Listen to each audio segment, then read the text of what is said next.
Good morning. I'd like to call the meeting of the Delta Stewardship Council to order. Welcome.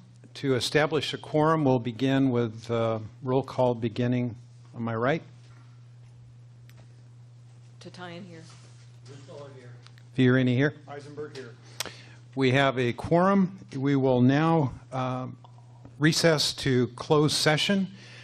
For those of you that are following on the webcast, I believe the closed session will take 30 to 40 minutes. So as soon as we are completed, we will reconvene an open session. We're now in recess.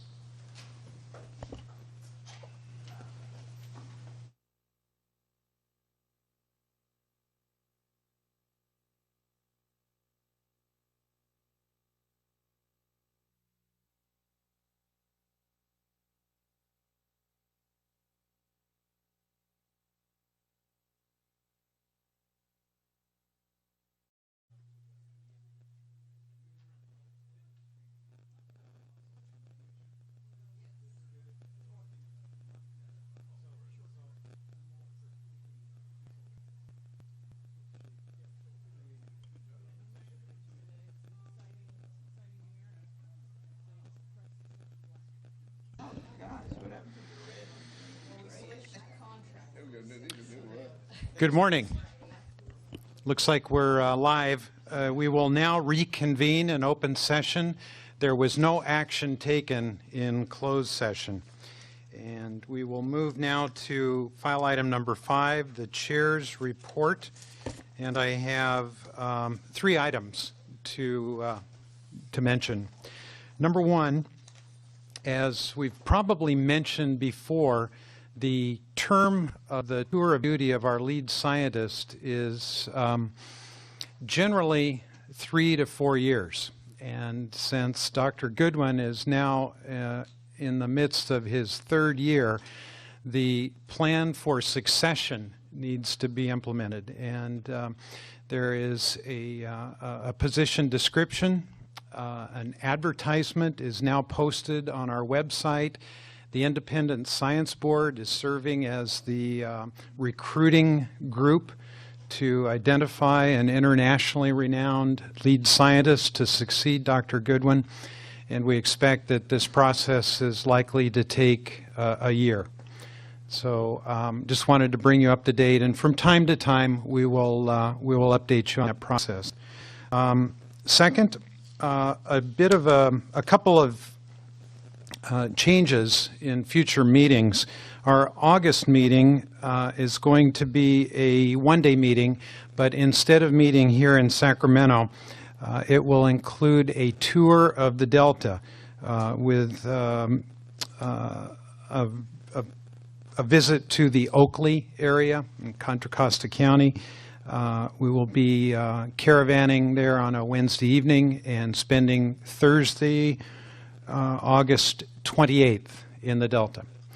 And then, as we've mentioned before, our October meeting is going to be held coincidentally with the Delta Science Conference that will be located in the Convention Center. And we are attempting to find a site at the Convention Center for our council meeting so that we can encourage council members and staff to participate in the science conference that is 3 days long.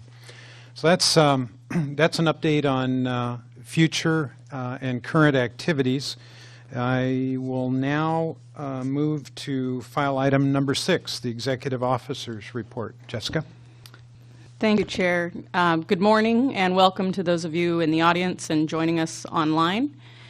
The focus of today's meeting is going to be on the work that we've done to assist the State Water Board in their consideration of best available science as it looks at in-stream flows as part of the update of their Bay Delta Water Quality Control Plan.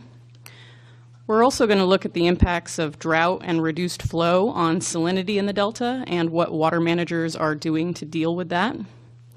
And finally, we have updates for you on the progress we're making in refining the Delta Plan's performance measures. And you'll also receive what will be a regular update on the levee investment strategy work that is just beginning. A few notes before we begin. A couple of months ago, I told you about the PPIC, Public Policy Institute of California, how they have periodic surveys on environmental attitudes and how the drought was increasing Californians' awareness of water as a top 5 issue. Well, yesterday, or the day before, I believe, the PIC released its latest survey, and in response to an open-ended question, rather than multiple choice, 35% named water supply or drought as the most important environmental issue facing California today. This is an increase of 27 points since July of 2011, and it's the first time in an environmental survey dating back to 2000 that air pollution has not been the top issue. So while the survey was focused primarily on attitudes about climate change and global warming, it's instructive about water conservation, opinions on drought, and also how Californians feel about a water bond. Across regions, residents of the Central Valley were the most likely to be concerned about drought at 72% of those surveyed, and residents of the Inland Empire are the least likely at 57%. Strong majorities of residents, 75%, and likely voters, 70%, say they favor their local water districts requiring residents to reduce water use. Residents across the state are in favor, with those in LA, 80% being the most supportive. And then when questioned about the current $11.1 billion water bond measure, a majority, or 61% of those surveyed, would vote yes, as would about half of likely voters, 51% yes, 26% no. And then when those who voted no were asked if they would vote on a smaller bond, support increased by 8%. So I think it's notable, and I think it really goes to show the effect that the drought is having on public opinion on water issues. So moving on to a couple of updates on our implementation of the Delta Plan. We have some news on what could be the Council's first covered action. The Department of Water Resources has posted on its own website for 10-day public review a proposed certification of consistency with the Sherman Island Whale's Mouth Wetland Restoration Project. This will likely be the first certification of a covered action under the Delta Plan and could be filed with us as soon as the first week of August.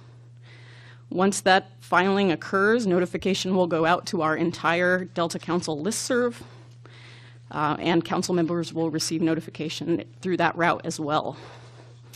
You can look at the draft certification on DWR's website under Public Notices. On the topic of BDCP, in May, you approved a comment letter, and on the same day, they announced an extension of the timeline, and they also released what's called an implementing agreement, which is the MOU for implementation of the BDCP. Staff have finished reviewing that document, and we've completed additional staff comments on and sent a letter yesterday. That should be posted on our website today, and you will get copies as well. I don't think there's a lot notable that you didn't hear already in the comment letter that was signed by the chair. We reiterated some of our questions about science governance and adaptive management, and we cited the need for additional clarity on some of the information that's required under the NCCP Act. A note, in addition to our advertising for a new lead scientist, we have several other council staff vacancies. Those would be advertised on our website today, or also on the CalHR website. We are advertising for my former position, which is the Ledge Director position. That closes August 5th. And we recently made 2 offers on positions, an IT supervisor and a senior engineer. And then throughout the next, essentially 5 months, we're going to be hiring an additional 15 filling of 15 vacancies. So if you have any other questions about that, I can follow up with you individually. But I encourage people to check out our Delta Council website and also the CalHR website if you are interested. Just kind of an FYI note, earlier this week, NOAA and the California Department of Fish and Wildlife released joint recovery plans for salmon and steelhead. The federal plan is required by the Endangered Species Act, although it is a guidance document only.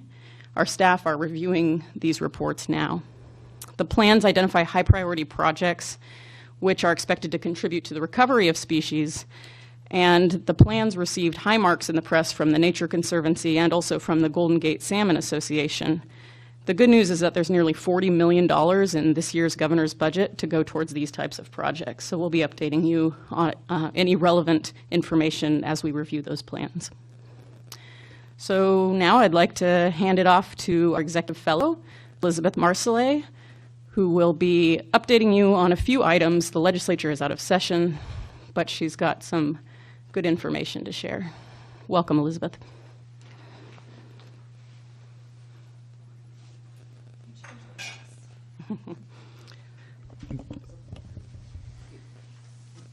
Good morning. Since the legislature is currently in recess, my report will be a little different today.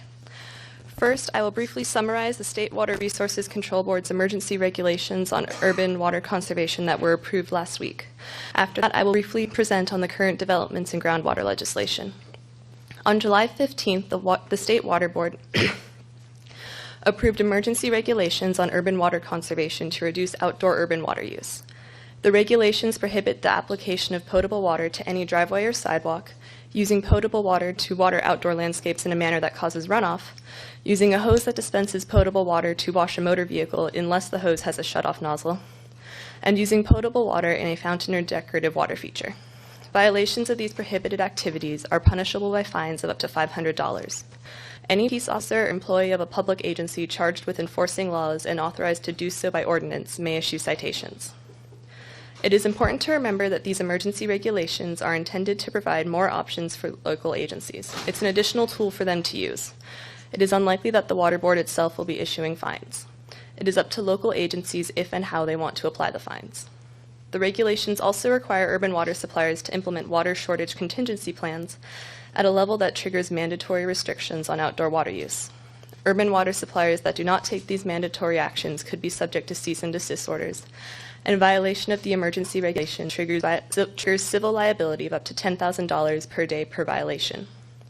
Urban water suppliers are also required to report monthly to the State Water Board the amount of water it produced that month compared to a 2013 baseline. The reports must also estimate the number of gallons of water per person per day used by residential customers. Information on conservation and recycled water is optional in the reports. The first report is due on October 15, 2014. The regulations will take effect once they have been approved and remain in effect for 270 days after they are filed with the Secretary of State. The possibility of revisiting the regulations was left open. And now moving on to groundwater, there are currently 2 active bills on groundwater that are on hold in the legislature over the recess. One by Senator Pavley from Agora Hills and one by Assemblymember Dickinson from Sacramento. Conversations over these 2 bills are ongoing as the authors work on addressing issues, including the definition of sustainable groundwater management. The bills currently have a lot of attention as the governor has made it clear that groundwater is a priority in the California Water Action Plan. Coincidentally, just this week, DWR released an updated map of high and medium priority basins. I will begin by briefly comparing the current groundwater legislation to recommendations on groundwater in the Delta Plan.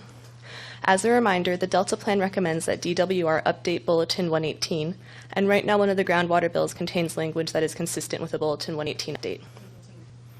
Bulletin 118 is the state's groundwater plan. Yes.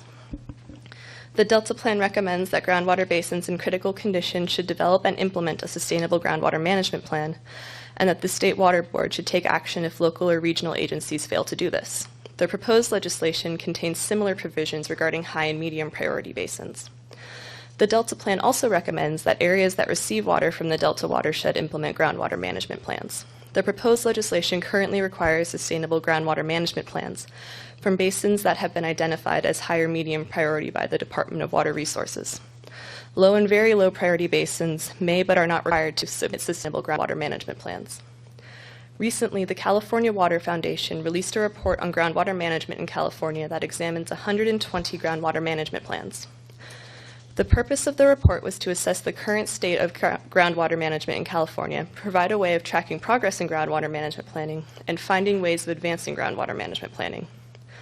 The report found that 38% of California's groundwater basin area is covered by a groundwater management plan, and that basins that are covered by groundwater management plans are generally located where groundwater is more heavily used.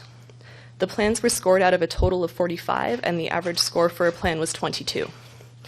Other notable findings of the report include the higher scoring groundwater management plans were adopted later.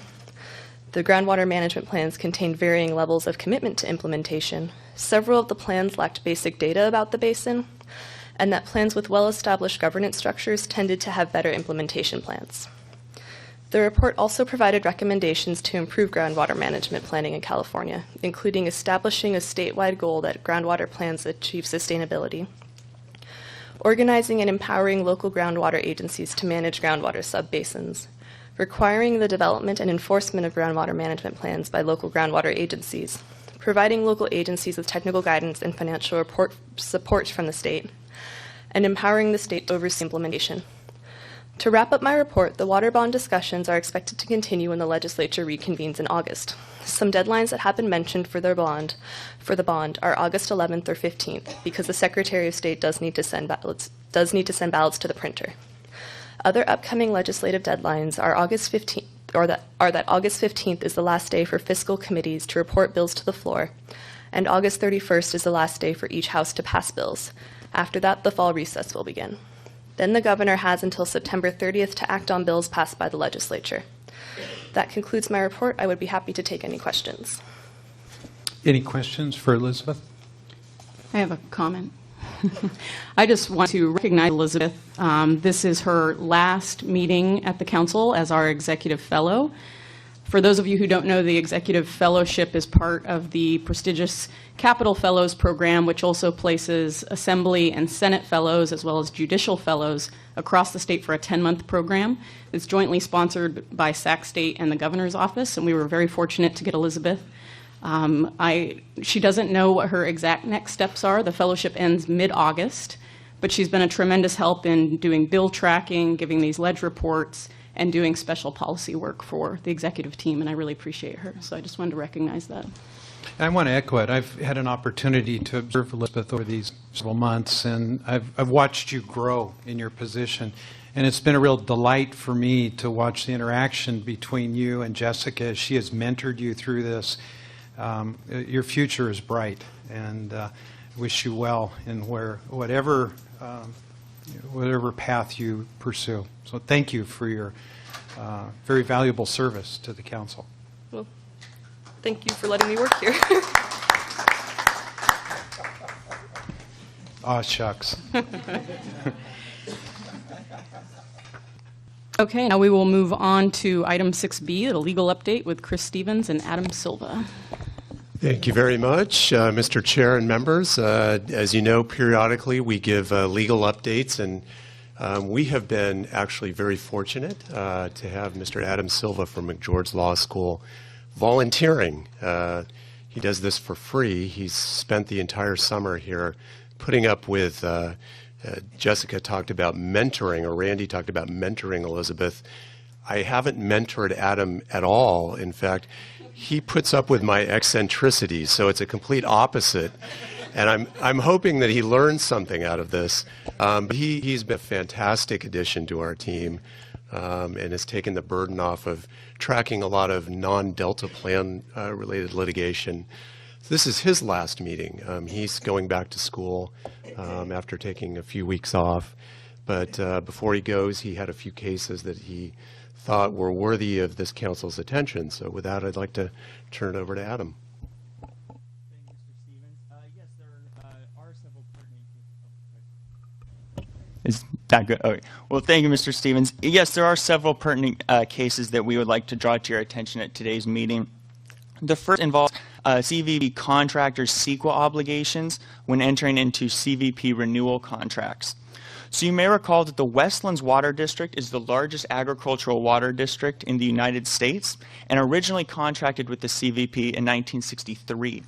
Because most, if not all, of the water conveyed to Westlands by the CVP travels through the Delta, the Westlands Water District's relationship with the CVP is an important consideration in effectuating the Delta Plan's co-equal goal of enhancing statewide water reliability. So we would like to draw your attention to the recent State Court of Appeals decision for the 5th Appellate District in North Coast River Alliance et al. Versus Wetlands Water District et al. You may remember this case involved Westlands entering into 2-year interim renewal contracts with the Bureau of Reclamation. These interim contracts were meant to extend the expiring long-term contracts just enough to give the Bureau of Reclamation enough time to properly craft the required environmental documents for the new 25-year long-term water contracts. Now, Westlands determined that these interim contracts were exempt from CEQA and therefore did not conduct any environmental review beyond a basic environmental assessment.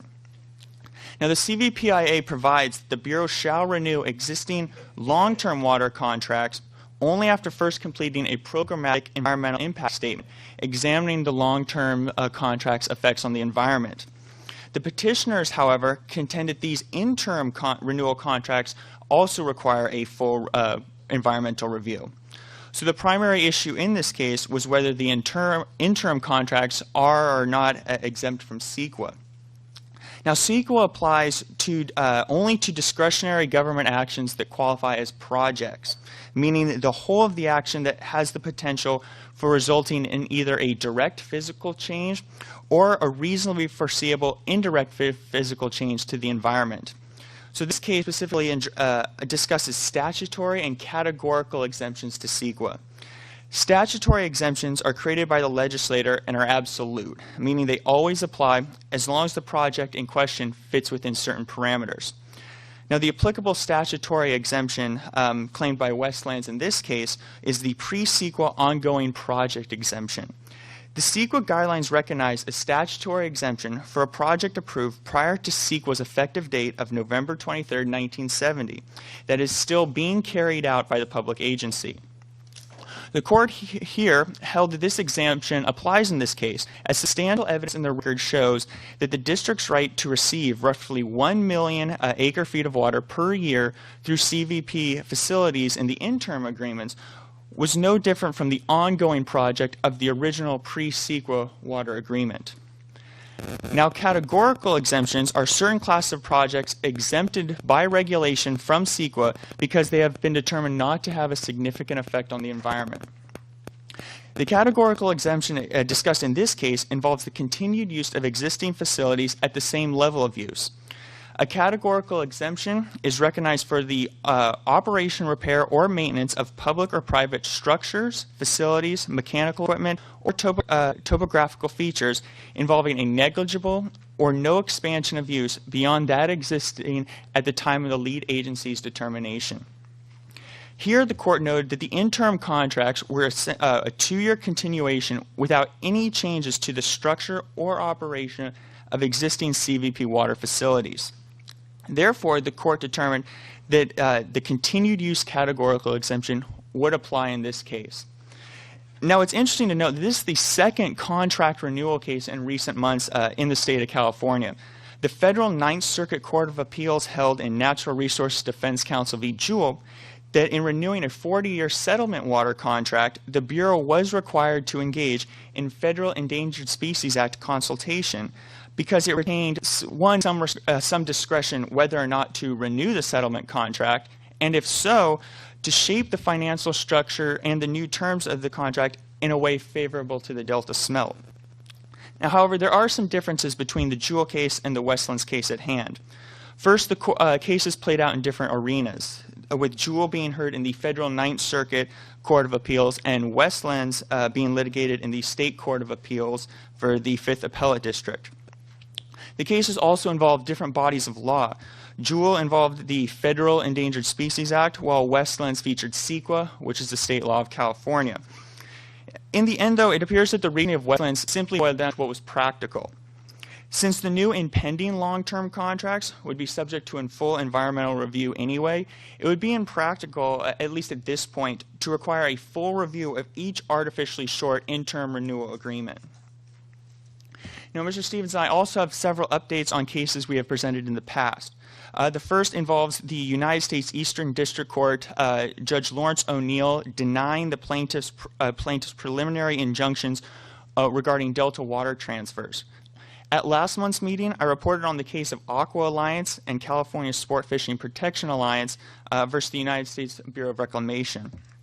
As you may recall, this case involved the plaintiffs alleging that the Bureau failed to consider new information and issue a supplementary environmental assessment and/or full EIS regarding a proposed water transfer through the Delta to buyers in the San Luis and Delta Mendota Water Authority. On July 11th, Judge O'Neill denied the plaintiff's motion for a preliminary injunction against the proposed transfer.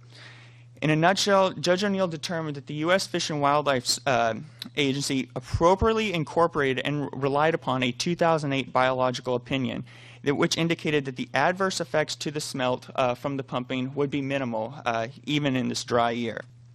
Judge O'Neill also concluded that an agency does not need to supplement an EIS every time new information becomes available, because to do so would render decision-making chaotic and unmanageable, as the agency would always be waiting and adjusting to the new information that keeps coming up. Now, the second update involves the California Supreme Court and its decision to review the Third Appellate District's March 2014 ruling in Property Reserve Incorporated versus Department of Water Resources. So the California Supreme Court will consider whether the state will have to formally condemn certain Delta properties to conduct tests for the upcoming BDCP tunnel projects, as opposed to gaining temporary entry permission under pre-condemnation procedures. So in affirming the trial court's decision regarding the geological testing and reversing its decision on the environmental test, the Court of Appeals held that both testing programs constitute a taking and the state must fully condemn the affected properties to conduct the studies. Now, the two main issues the California Supreme Court will consider involving the environmental and geological tests are, one, whether the testing activities constitute a taking, and two, if so, whether the entry statutes provide a proceeding for a direct condemnation that affords affected landowners all their constitutional rights against the state's taking. Now, the Court of Appeals first concluded that the geological activities constitute a taking per se, because the cement columns left over from the testing would be an intentional, permanent, and physical occupation by the government. Regarding the environmental studies, after considering such factors such as the character, time required, economic impact of the studies, and the degree to which the studies will interfere or invade the landowner's interests, the court concluded that the environmental studies would also constitute a taking. Now, the Court of Appeals also concluded that because the pre-condemnation entry statutes do not provide for a condemnation in which the affected landowner can receive a jury determination of just compensation, the statutes are unconstitutional under California law. Now, the third update involves where the public trust doctrine applies to groundwater that supports interconnected surface waterways. So we would like to draw your attention to the recent Sacramento County Superior Court decision involving the public trust doctrine, which, according to the Delta Plan, helps form the foundation of California's water management policy. In Environmental Law Foundation versus State Water Resource Control Board, Judge Sumner concluded that the public trust doctrine protects navigable waterways from harm caused by groundwater extraction, and that the county, as a subdivision of the state, is required to consider the public trust when issuing well drilling permits. Here, in the Scott River in Siskiyou County, the Scott River in Siskiyou County is a navigable waterway that is used for both boating and fishing. However, as a result of pumping of nearby groundwater that is interconnected with the surface waters of the Scott River, the river is often dewatered during the summer and fall, which obviously interferes with the fishing and boating opportunities. So in concluding that the public trust doctrine protects navigable waterways from harm caused by groundwater extraction, Judge Sumner noted that even though the facts here alleging groundwater extraction are different from those in the landmark public trust doctrine decision of National Audubon Society, which there involved the diversion of surface water tributaries, the result is essentially the same. In both cases, the extraction and/or diversion decreased the flow of the navigable waterways and harmed public trust interests. Judge Sumner found that if the groundwater pumping impairs the public's right to use a navigable waterway for trust purposes, there is no sound reason in law or policy why the public trust doctrine should not apply. Furthermore, Judge Sumner found that as a subdivision of the state, the county shares responsibility for administering the public trust and has an affirmative duty to consider the public trust when issuing permits to appropriate or to pump groundwater. It should be noted that these conclusions do not dispose of this case, but simply allow the case to continue beyond the proceeding stage. The petitioners must still prove their allegations with more specificity to prevail on the merits. Now, finally, we'd like to update you on the fact that the Ninth Circuit has denied the petitioner's request for an en banc rehearing regarding the consolidated Delta smelt cases. So you may recall on March 13th of this year, the Ninth Circuit overturned a lower court decision as a panel, 2-1, and ruled that the 2008 biological opinion issued by the U.S. Fish and Wildlife Service correctly determined the Central Valley and State water projects jeopardized the continued existence of the Delta smelt and its habitat. The March 13th, Ninth Circuit opinion was authored by Judge Jay Bybee, who was nominated to the Ninth Circuit by President George W. Bush in 2002.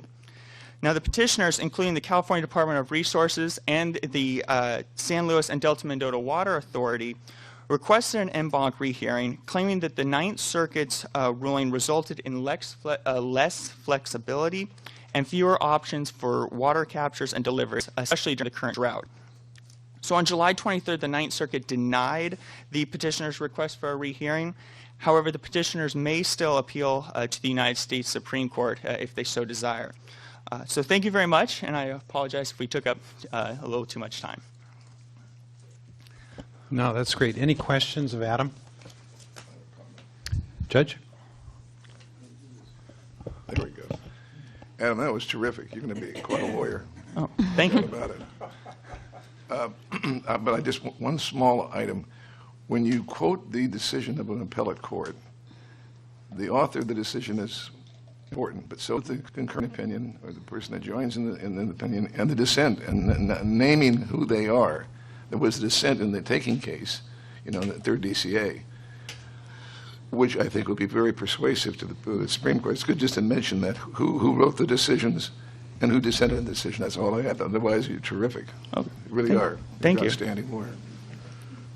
Thank you, Judge. Any other questions? Excellent report. Adam, thank you for your service. And the most impressive part of your service to the council is how thorough and comfortable you have become with the facts of these cases. And we're going to miss you. Best wishes in future endeavors. Thank you very much. Okay, quickly on item 6C, which is our quarterly contracts update. This is an information item only. In 2010, when the council was established, they chose to select a threshold of $500,000 for council involvement in contract approval. And as part of that decision, we agreed as staff to report quarterly on all contracts. So you see a copy of that in your binder. If you have any questions, I'm happy to entertain them, or Dan Wright can entertain them at a later date. And that concludes my executive officer's report. Okay, great. That's file item 6C in case anybody has any questions. Jessica, thank you very much. And we are now on to file item 7, the lead scientist report. Dr. Goodwin. Well, thank you, Chair Fiorini, and good morning, everyone. I'm going to start out with just a little bit of color commentary before you get to the main items. And it's actually very interesting to see when the Stewardship Council gets recognized for what you're doing and the fact that it truly is a different type of model. And the innovative way addressing challenges of managing these large, complex ecosystems where you're balancing multiple objectives. In our case, it's the co-equal goals, specifically the co-equal goals in the context of the Delta and the community. So I just wanted to report very briefly, as the chair did not, that in the last 3 weeks, the chair and vice chair were invited to give plenary talks to major science conferences. And the first one was the American Water Resources Association that had a conference on integrated water resource management in Reno. And Chair Fiorini did a very nice job describing how not just the enormous problem California is facing and the challenges, but also how public perception has shifted over the years. And I think specifically we had an opportunity to engage in a dialogue on how science is used in California to help inform decisions. And that was primarily to an audience of water resource engineers and managers, which is part of our normal interaction. The other conference was really outside our normal sphere. And this was the National Science Foundation Exceed 2014 conference. And Exceed stands for Extreme Science and Engineering Discovery Environment. So this is the community that is looking at high-performance computing, the supercomputers in the US, how they're connected, and how we manage big data. And so this is the group that's looking at the President's Brain Initiative. They're looking at astrophysics. And I think the reason we were invited to participate was they're also looking at the environment and these very large-scale. And so Vice Chair Eisenberg gave the opening plenary. I'm not sure if I mentioned, both of these were open plenaries, so they started the meetings. And for me, it was really a lesson in your public speaking. So Vice Chair Eisenberg came in a day early, sat through some tutorials where you probably have some of the really big picture computer scientists, incredibly theoretical. And it's really how you understand and connect with your audience. And so for those of you who've been on the council for a while, some of the questions that the Vice Chair Eisenberg has posed, well, what does actually big data mean? And give me a definition. So he actually started his talk with his own definition of big data, which was quite entertaining. And I won't give that punchline because hopefully you might be interested to give us a similar talk, certainly to the staff in the future. But I just wanted to thank you both because after you left those meetings, there was a lot of discussion afterwards, and I think you really pushed the science community to start thinking about how science and these tools that are being developed, how they can actually be applied to some of these very challenges. So on behalf of those conference organizers, I know they've sent you personal letters, but thank you again for agreeing to come along and open those meetings. And I don't know if you want to add anything to that. I hope it was a worthwhile experience for you both.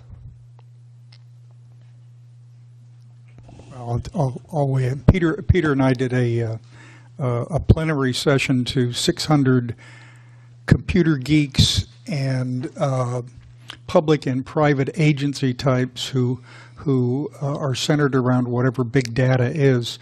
So I think my definition was it is a phrase into which endless amount of money must be poured. Got a few chuckles and then a couple looks of dismay. But it is part of a federal process where the National Science Foundation has received hundreds of millions of dollars for expansion of big data centers around America. And if memory serves, there's something like 18, 19, 21 mostly academic institutions, but a couple simple big computer systems, including a number in California, San Diego, Sunnyvale, and one other I can't remember. They essentially allow researchers around the United States, maybe around the world, to access their computers to process all the information that's there. And it's been primarily to date used by physicists, but that practice is moving to the biological sciences, and part of what Peter and I were talking about is taking the next step, which is try to take whatever information you've gained, translate it into English, and use it in policy making. So we had a good time. Peter, thank you. I would just point out that the presentation that I was a part of was a joint presentation that Peter and I shared the stage back and forth, shared a PowerPoint that we are going to attempt to refine, because I think the marriage of policy and science message that we provided in Reno is an important one that needs to be reiterated many, many times. So we're developing and refining our presentation, and hopefully we'll get some invitations to provide that to other audiences. Okay, well, thank you for that. And I should also just add that the next really big computer that's being bought online is much more generic. Often these supercomputers are designed to address a certain problem, but the next big one is actually coming into the San Diego Supercomputing Center at UC San Diego. And so we had some very good discussions with them, and they've got some great vision. There's going to be some great opportunities for certainly our science community in the next few months, I think. Okay, well, getting to the formal topics, I was just going to touch on two things very briefly. First of all, the latest edition of the San Francisco Estuary and Watershed Sciences online journal has just been published. And just a couple of comments on this. As you've seen, the editor, Dr. Luoma, I've mentioned this before, has put a little more structure into the journal. And so you'll see the regular research papers. And there's now a policy and management series of papers. And he's also encouraging editorial type papers, essays, sort of short pieces on contemporary topics. And this issue of the journal, those editorial style papers are focused on the drought. And Dr. Luoma invited Dr. Jerry Merrill, formerly, of course, of Natural Resources, now with the National Heritage Institute. And his essay does many things, but it stresses the importance of a long-term vision of California. There's also a paper there from the science side by Mike Dettinger and Dan Kyan, who are with USGS and Scripps. And of course, these are two of the really internationally recognized scientists. Dan Kyan does many things, but particularly on sea level rise, and Mike Dettinger and the atmospheric rivers. So that's a very, very interesting paper. They talk about why the droughts happened, the high probability of these droughts ending in a flood. Interestingly, the connections between El Nino and drought, and how California seems to be having this 15-year cycle over the last 1,000 years or so. So it's actually very interesting if you want to understand some of what science is telling you about the droughts. And the first essay there was written by Vice Chair Eisenberg, and I wouldn't dare try and do a brief synthesis of that, but it's a very interesting article and very challenging, so I would encourage you to take a look at that.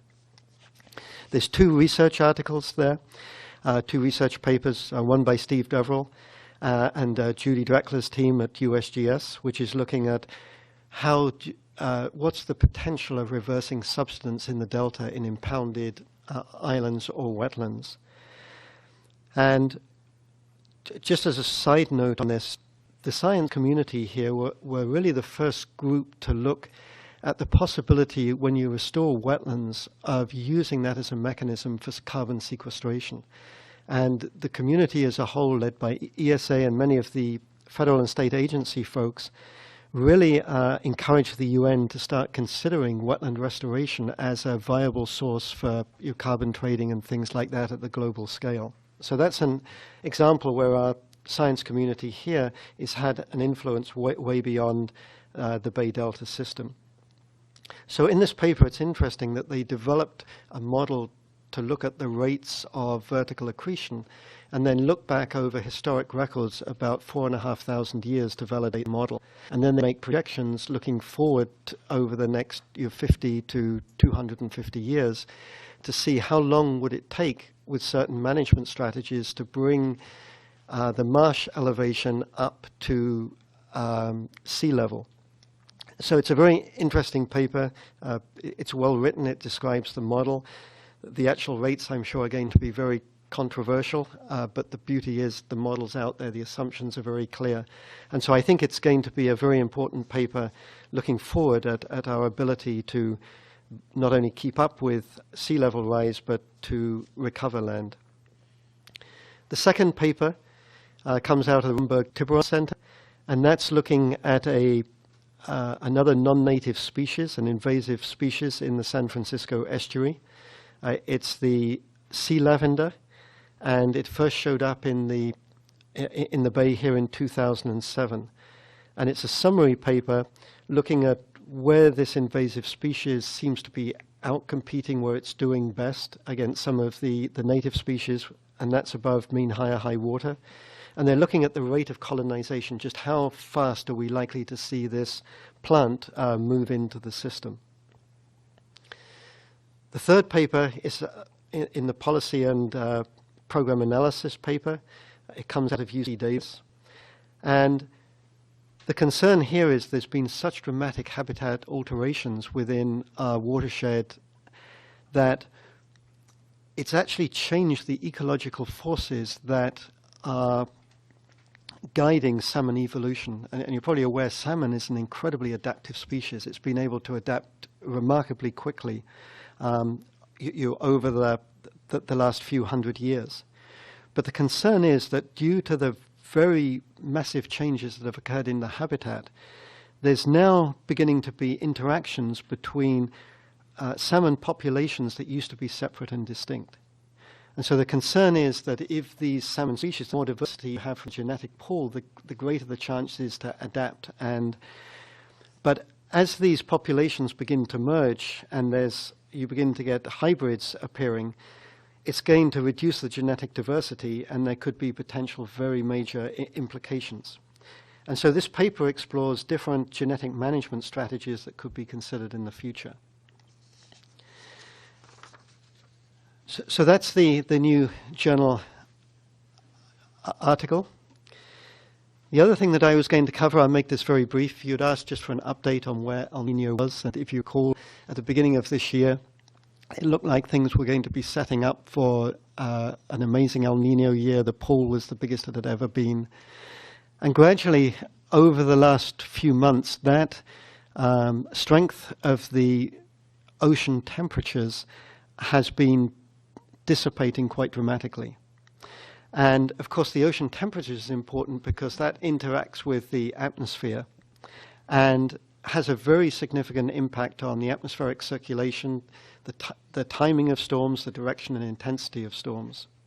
So we did promise a more in-depth discussion of that, but I think it's more important that we postpone that a little bit until we start to see a strong signal. So the current predictions, which are updated monthly, is there's about a 70% chance of El Nino developing over the summer and an 80% chance of it happening in the fall and winter of this year. But the problem is it might be an El Nino, but if it's a very weak one. And I just wanted to show you one slide, and you have this picture in front of you here because it might not show up on the screen. So this ocean conditions are put into a whole series of different models to try and make projections into the future of what we might expect in terms of precipitation in the coming months. And you can go on there and you can pick a 3-month period at some point in the future. And the only really important thing about this figure to notice is that I think because the signal is so weak, the EC there that's covering most of California, that means there's an equal chance of it being an above normal year, a normal year, or a below normal year next year. So right now, and that's pretty conclusive. And so I put this up so it's somewhat amusing, but if you're a water manager in California right now, and you're trying to manage an enormously diminished resource, you can just see the pressure. We thought there was going to be an El Nino, but this would sort of imply that some of the caution that's being exercised by our water management organizations and the state board is warranted. So we'll keep you updated on this, but I'll be happy to take any questions. Yeah, so on that slide, if you look at the bottom, it's indicating that the chances are that in the southernmost tip of California, the precipitation is expected to be above normal. But of course that's in the area where we get very little precipitation anyway, so even if it's above normal, yes, it's going to help things, but it's not really going to be making a huge difference perhaps to the water supply, certainly at the other end of the state. And it's looking as though that B, in the Columbia Basin, it's going to be a below normal year in terms of precipitation.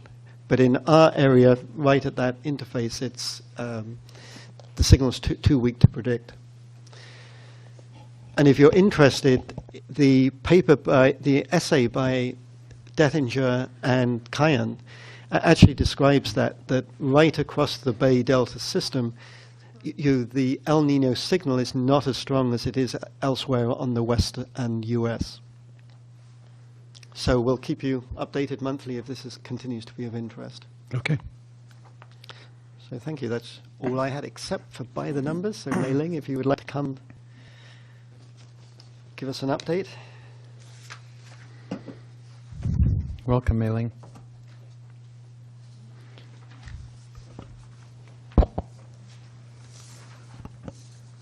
All right, so in terms of water storage, can we get it up on the screen? Or? Oh, okay. Well, in terms of water storage, reservoir levels are low and steadily dropping. Delta operations, pumping has continued at a relatively constant rate. In terms of river flow, Sacramento inflow at Freeport is half of what it was compared to this time last year. And San Joaquin inflow at Vernalis is also half of what it was this time last year. And you will see on the handout that I also included a comparison to the mean discharge of July 2010, which was considered an average year in terms of precipitation and river discharge.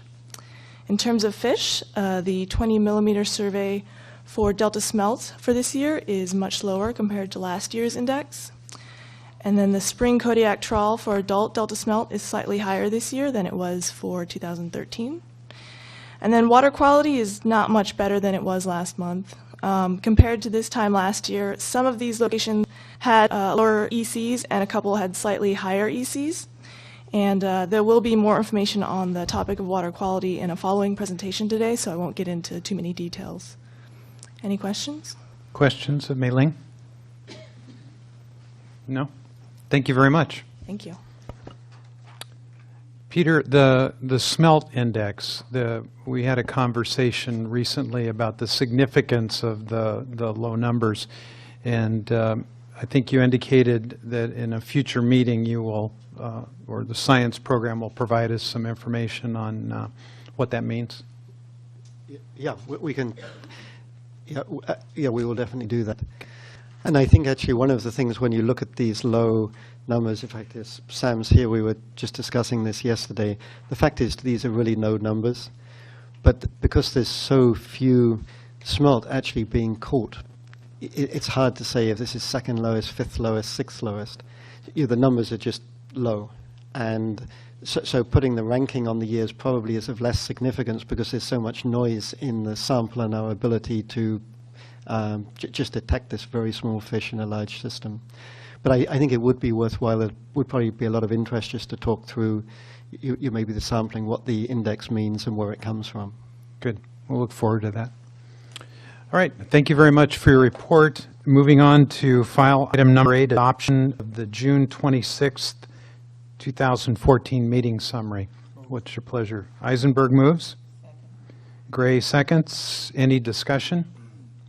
Beginning with Council Member Tatayan. Tatayan, aye. Bruce Stoller, aye. Damrell, aye. Fiorini, aye. Eisenberg, aye. Gray, aye. Okay, motion passes. On to file item 9, Science Panel reports to the State Board on Flows.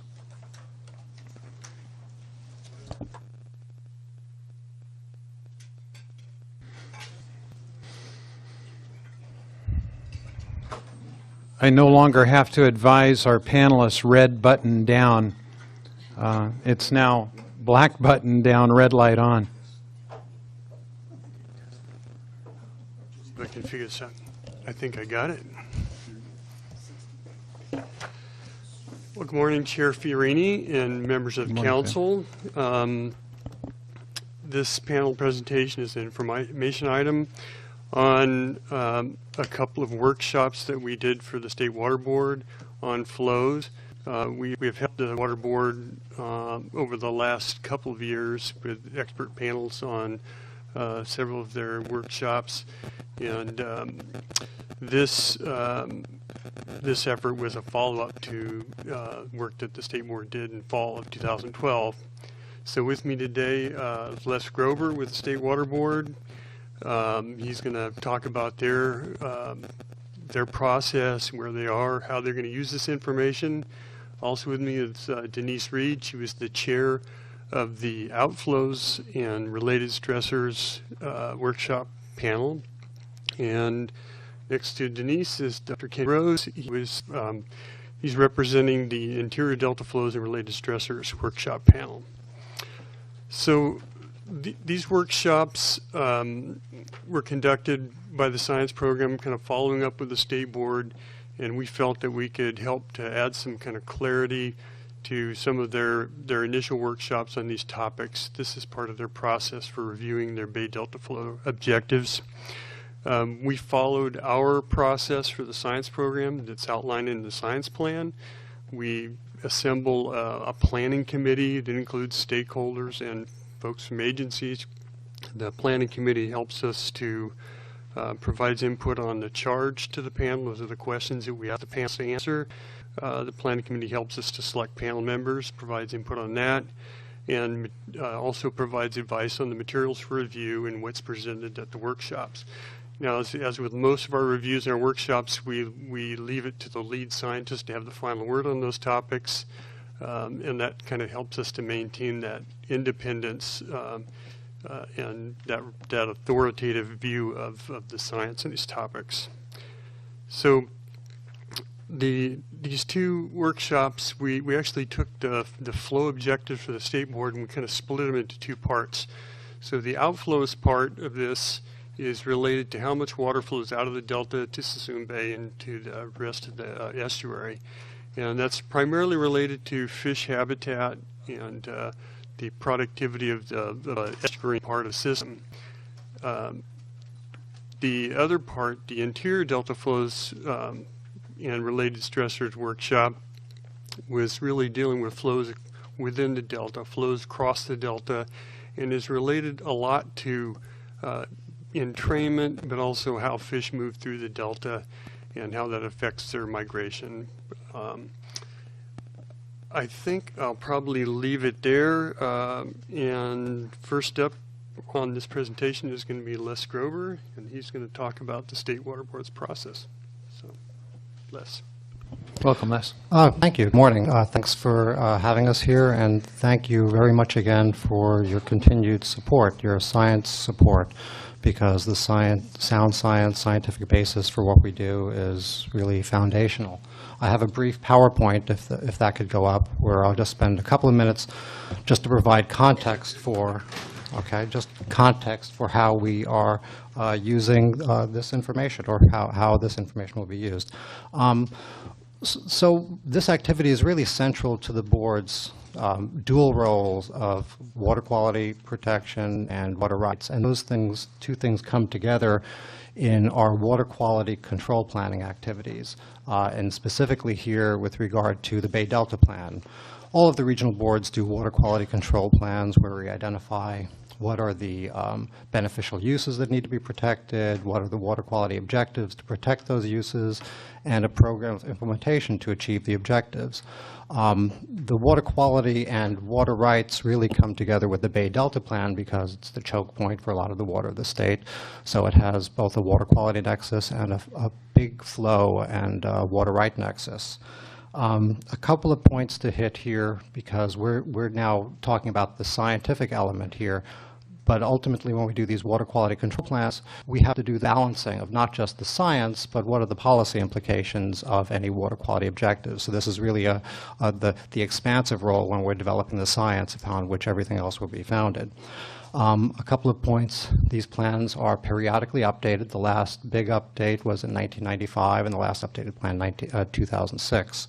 And they're not self-implementing. That gets at the water rights component. These water quality control plans are then implemented, at least in part, through water rights actions, a water right decision.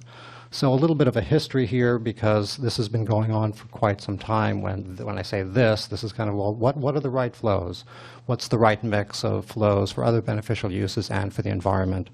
So getting started even in the 60s, there were initial activities and permit conditions put on the Central Valley Project, the State Water Project. You heard a little bit about the Central Valley Project this morning. And we've often, at least initially, was deferred, well, what are the specific constraints? What are the specific flow issues that have to be resolved? So the point of these slides is to show this has been going on for quite some time, where we've developed interim objectives and then plans to implement those interim objectives. Some of them successful, some not. For example, we had a 1991 plan for salinity that was never implemented. There was a draft decision, was never adopted, at least in part because it was overreaching. Perhaps it didn't strike the right balance in terms of the science and the policy implications. All of this has gotten us to, as I mentioned, we had the 1995 plan, then D1641 water right decision, 1641 that implemented that plan, and that's really been the foundation for operations of the state and federal project and other things in the Delta since that time, in conjunction with biological opinions and RPAs for those biological opinions. Bringing us fast forward to 2009, getting us closer, the same thing that created the Delta Stewardship Council. The board was charged with developing, well, what are just the numbers, not looking at the policy implications, but what's the science? What are the flows needed for ecosystem protection? Not looking at those other things, not doing the balancing. So it's perhaps an understatement to say that brought attention to the issue because there were some relatively high numbers. Some of you I see smiling were around. There were some high numbers that were proposed there, and that was one of the foundational documents that the panels reviewed to look at those numbers. Because that culminated in that the 2010 Delta Flow Criteria report. But again, I'll emphasize once again, that didn't do the balancing. That was just what does the science suggest. So a number of conclusions there, and I say it was not looking at the policy. It looked at some high flow amounts. It was saying 75% of unimpaired flow on the Sac and in the Delta, 60% for the San Joaquin River. These are all high-end flows that the board has said many times, and I'll say it's unlikely that it would adopt such flows because of the high economic costs, the high hydropower costs, but it provides in that way perhaps a bookend in terms of what's the high end. But of course, there's some biological basis for those numbers. It also said a number of other things, said there's importance for connectivity of flows, that you would need to generally connect source tributaries to outflow in the Delta, things like that.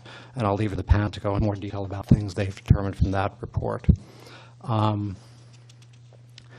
How do we use all of this, and what are our activities? We're doing a 4-phased process now. Phase 1, which is not the topic for today, we're looking at flow objectives for the San Joaquin River to protect fish, predominantly salmon. Phase 2, which is the subject of today, is looking at everything else in the Delta Plan. I'll go over what are the elements of that in just a moment. Phase 3 is the water rights implementation of those phases 1 and 2. And phase 4, getting at some of this connectivity, is looking at, well, what other flows do you need to balance this out upstream in the watershed for high priority tributaries? So phase 2 is looking at everything other than San Joaquin River. So it includes how do you protect San Joaquin River flows. If you get it to the inputs of the Delta, how do you protect those? That's why looking at in-Delta flows, reverse flows, and old and middle river, how much of the San Joaquin River actually needs to make it out into the Delta and the Bay. Also Sacramento River inflows, export imports, the hydrodynamics of the Delta, including the Delta cross-channel gate closure, Sassoon March, salinity, and other water quality. Also floodplain habitat, because that's something that has emerged as an issue. It's not just about flows, but it's about habitat, in particular with regard to floodplains. And all of these plans always include monitoring and special studies, which is something else that these reports would, I'd argue, would provide some good information for, because we'll have to determine certain things now that we can and leave other information that we need to develop through adaptive management, other things as the process continues. As Sam said, we've had a number of workshops over the time.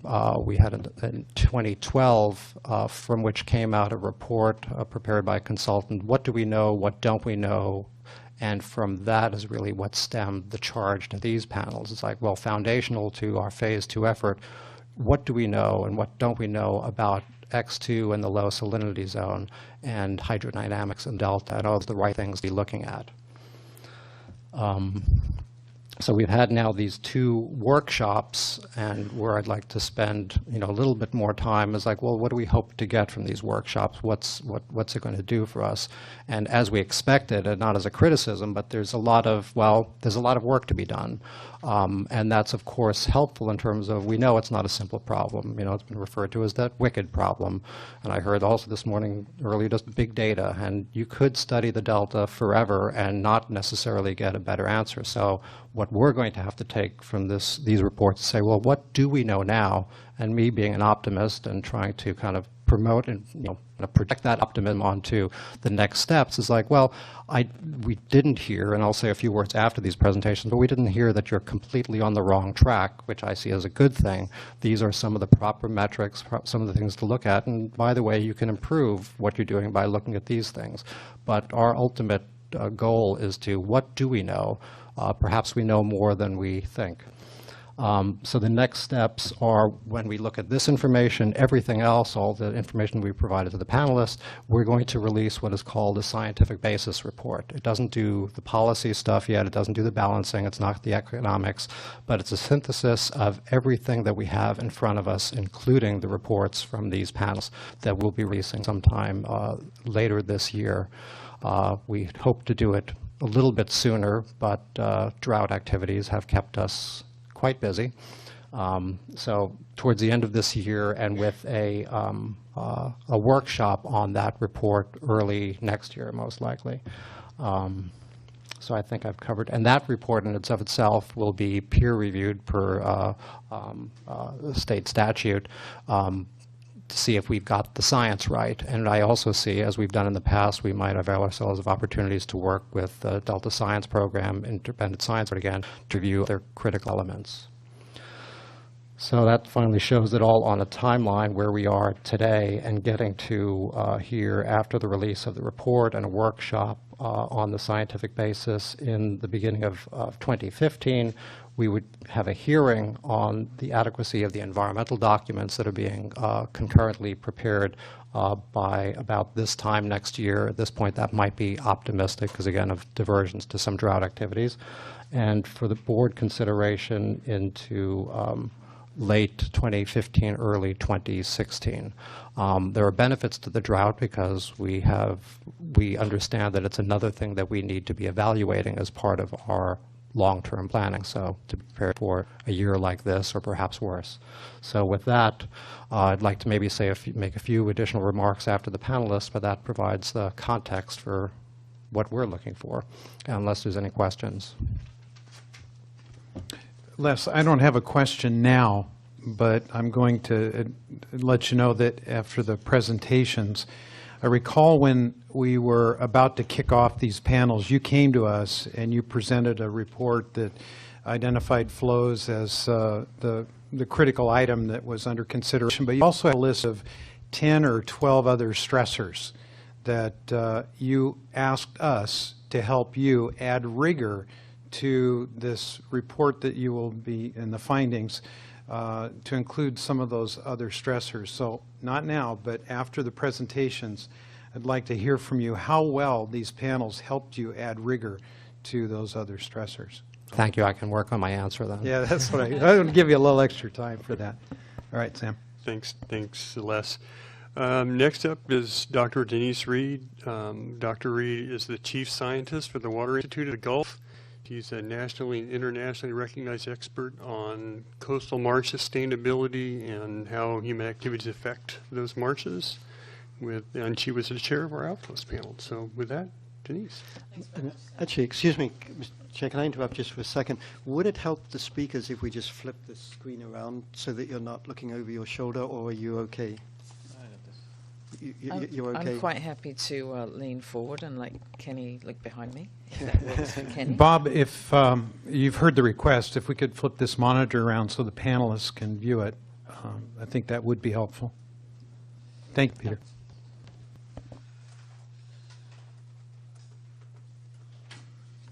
Thank you. Thank you. So I have a few minutes here to provide an overview of an 80-page report, and so it will, by by necessity be an overview of that report, and I very much encourage you and others to actually really look at the report for the key findings and comments of the panel. But I'll do my best here. I'm representing a very impressive group, a very diverse group of people, pulled together with many different backgrounds. Some have worked here for most of their careers or in earlier parts of their careers. Others have engaged in various ways, either by direct research or through review panels over the recent decades or so. And so we had a diverse group with experience from fisheries, from general ecology, water quality, and physical processes, as well as interestingly enough, statistical analysis, because that, as you can imagine, is the heart of some of these issues. We were pulled together in 2013. We discussed the questions that I guess the steering committee had proposed, and were able to have some dialogue on the questions that were eventually considered by the panel. A large amount of background material was provided. We had a 2-day workshop and then spent quite some time, and I do apologize for how long it took. It took slightly longer, I think, than we had anticipated, but these were very challenging issues that we were presented with, and we really felt that the dialogue amongst the panel was moving us in a direction, and the slight extension of the timeline which we were able to receive really, I think, helped us come to a consensus on a report which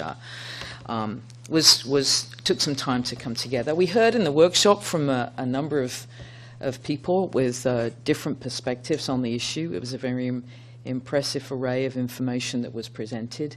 And as you can imagine, there is a lot of information surrounding this issue and a lot of different opinions around this issue. We were able, within that workshop context, to have extensive discussion with many of those who were there in order to really kind of identify the heart of the matter to the extent that time was available. So we had a series of 5 questions, and I also should apologize here now for the kind of wordiness of some of these slides. I'm not going to read them out. That's certainly not my style. But the reason that I did include the specific words, most of these are taken directly from the report, in the sense that we really did spend a lot of time focusing on the specific things that we wanted to say, and I felt that paraphrasing in writing when we have a detailed report was probably inappropriate. I will verbally paraphrase, though, as appropriate. When we hear the challenge that the board has as they move towards their report that was just described to come out later this year, this idea of what is the state of the science, one of our questions here was to really identify what the key studies were. We don't have a list. This was felt not to be something that was a very useful way of the panel presenting its opinion. Rather, in relation to the questions that the bulk of the report addresses, the commentary about specific studies and some key benchmark ones that support particular points that the panel wanted to make are highlighted. So you will see in the report no specific response to question 1. We did think, though, that it was quite important to spend a little bit of time thinking about X2 and thinking about what X2 was. And I'm not going to explain the fundamentals. I'm assuming that you've got that probably better than I have. But one of the things that the report does at the beginning is give a little bit of a background on this, a little bit of history, a little bit of the early thinking about this concept and how it arose back in 1993, how it was thought of back in 1993, how it was measured back then, how different approaches to measurement have evolved over the years, as one would expect, over 20 years. We delved in quite some detail, and some members of the panel were really spent a lot of time doing this, and I think it's a very valuable place to have it all written down. Some issues with some of the equations, again, which we don't need to go into, but there are some pretty important assumptions about X2, about the layering of fresh water and salt water, and how those assumptions were made back in the early 90s when this specific criteria or indicator was selected. which actually may not hold up under all kinds of circumstances, and it may mean that when the position of the two line, when it is either far seaward or far landward, then we may not be actually representing the conditions that we think we are with that. And so there is some quite extensive, I hope, discussion in the report about that, which I think might be useful to those handling the details of these things.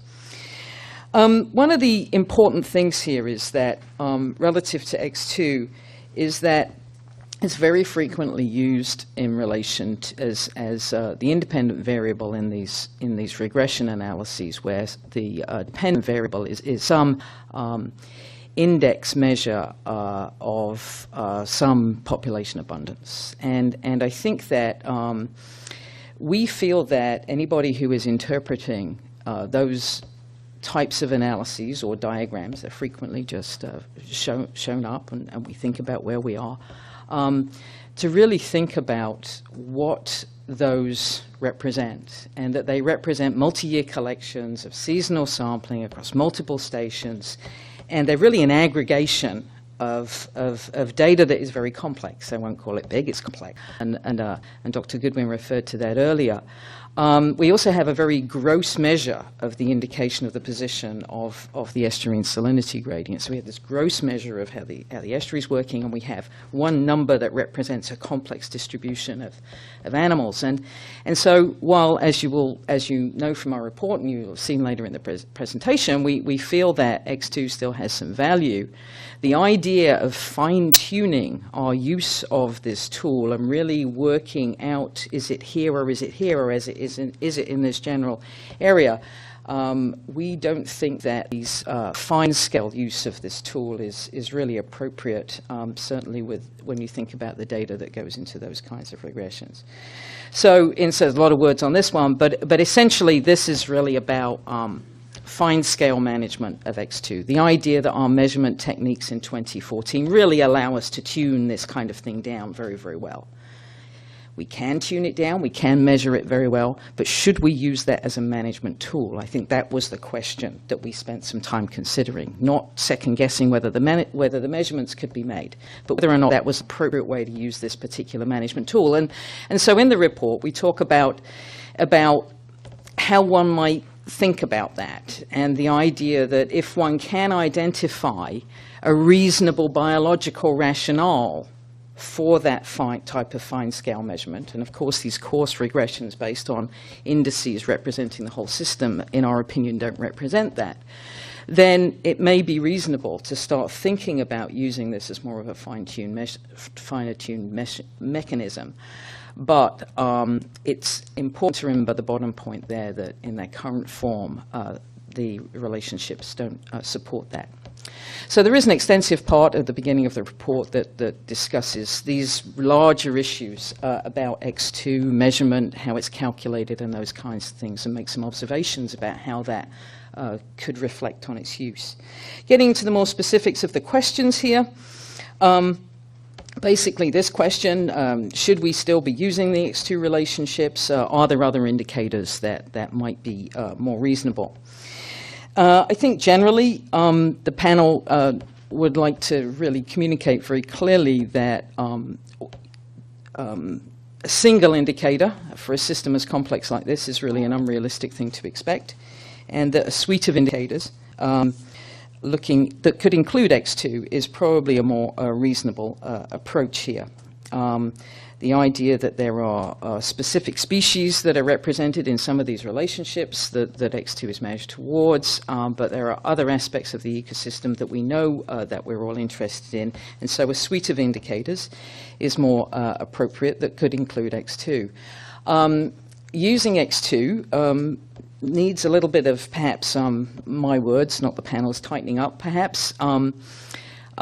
We felt that these frequently used diagrams that represent abundance versus X2 really needed some kind of more rigorous representation of uncertainty. They tend to be logarithmic scales, So x2 linear on the x-axis and a logarithmic scale of some abundance index. And so a very small change could mean a very large, small change in x2 could mean a large difference in the index. But of course, given that it's a log scale, it could be a large or it could be quite a small change, depending on how that log scale plays out, which end of the relationship that you're at. And we really felt that, they spent a lot of, I think there was early agreement on this, that the log scales are good. It's nice to see the straight lines. It's nice to see how those things come together. But the idea of thinking about uncertainty around those, but also representing, I think, for the public and for others, the linear representation of that data too, so that people can more readily get their minds around what an incremental change is likely to mean in that index, in the kinds of quantities that we use in daily life, linear measurements. And then the issue of X2 and outflow, and the somewhat confusion between the two, different analyses using one or the other. For scientifically, it's not so much of a problem. The translation can be made, but some kind of consistency, and that would be helpful. I'm not going to go through this in any detail. The idea that a number of indices could be developed for use and listing in the report. This is just a subset of some of the kinds of things that might be included in those that could be important in terms of these the larger ecosystem. Again, at the bottom there, the idea that abundance indices are one thing, but we probably really want to know whether these animals are growing, whether they're reproducing, whether they're dying, these kind of vital rates, the things that actually measure what's happening in the population. And I don't know, my colleague on the left here can talk much more about that as necessary. And so this question, the next one, is really about this issue about how much do you need to move this to make a difference, if you like, and are there thresholds in this, and how can we use adaptive management? And I'm paraphrasing generally. These are quite complex and many questions, as you see. We make an observation quite clear about the potential for improvement in delta smelt by movement of X2. We think it's unlikely that the kinds of things that are in consideration at the moment will make a large difference there. It's possible that for other species, and I think that's the next slide, that may be a little bit different. While there is discussion in various reports and various of the documents that guide things that go on and elsewhere about how X2 could be managed, we really are moving around within a very narrow range. And these really are relatively modest, particularly in the fall. These are relatively modest changes. And so there may not be substantial increases in some of the key pelagic species that the expectation is provided for. In the winter-spring, going back to the unimpaired flows discussion that was mentioned earlier, the idea that 75% of unimpaired flows in winter and spring is something that is considered important or considered to have some kind of a basis in the other report, that may well have a benefit for long-fit smelt. And so at the same time, we have to recognize that while that general relationship might hold, that these general relationships are built on a very variable database, and so that doesn't necessarily mean that in any one year that particular response will be realized because of the generalization of the data that goes into the index and the variability within the system. I think that's quite an important kind of caution for the use of a simple index like this. Under this question, we talk a little bit about models. I'm going to accelerate here now. There's an awful lot of data here, which is good. It does have limitations. We have made enormous progress. You have made enormous progress, the community here, on modeling. Sometimes the complexity of those models and how we theoretically understand those processes, particularly for the biology, go a little bit beyond the ability of the data to support them. We think there's some promise here and some work here that should be pursued. Again, though, there's perhaps a theme in here is that focusing not so much on the central tendency of the data, but the uncertainty around the data and what those model results really provide decision makers is quite important. Talking about adaptive management, that was key in this question, and clearly it's something which has is a focus of a lot of attention in this system at the moment. And there is this catch-22 in the sense of really whether or not the science is there to support for decision makers to feel confident in the outcomes that might take with a very large action or the use of a lot of water in terms of moving X2. It's difficult to improve those model predictions and give people more confidence without actually doing it. And so we're in this difficult situation. There is text in our report that talks about how it's quite difficult to do effective active management in a system as large as this, where one only has limited opportunities on an annual cycle for making changes, that those changes have large implications economically and potentially have risks associated with them.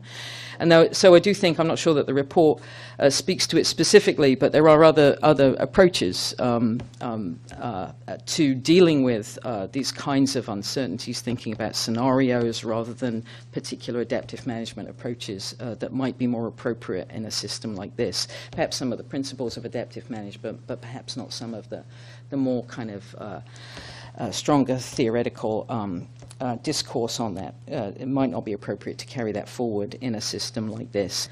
What are the other things that influence this? This idea of multiple stresses, this comes up a lot. Basically a question that it seems like is something that we struggle with here. How can we understand the effect of these multiple stresses on the fish? If we just address flow and not the other stresses, if we just affect the other stresses and not the flow, how is this likely to play out? Well, it's really not so much the flow that it's not so much the flow that's the proximal influence when we manipulate something like X2. It's really an indicator of a number of other things that actually occur within the system. And so we really have to understand that when we move X2, when we change outflow, we're changing a number of other processes too that also then influence the role of some of those other stresses. I think one of the most important points that the panel wanted to convey here is the idea of change in this system. We get a lot of attention to specific events like pelagic organism decline, like the invasions of clams, those kinds of things. But there is long-term change in this system. And the idea that events can apparently, to many, be seen to cause dramatic change, but the effect of these longer-term changes, and we're talking things here about things like changes in turbidity, for instance, which is now well documented, a long-term increase in clarity of the water, need to be taken in mind. There is, I think, quite a thoughtful section in the report on ammonium. This is not my particular specialist area, and so I'm not going to be able to go into this in a lot more detail, I'm afraid. But one of the things that we did here was the panel really thought about whether or not the discourse here about the role of ammonium actually really reflected whether there were alternative explanations, if you like. And so the idea is, and I'll try to do my best here, you may well know more about this than I do, that we know quite well as a scientific community that ammonium concentrations greater than some threshold inhibit the uptake of nitrate by phytoplankton. And so you've got ammonium and you've got nitrate and you've got phytoplankton. It's how all they work together. So imagine if you have high ammonium concentrations above this threshold, then you're not going to have a lot of phytoplankton because they're not going to be able to grow very fast. Once the phytoplankton transition to nitrate, then they grow a lot. And so then the nitrate is drawn down and you have a lot of phytoplankton. However, there are other things going on in this system. There are other things other than ammonium and nitrate that could be influencing phytoplankton growth. And so we hypothesize and lay out a potential set of cause and effects in the report whereby it's possible that one could have a situation where the other factors would influence the phytoplankton growth before the ammonium was used up. No nitrogen would be used, so there'd still be a lot of nitrogen. Some ammonium would be there, but there wouldn't be a bloom. And so there's a diagram in the report which is probably much better than my verbalization of this, but essentially what we're saying is that certain these conditions don't necessarily support some of the ways in which they're often interpreted, not always here. There are other questions here about that need to be answered about ammonium and about phytoplankton growth and how that is different relative to nitrate. And there are also issues about blooms, that when we see blooms in the low salinity zone here, right, is it actually because of growth right there in that place in the estuary, or is this about phytoplankton moving around through the system? So really, perhaps there's a theme here, which is about again, my words, not the panel's, but perhaps beware of, I don't know if it's conventional wisdom, but beware of latching on too quickly to one specific attractive idea, and be sure to question and think about alternative explanations and think broadly about these things. These are difficult issues, and the breadth and additional interpretations need to be taken seriously and considered. That's probably the bottom line here. We think there's a lot of potential for the development of a delta ecosystem model. The hydrodynamics modeling has clearly moved to a really good place at the moment. Some promising developments there where some ecology could be added onto these kinds of things that would really make it important. So quickly now, charge question 5. This one is really about the management of X2 in winter and spring, and the management of X2 in summer and fall, and the effects of those particular management strategies on that seasonal basis. The high outflows in the winter and spring clearly seem to benefit a variety of species. I think we felt quite confident about that. When we get to summer and fall, it gets a little bit more difficult, and this is where adaptive management approach. There are some the fall outflow adaptive management approach, for instance, may be an appropriate way to move forward, with the caveats that we had earlier about adaptive management and the limited opportunity to really manage the system in a way to learn from it. But really the bottom line here is that managing flows, it seemed to the panel, can provide at least a coarse level of protection to estuarine fish and ecosystem health. However, just using the flow objectives on a monthly or seasonal basis is not going to give you everything you need to ensure that protection. So that was leaning back on a theme earlier in the report. Just a couple of points here at the end. We spent, as a panel, a lot of time, as I said earlier, going back to 1993 reports and trying to understand how this concept had been developed. And we included a number of quotes in here just to kind of help us really think about it as we wrote the report, if nothing else. And it struck us that we've been at this for 2 decades and perhaps have not had the effect that may have been desired. Things could have been worse. And of course, one won't know that, but the idea that's something I think for us to distill and to think about and to be aware of, and it goes back to this idea that the system has changed over those 20 years, and so perhaps then the management of the system also needs to change. We think X2 should not be dismissed; it should be continued. In the near term, at least in the near term, but while other things are explored, maybe as replacements or perhaps in addition to X2. And really, this last point, which I know is not a new one, and it shouldn't be a surprise to you that an external panel like this would feel the need to say this very strongly. Beware of what correlations really represent. And be aware of what data goes into those relationships that you see on those simple graphs.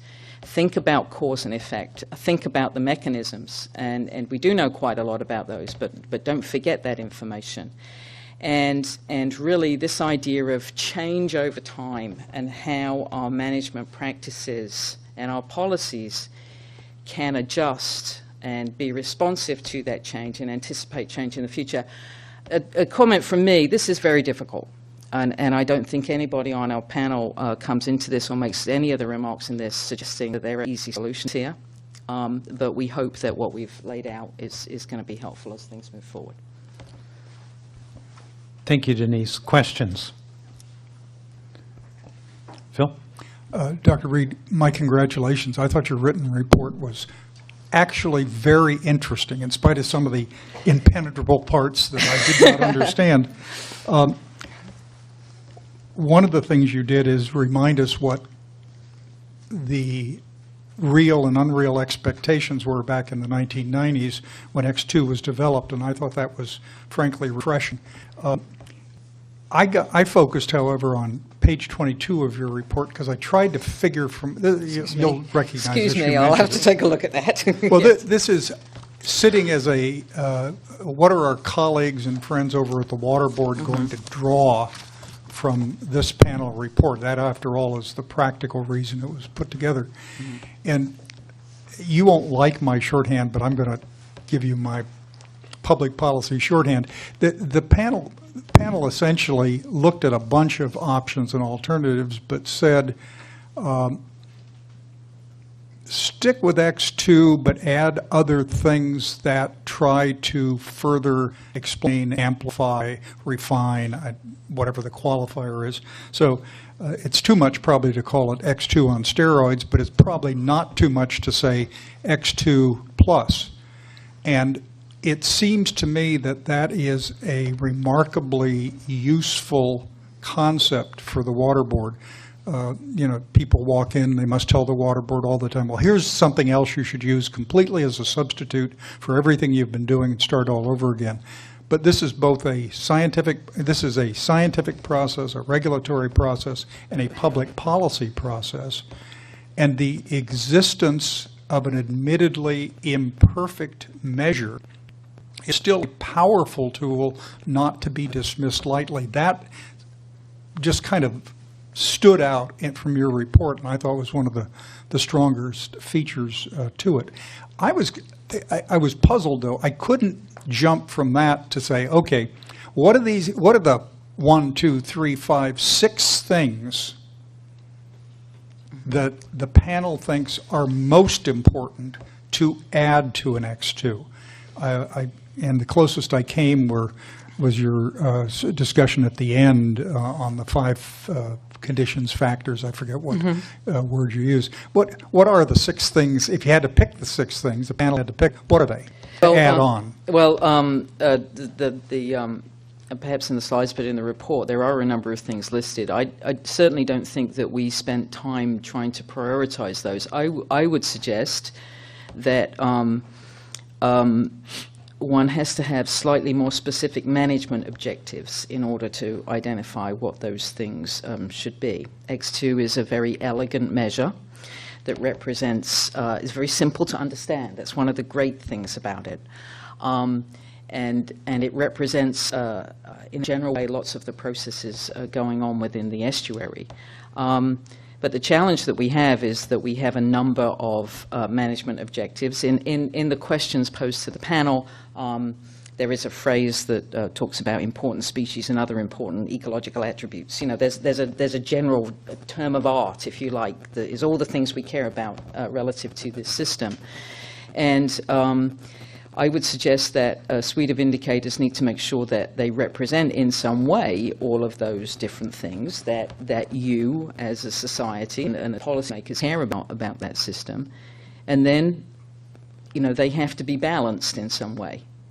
And so without understanding the details of the management objectives and which particular elements of the system you need to be represented so that they're in front of you when you make the decision, that's the thing that drives what the indicators are, I think. Yeah, but scientists would not readily be happy with public policy people saying, yes, we want a 97% certainty that X2 is modified will guarantee a successful outcome, because the caution you have expressed frequently in your report is there's so much going on and so many factors impinging on this that there's not a direct causal relationship, which means if you change on March 1st, 2016, the water flow for a month, that you magically increase a certain fish species by 50,000. You don't, as a matter of fact, you say that's you don't say it's stupid, but you would if someone pressed you on all of that. But I would say that was an inappropriate Okay, interpretation. inappropriate. Or something like that, But yes. forget the panel discussion. What does Dr. Denise Reed pick as her top 4 or 5 elements to recommend to the Water Board and its staff that they consider as supplemental to an X2? I will, what I'm tempted to say here, Is that your business? You should do it. No. I wouldn't say that. I would suggest that it's not a scientists recommend and a policymakers receive, or a policymakers say 97 and scientists do. It's a dialogue. And so you say you want 97%, the scientists say you can't get 97%. There isn't anything that gives you that. How about 50? Are you happy with that? And you say, I can't make a decision on 50. We've got to think of another way of doing it. There needs to be some kind of dialogue there between the two. But recognize, and I think one of the important things there that you said was how certain you wanted to be. And the idea of starting with that in that iteration, I think, is very important. Clearly, something about food web pathways would seem to be something that needs to be reflected in this. In the 4.5 years the council's been around, we have been having versions of this conversation all the time. Right. One of your messages is it's impossible to increase a level of confidence about the methodology you're using without actually trying to apply some of these measures, standards, tests, modifications, flow adjustments, or whatever, and look to see what happens. I'm trying to figure out how the Water Board continues and refines X2 in a way that uneasily allows all these competing water interests to momentarily agree that much as they hate it, there isn't a better alternative. And secondly, allows some degree of progress on the co-equal goals, both a more reliable water system, which is not, in my view, more water for everybody who asks for it whenever they ask for it, for whatever purpose, and simultaneously an improved delta ecosystem in some fashion. So I'm just looking for the Reed rules, the 5, 6 additional things. This isn't perfect. We want to change it 2 years from there, but take a look at these approaches, issues, and figure out how to add them with X2, which is what is the guts, I think, of what the panel is saying.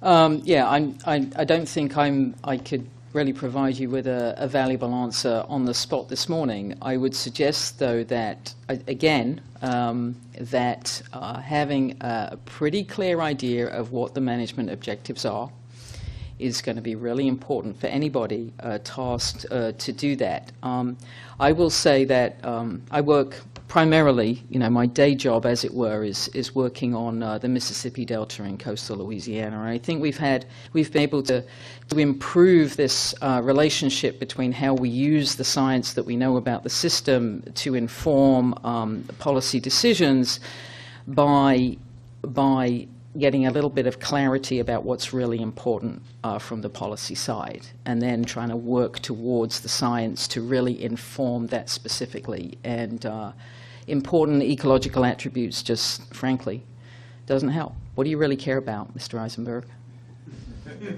Well, I think California. I wasn't doing that to be facetious, but that's really the question. No, I know. Is it really delta smelt, or is it really salmon, and we don't really care about biodiversity? And in my view, that's not the choice that's around.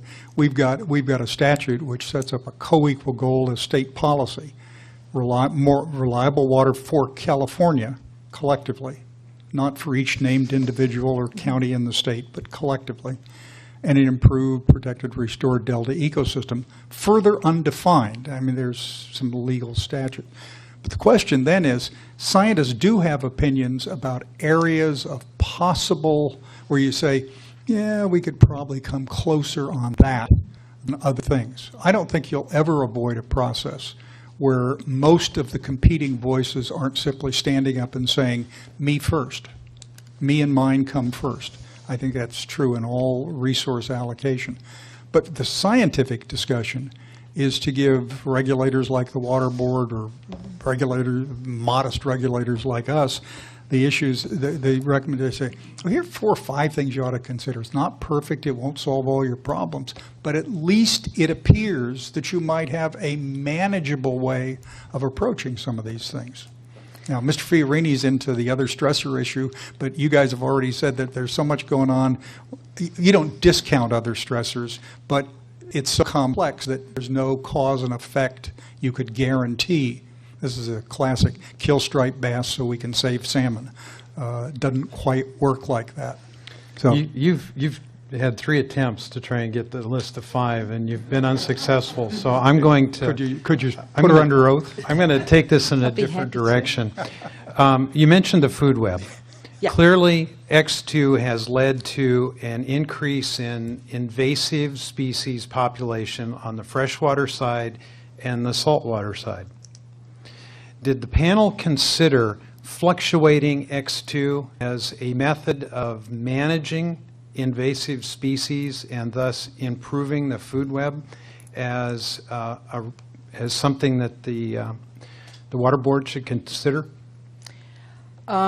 We talked about that, perhaps not that directly, but and I'm not sure that I would agree that X2 had led to invasive species, but it may have provided conditions where invasive species have been able to thrive. Exactly. Yes. Okay. I'm exactly. sorry. I just wanted to make yeah. sure that I thought we were on the same page there. Yeah. The environment. I think the issue there comes back to one of the points made in the presentation that's in the report, is that at the moment we're talking about fairly small adjustments in X2. We're moving around between whatever it is. I can never remember if it's 74 and 81 or it's 71 and 81, whichever, in that small zone.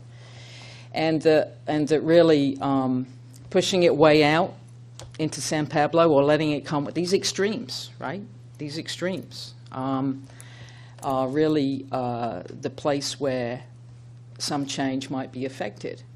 But whether or not we're prepared to take the risk of doing that is something that needs to be clearly thought through. But this is the idea of that uncertainty about the relationship becomes greater when it's either way seaward or way landward that we talk about in the report.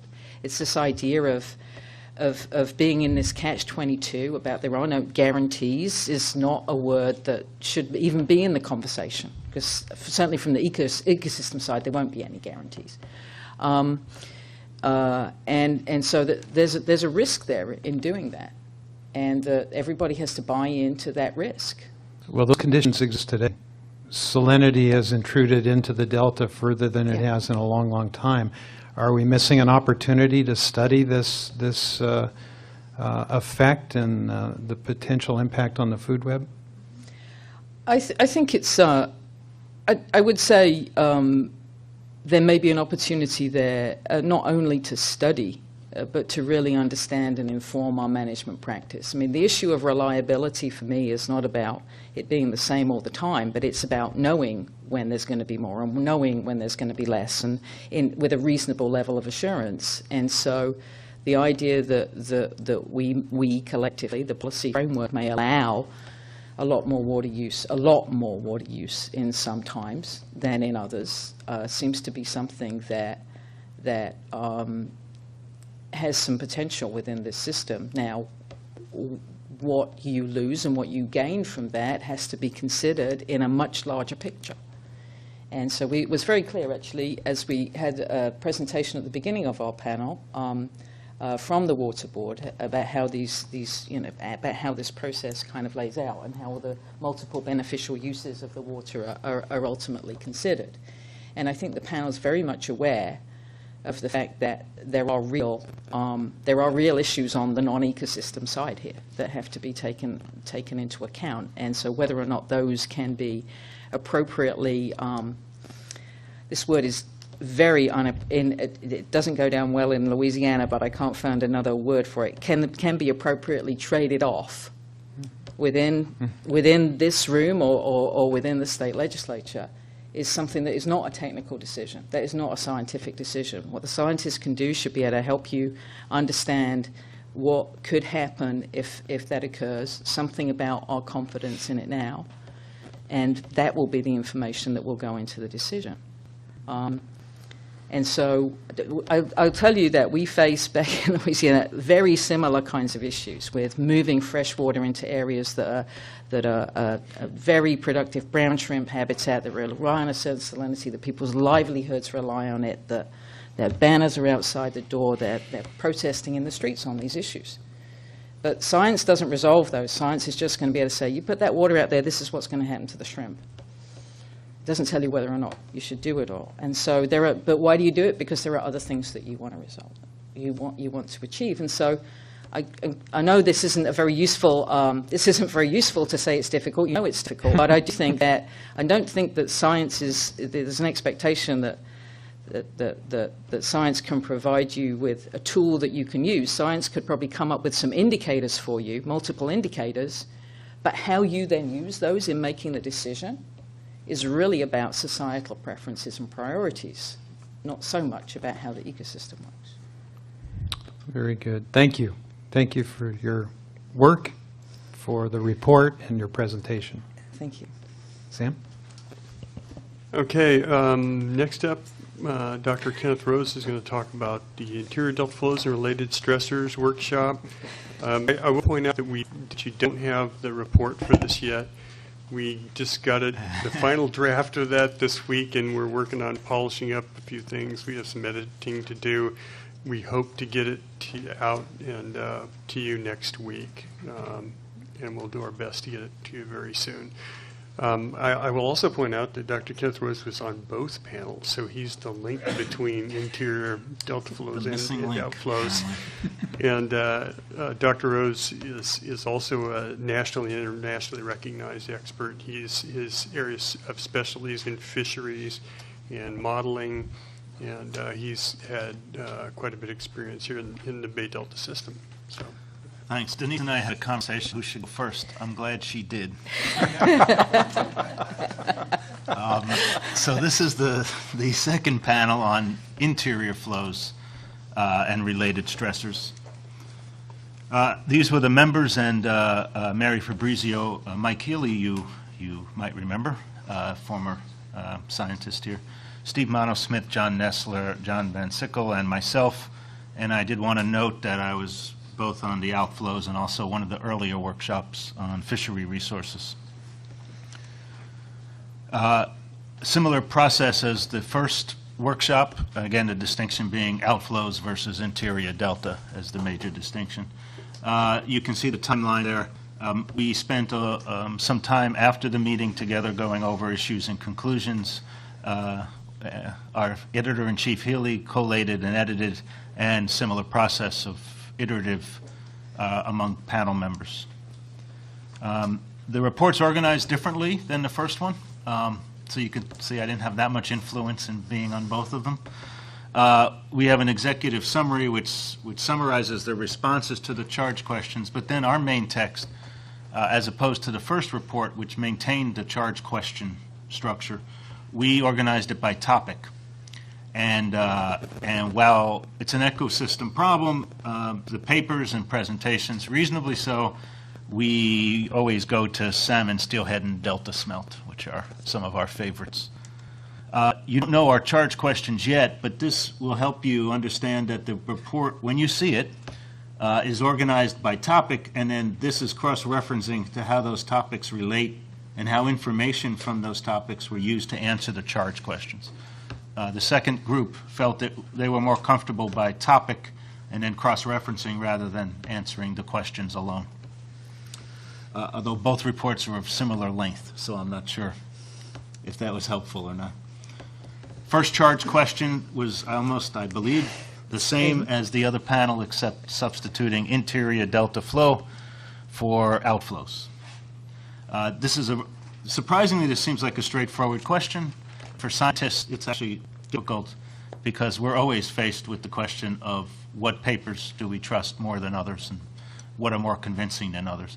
So in this case, we felt we really liked the first panel. You could judge what we thought was important by what ones we cited, at least in positive ways, in our report. is probably the best way to judge what we thought were good papers, because they influenced our text. There's a lot of very good science. However, there's a lot of howevers in these reports. The panel was concerned that little experimentally validated quantitative guidance on flow management was available to the board. It was actually a stronger statement, and some of us massaged it a bit as the draft evolved. And that, we're going to come back to that. And it's kind of the structure of how science is done here, with a lot of independent studies trying to form a scientific program. And that's a real challenge. And we discussed that in detail in the report. And as you've heard before, too much correlations, not enough understanding in many of these studies. Although the science has progressed quite a bit over the past 10 years. The second question, I don't know if it matched the second question of the first group. I don't think so. So I'll explain this one a little bit. The interior delta flows have been altered in many ways, their timing and magnitude. What are the relationships between these interior flows and native fish? As Denise said, vital rates. After many years, I finally have trained her to call them vital rates, survival, abundance, etc. And the answer, again, this is more of a guide through the report, since you haven't seen the report yet, but this may help you when you do go through it. It's not surprising that within the delta, there's a lot of factors going on that affects them, and these include velocities of the water, sediment, nutrients. It's hard for us. We have what's called shifting baselines.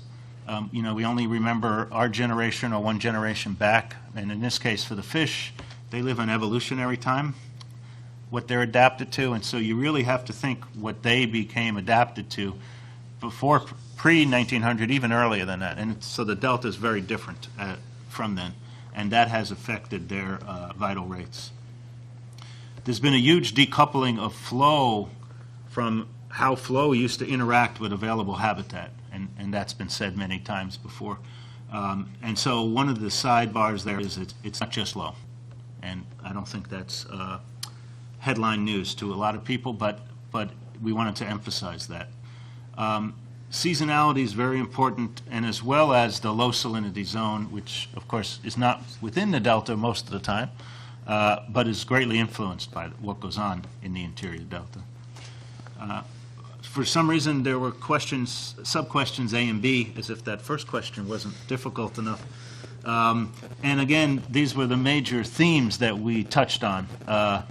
One of the themes was that we think it's not a good idea to keep talking about flow, because fish don't really care about flow.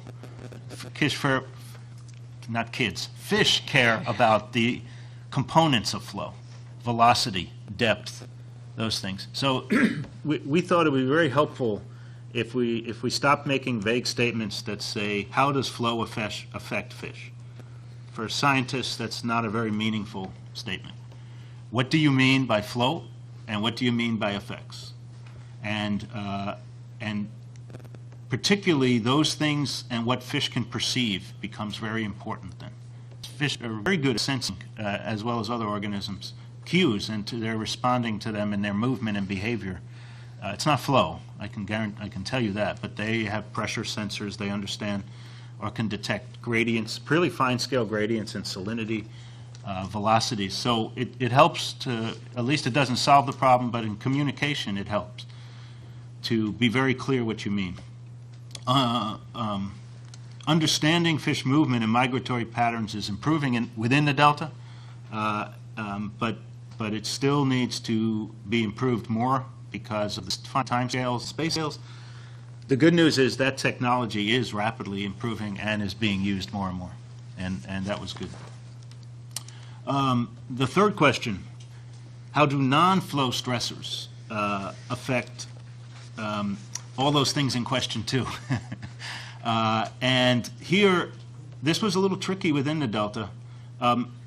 Some of the statements we made and then discussed them in more detail was that a lot of particulate organic matter is exported out of the delta, which means that it has a fairly big, what happens inside the delta affects down estuary. And there's a lot of things going on down estuary. Successful invasions of invasive species were really very prevalent during drought periods when you look at the literature on the historical records.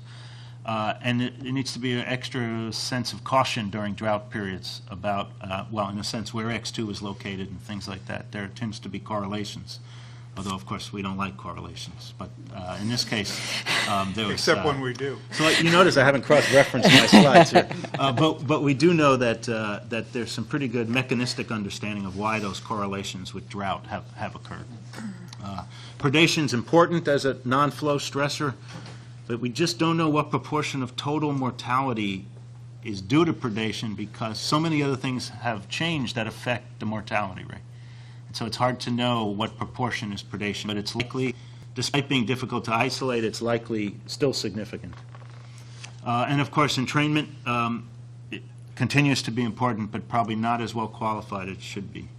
The fourth question was about what metrics of interior delta flows, such as Old and Middle River, Q West flows, export-import, are useful.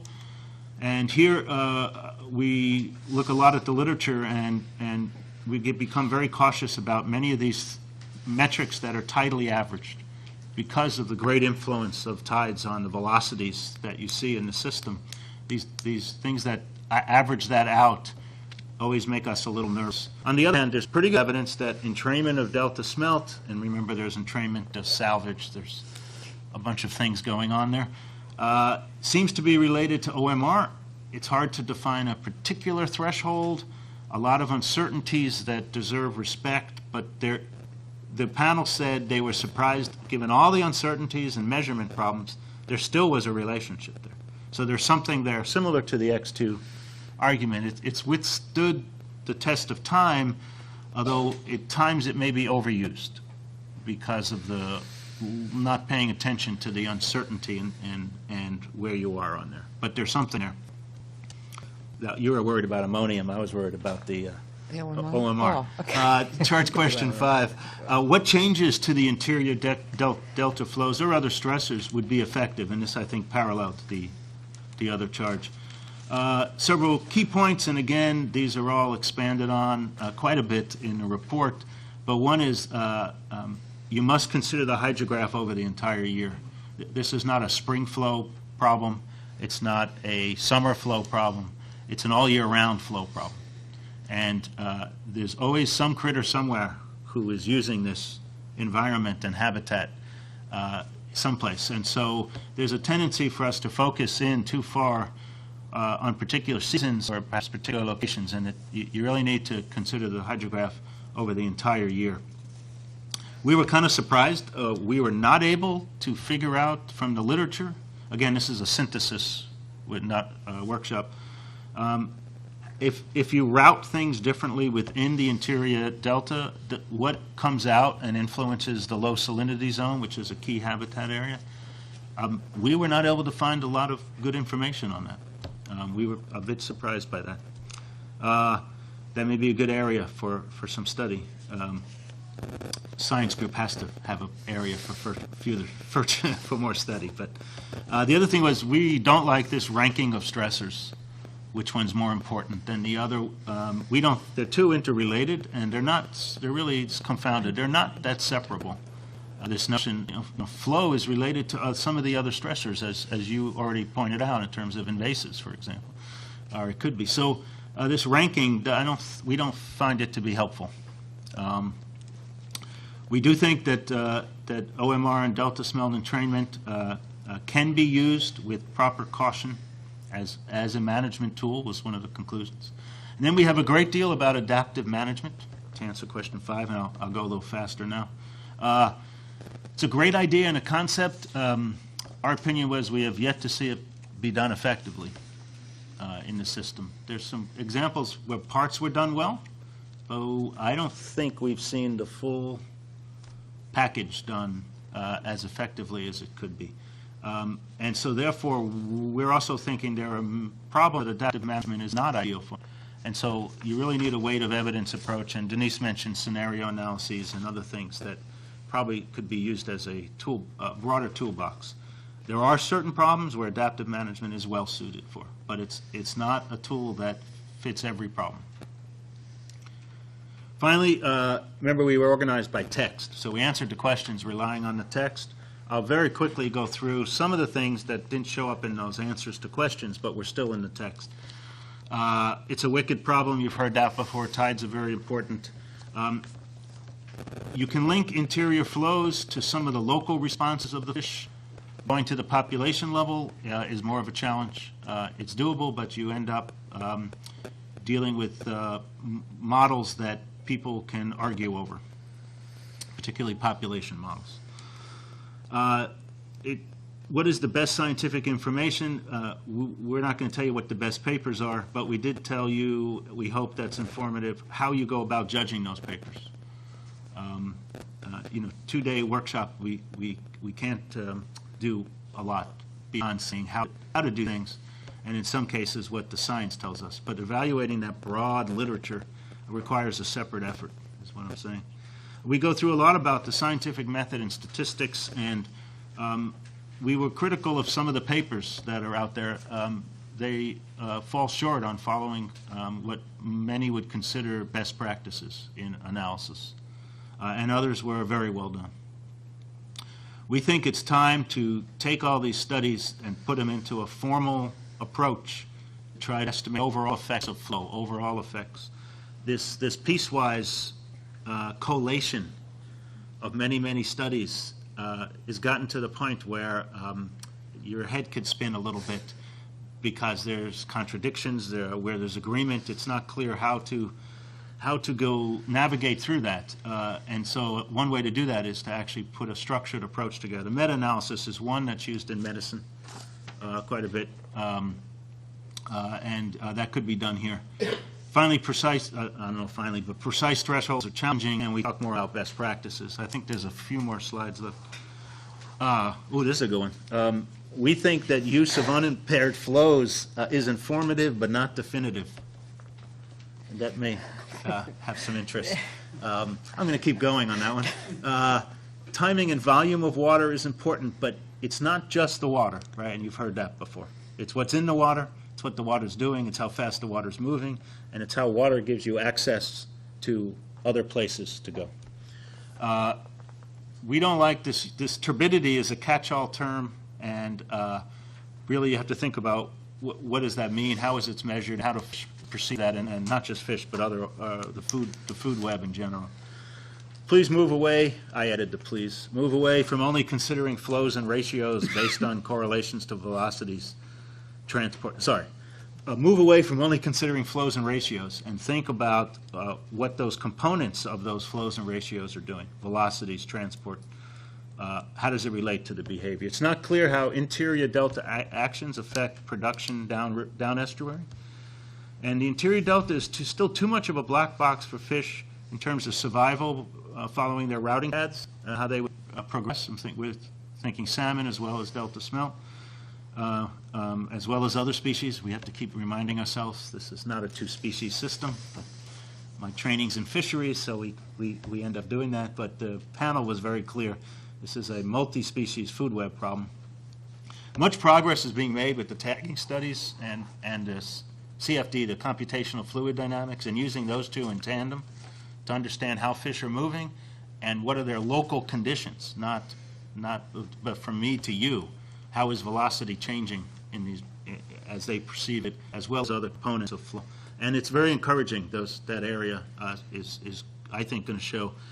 We think is going to show some very practical ways to engineer bends in rivers and intakes and all those things to reduce entrainment and to perhaps encourage fish to go a certain route through the system. Say what you mean by flow. Abundances, indices, we're very loose with those terms. They have precise and accurate definitions, and we should use them. What we mean by effects. If it doesn't affect growth, mortality, reproduction, or movement of individuals, then I don't know what you mean by effects, if we're thinking fish. I don't know what you mean by an effect. What life stage location? I think precision in communication is going to help somewhat clarify at least the differences. And adaptive management, it can be done effectively. There's some encouraging, MAST, for example, project seems to be on a good track here, but there's also a tendency to take difficult decisions and delay doing them by putting them into adaptive management context, and that's not an effective use of adaptive management. I'm not going to say anything about food web changes. Finally, I don't think there's a need to. Finally, that data has been massaged on salvage, if everyone's familiar with salvage data from the two facilities and entrainment. We don't think you can go back and improve those data historically, but by reanalyzing them. However, you can do studies now that'll help you refine your historical estimates, and we think that's a better direction to go in. Well, I had a lot here. Modeling, Denise talked about it. There's statistical, there's life cycle, there's food web. Expectations are the biggest problem. People have high expectations of these type of ecological models. They're very useful, but they need to be used properly. And finally, I hope finally, programmatic science. There's a large section in the report about this idea of trying to overlay multiple individual studies to address a large complex problem, and you end up with what's called leakage. Critical information gets lost as you keep simplifying it and simplifying it and simplifying it till you get down to something that actually is not that useful. And I think I can say this, and often that's the level of information that gets crossed over into management and regulation. And this is more complex than that. And so we offer some suggestions for minimizing leakage when things are organized that way. I think I said that correctly. So there's a bunch of recommendations and really suggestions that are threaded throughout the text. We would love to see a follow-up for this. For example, the two things that were mentioned, those can be analyzed and addressed. What are good indicators? That can be done. These panels can't do that in 2 days, but that can be done with an analysis and looking at what indicators are sensitive based on historical data, what the managers want the system to look like. That can be done. And then finally, and I think I speak for Denise also, we hope this helps. I'm sure it will. Dr. Rose, thank you. Questions? Susan? On your admonition to be precise with language, I am going to ask this question in a really imprecise way. With what was said about management objectives and what you said about the hydrograph for the whole year, is there any science or a synthesis of data that looks at over the year certain actions taken to benefit a certain set of species, say in the summer or spring, how that affected other species, not only in that season, but over the year? Yes, and that can be done. It may have been done in some other reviews, but not. Certainly, we know where most of these critters are and when. And for many of them, well, for some of them that are well studied, we do have historical conditions of, I'm going to use the word flow, but of environmental conditions which seem to be good for them. So if we overlay those two, you can come up with a map that says that you need certain conditions for certain species in certain times and places. That, if it hasn't been done, it's somewhere, or it can be done. The part about specific management actions is a little trickier to isolate those because of the way the system works, as you well know. I would look at it as a whole year scenario of water management. And then you can overlay that on that kind of needs kind of map for the critters.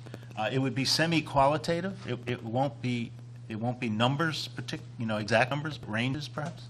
I think that could be done for some of the key species and some of the management scenarios. Mm-hmm. I'm always worried about isolating a season for an action because this is a bit like Gumby or rubber band. You you pull out water here, and something may trigger later in the season an action. So, but if you could have a full year, I think that could be put together in a semi-quantitative, qualitative way.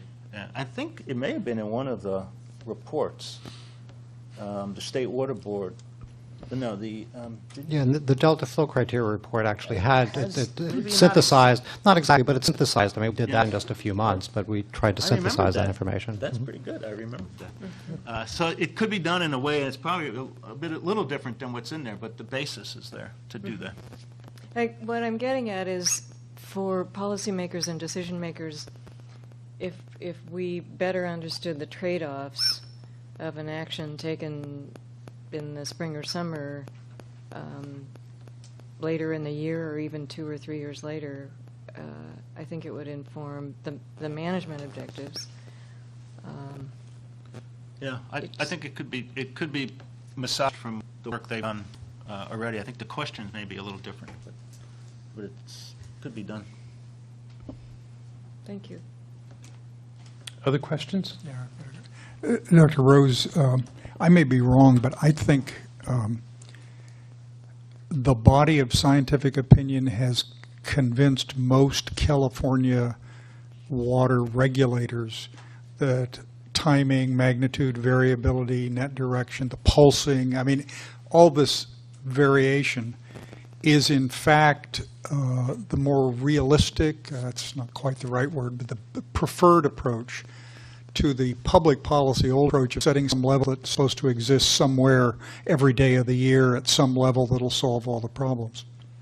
How would scientists advise the water board to express in regulatory terms that scientific view? Because that's what they have to do.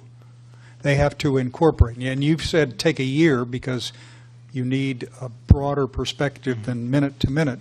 And my guess is, in reading the water board stuff, they're headed in that direction. But how, just what would a revised, we know from Dr. Reed's stuff that a revised use of X2 is going to have some other factors in it and all that. But for your stuff, the timing, pulse, the interior flows, all that, how should the water board say that in regulatory fashion?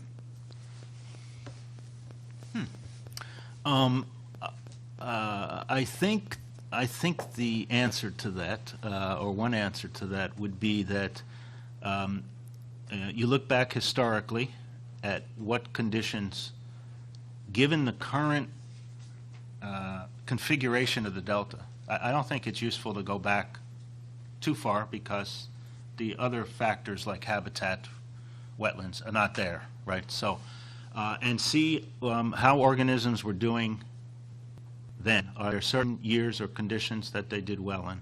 So I think that would be one part. Another part would be that there are some, for some of the species, sufficient modeling techniques to look at combinations that may not have been observed historically. The pattern during spring, right? We haven't seen every possibility. And that would be another pool of information. I do think the unimpaired flows is another pool of information, which again is a calculation about what could be. I thought you trashed unimpaired flows. Did I miss something? No, what we said was that it is informative, but not definitive. And it is an informative because? So it's informative because if it's calculated appropriately, and there's some debate about how you calculate it, it does tell you what flows would look like in the current configuration of the system without all the extractions. Mm-hmm. Okay, so that's informative. Mm-hmm. We felt, our group felt, that taking a fixed percent of that was not the complete picture. Was to be frank, that was our bottom line there. And that's because we think there are several pools of information, that being one of them, to draw from. And then, of course, there's practical constraints. But so I think I would approach it that way. You have historical information. You have an ability to look at conditions that have yet to be observed through modeling techniques, and you have what would be there without key extractions, the unimpaired flows, and you can calculate that different ways. But I think those three, unless you think of something, oh, you're not going to help me, are you? I think those three would be the three key pools. And there's also, you can look at some food web information and stuff, but we're not very good at that when we really get pushed hard. But those three pieces, I think, are reasonable, and then what the organisms need, in a qualitative way, or ranges, broad ranges. That's how I would approach that. Judge? Could you expand on your cautionary words regarding adaptive management? See, this is where I have to be careful, because I have certain opinions, and the report overlaps to some extent, but not fully. And so I'm representing the panel here. Some of the cautions are that this system is constrained in how much it can be manipulated. We have several key, as you know, biological opinions, several listed species, operating constraints. And I think the Vernalis Adaptive Management Program was a great idea, but they also, after 8 years, they really couldn't see the full range of conditions that would have been ideal for really deciding the delta, the response to a change, right? A lot of useful information was obtained from that, but one of the challenges in this system is the constraints to manipulate it. True active adaptive management lets you really manipulate the system to see responses, and here it's constrained. So that's one caution.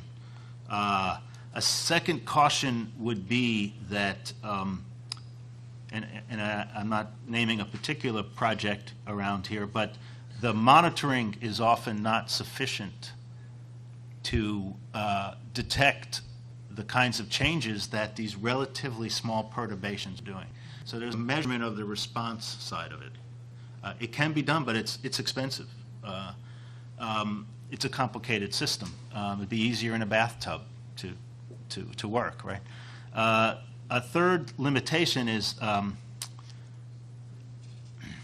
there's a level of distrust in the scientific and stakeholder community that makes a cooperative study which adaptive management needs challenging.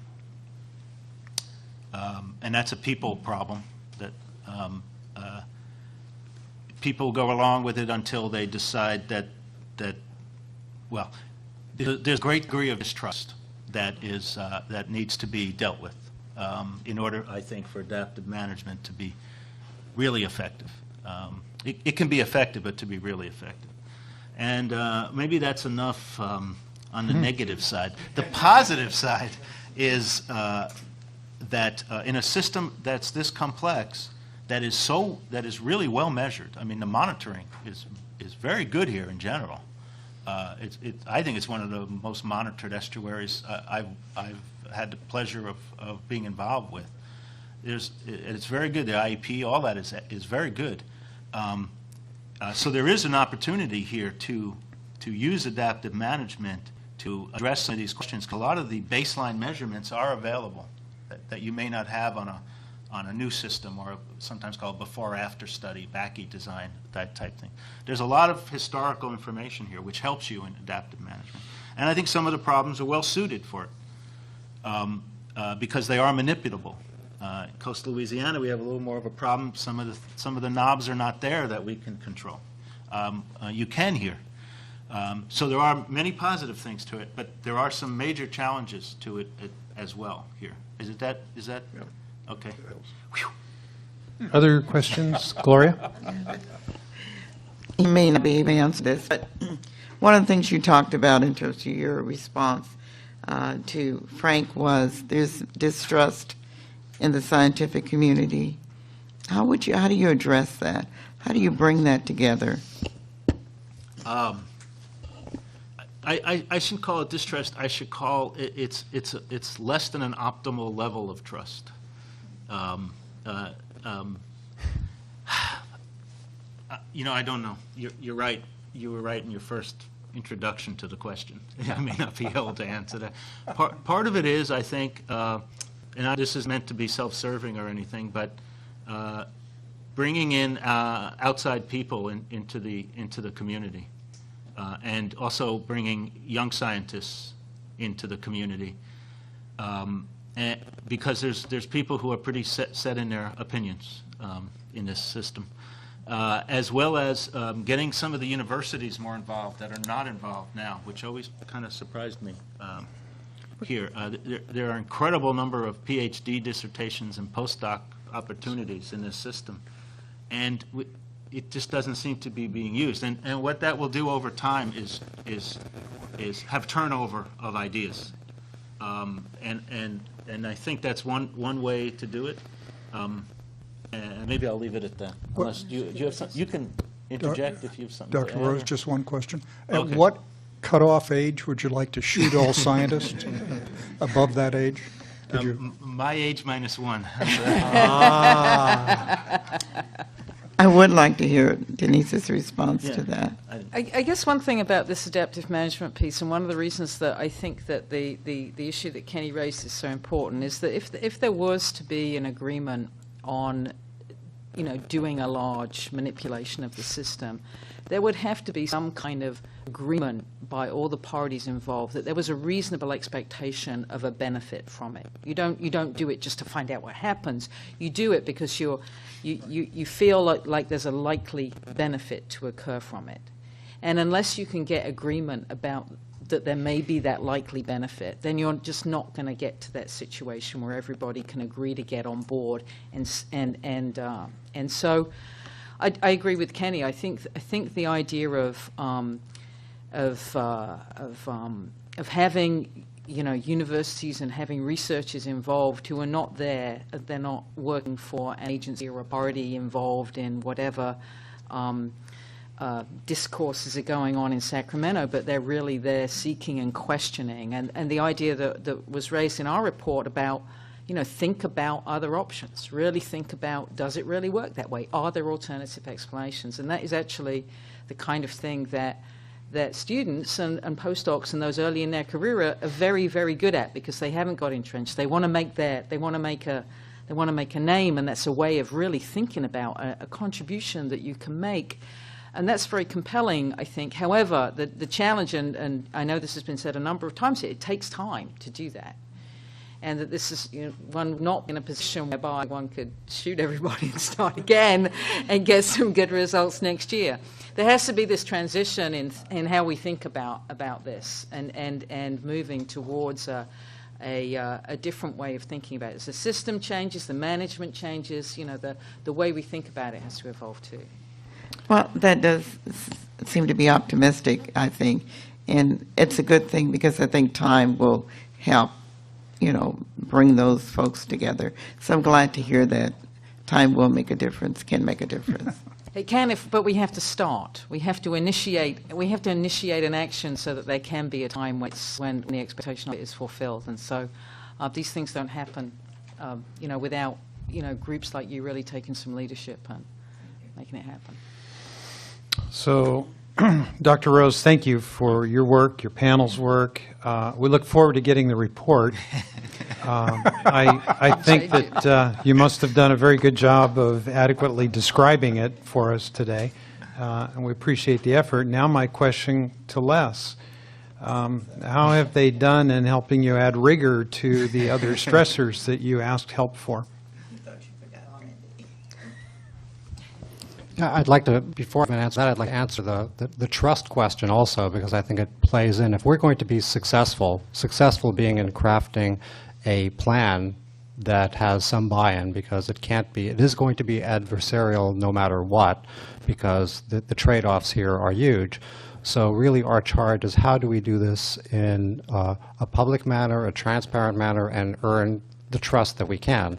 And part of that is through processes like this, where we vet the science. So we not only vet the science, but we effectively do what Dr. Rose says. I don't think he said we shouldn't do it, but we are going to have to roll up all of this into something quite simple and crass, coarse. You can come up with any of a number of terms for it that are going to seem kind of negative, but I would rather turn it into something positive, and that what does this ultimately mean in terms of determinations the board is going to have to make in terms of the balancing of the competing uses of water.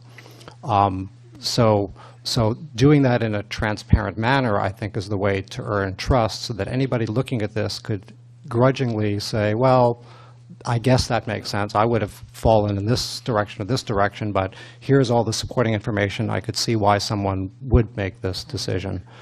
So getting at your question now, Randy, on how does this help us, I think we have some information that we're not far afield. It's not like, back off, don't do this at all, but cautions in terms of, well, keep multiple thoughts in your head as you're doing this. There's some good things about X2. There's some good things about unimpaired flow. There's some good things about OMR, but it's not the whole story. You need to continue to look at and explore other things, and positively or negatively, one of the ways that we will be proposing to do that is to use adaptive management. We just can't get away from that, even though how we do that successfully remains the challenge. I'd like to kind of refer to what we're doing in phase 1, because we're further along, where we've proposed that some of those coarse flow prescriptions, if you will, in terms of a % of unimpaired flow. But we very much say that can't be the end of it. It's the beginning of it. And we've suggested them in terms of a range, and a quite wide range.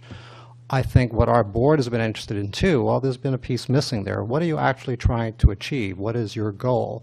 So what are the indicators that you need to look at to put in to how do you run an adaptive management? What are you trying to achieve? So the starting point might very well be, here's the central % of unimpaired flow there. We went out with 35%. What we go out with this fall depends on, we're in the process of now reevaluating everything that we've heard, but that's the starting point, and with an adaptive management, adjust it within a 20% range, which is huge, which gets us to, where we are now, to something much higher. So I think what I always have to be careful, am I filtering what I'm hearing? So I'm going to look over to my left to see, is there head nodding there? Is like that. So have you heard what we said? That's a starting point, but it can't be the final answer. Then we have to do adaptive management. What are the indicators, if you will? I've been working with those in the basin. There's been independent work going on there. Our efforts have stimulated efforts there to say, well, how can we fix this in ways alternative to flows? So if the indicator are increases in population of certain metrics, if the goal is, because I think I also heard that, well, what are you trying to achieve? Is it outmigration? Is it returns? Is it certain numbers? What's something that you can count and track over time? And one way of getting to that is flow, perhaps, but then there's the alternate measures. There's habitat, there's predation control, some other things that have come up that might get to the same place. And as long as you achieve that endpoint, well, then that's good. But I think what I've also heard, and this is perhaps the most challenging thing, most negative, and I'm looking for a nodding head. I heard Dr. Reed refer to one of the things the panel found is that, well, 75%, that seems to be information that supports if 75% of outflow, that you would expect to see some improvement in longfin smelt, but it'll take some time. That's two problems. That's an incredible amount of water, and we are very impatient. We don't tend to want to do something and then wait to see, well, and it's very unsatisfying. Yeah, do this for 10 years, and we'll let you know if it's been effective. So that's going to be a challenge I'm not sure how we're going to surmount, because we're all impatient about this because water is so valuable, and it will ultimately become a question, how much water are we willing to throw at this problem and for how long, to see if we actually are going to have some effect. Again, keeping that other thought in our head, because it's not just about water, but while we do these other things to address this problem. So that's my attempt to. Okay, good. Okay, so far on general track, but that's and we've heard a number of things here that are good, and a number of things that will inform the continued study, the continued adaptive management. And I think, as I heard here, we'll be checking in when we package and have simplified everything that we've heard. That'll be undergoing further review. Let's just want to make two suggestions. I personally think most of the water community and the environmental community in private are a lot easier to deal with than they are in public. And I'm sure the scientific community is a bit like that too. I think the board has an opportunity to talk turkey in this regulatory process, because if you do it correctly, what you're offering to water users is not what they say they want, which is an unlimited supply of water every time. You're offering to them a more reliable supply because you are setting up a system that will minimize the opportunity for what Judge Dan used to do, which is make orders about the system, creating uncertainty. So I think the area that the board might want to consider is how to structure an order that guarantees the presence of independent science that's funded. And I'm not even asking, I'm not even very clear on that. And secondly, how do you establish a management structure for water and environmental protection that forces the managers to consider both issues at the same time? In other words, not dictating the conclusion, how many of this salmon, how many of this smelt, what water acre. It's one of these things where I think the board's discussions, when I've listened to them and when I've heard staff talk, you're already thinking about these things. But my instinct is, my political instinct is, that the parties, the big, important, mostly angry, combating parties, actually are desperately anxious for having a certain level of a greater predictability. And this those elements, independent science and coordinated decision-making of scientists and water managers, might be an area where you could do some very productive stuff. I'm not sure that's right, but I think that's right. So, anyway. Sam, final comments? No, I think that was a great discussion. I didn't anticipate it was going to go that long, but I think it was worthwhile, and we will get the report to you as quickly as we can so that you have a chance to read that in a little more depth. So, great. Well, thank you all for a very, very informative panel. We are Chair, now going to... Could I just make one very quick question that I think is important? It'll be a 30-second. Absolutely.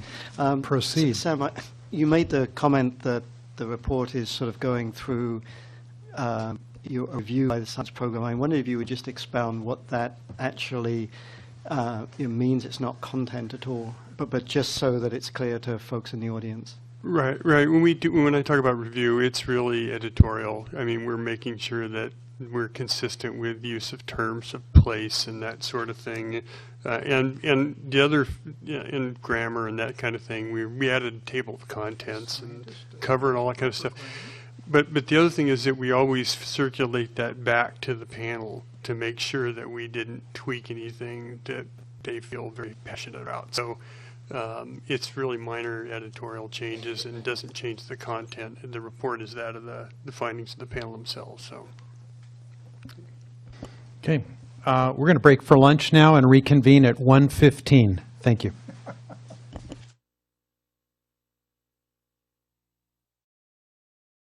We are reconvening, and we will take up for the next item on the agenda is file item 10, managing delta salinity in a time of drought.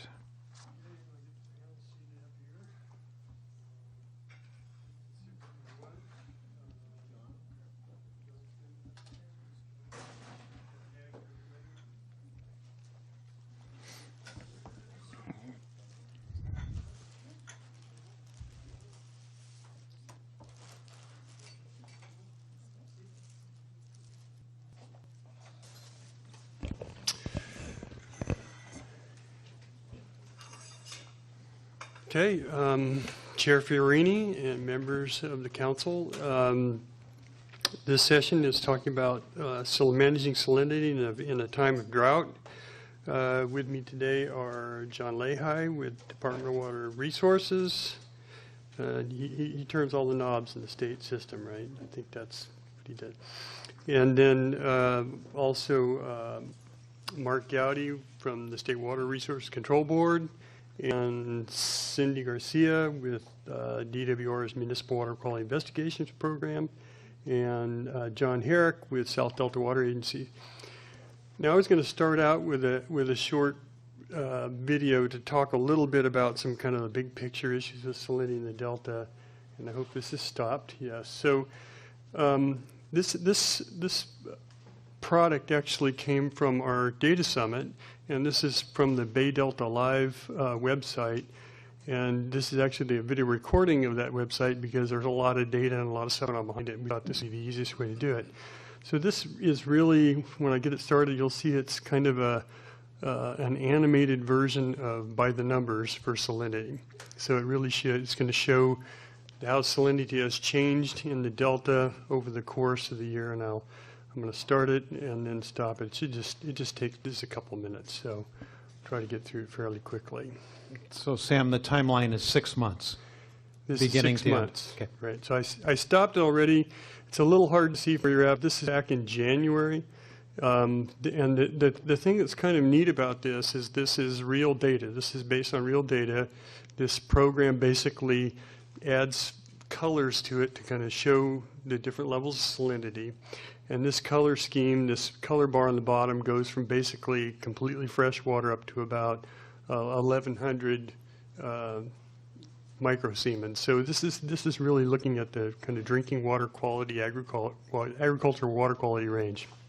It's not showing anything. The stuff in the red that's out towards Sassoon Bay here is all saltier than 1,100. So you don't get any real resolution to that, but it's a useful way to look at it. So I'm going to go ahead and let it run a little bit and then stop it somewhere in the spring. So this is still January. The water's still fairly salty. The red's still going fairly far into the Delta. You can still see the water quality down here in South Delta isn't great. Water over here in San Joaquin isn't great either. And I'm going to try to get this up to about April, and I'm having a hard time seeing it, but that little hand moving around is part of the recording. That's not I got the cursor over here. So I think we're getting into the part of the year when we start seeing, this is probably in February or March, and you can start seeing some of the fresh water coming into the system. And right about in here, I think I'm going to stop it. So this is right after the good rains we had in March and April, and you can see the fresh water coming down. The dark blue is really fresh water coming down the Sacramento River and into the Delta. Actually, the Sacramento River comes down over in here and right into there into Cache Slough. And you can still see the San Joaquin's a little still on the saltier side, and you can see that this freshwater front is kind of pushed out into the confluence area. And at this time, right about here is where X2 is. So X2 is a bit saltier. It's about the 2 parts per thousand or salinity level. So it's a bit saltier. But X2 is right down here, about 75 kilometers or so this time. So I'll let it run some more, and you'll see what happens to salinity as the year wears on. And it's still fairly fresh for a while.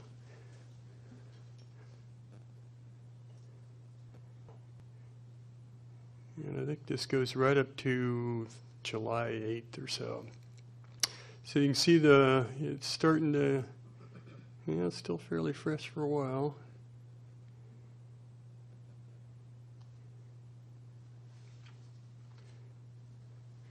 Well, you can start seeing some fresh water coming in from the San Joaquin side here too. Actually, it was pretty fresh. The San Joaquin side was actually pretty fresh this spring for a while. So this is the salt water really kind of moving in, starting to move back into the Delta, and you'll see the water quality in these Delta channels going down towards the pumps start to get a little bit worse.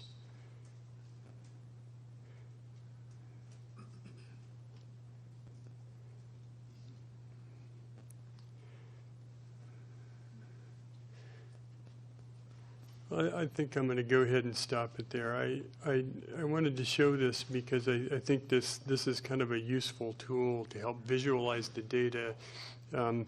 This is from the Bay Delta Live website. It's Dave Oste from 34 North put this together. It's a good way to visualize the data. It takes a little bit of training and education to use this website, so that's a little bit of fair warning. But I think it is a useful tool. It's got a few little glitches in it. Like I don't think this blue down here in this middle of South Delta is actually right. I think there's a little data missing right in there. But with that, I'm going to stop. And let's see, I think first up on the agenda here is going to be John Lehigh, and he's going to talk about how the challenges with managing Delta and the Delta salinity this year. So, John. Okay, good afternoon. Good afternoon. Chair, Vice Chair, Council members. Again, my name is John Lehigh with DWR. My responsibilities are for project-wide real-time water management decisions for the State Water Project. This is my first time presenting in front of you, and I'm grateful for the opportunity. Let's see, I think I need to borrow a clicker over there. And it's a complex subject that I'm going to look at today, which is the general Delta salinity management for both the Central Valley Project and State Water Project. It's a complicated subject, and I've done my best to compress it down to my allotted 20 minutes. And I think you'll be happy to hear that I've taken the 40 slides in front of you down to 16. So with that, we'll get underway here. So. Just the structure for my presentation here is basically what I'd like to do is take a look fundamentally, how do the projects operate? How do they develop the water supply for the projects? And how does that affect Delta salinity? What are those Delta salinity standards specifically? And how do the projects, what are the knobs that the projects have to turn in order to manage that salinity? And finish up with kind of the unique challenges that we faced this year and hopefully not have to encounter next year as well that are unique. So just project operations 101, how do the major projects develop the water supply? I mean, basically it comes down to all the reservoirs, Shasta, Oroville, Folsom, and San Luis Reservoir. We are storing natural flows that are in excess of all the other beneficial uses that are occurring in the winter and the spring. So that's our opportunity to store that water so that we can release it later, typically summer, fall, to meet beneficial uses in the system. So that's an important concept. It's maybe fairly intuitive, fairly obvious, but it's important to keep in mind when we look at some of the challenges that we face this year, for example, on the stored water component of this picture. And in order, so part of those, the storages for beneficial uses, of course, are the customers of the CVP and SWP. But even before we can provide that supply to our customers, we have to connect the supply from the north to the customers in the south. And to do this, a large portion of that stored water needs to open up a freshwater corridor through the Delta so that the supply is usable throughout the year. So as you can see from this graphic I have up now, it's the pre-project, post-project Delta, the furthest extent of salinity in intrusion into the Delta. And as you can see, post-project, we've maintained this freshwater corridor throughout the year. Now, of course, what the projects are also doing is heavily altering the hydrograph in the spring, so the flows are not as great. Who determines what is excess in terms of beneficial use? Of course, that's the State Water Board. So they will tell us how much of those natural flows we need to allow to pass through the reservoirs upstream into the Delta, provide inflow, and provide salinity management. And so those, of course, are the Bay Delta standards. And we have Bay Delta standards for 3 types of purposes: for fish and wildlife, for M&I use, and for agricultural use. And so they vary geographically throughout the Delta. They also vary by month and by year type. So this is just obviously not supposed to take in all of this graph, but it gives you a general idea of all the standards that are in effect, operational and flow standards on the top in blue, and then the called water quality standards, which essentially is salinity for the most part, and for the 3 purposes, the M&I, ag, and fish and wildlife uses. And of course, the ag standards are more geared towards the timing for the irrigation season, April through August for the most part. M&I standards pretty much year-round. Compliance is measured, is also in the details here, generally on 14-day averages or 30-day averages. And that has to do with the tie-in with the natural tidal cycles that occur, because we're dealing with averages over a tidal cycle. And that concept I'll kind of introduce a little later as well. So the delta being, of course, the interface between freshwater and saltwater flows at sea level. The big driver it's a big tug and war between the salts and the freshwater, and the contribution for the salt side of things is driven by the tides. So that's the tidal forces, which are of course out of our control. How do we manage? We only manage on the freshwater side of it. So it's either in the winter and the spring, we're allowing so much of the reservoir inflows to pass through the reservoirs to provide inflow to the delta to control the salinity. In the summer and the fall, we were actually releasing previously stored water to add to the inflow to the delta to repel that saltwater intrusion.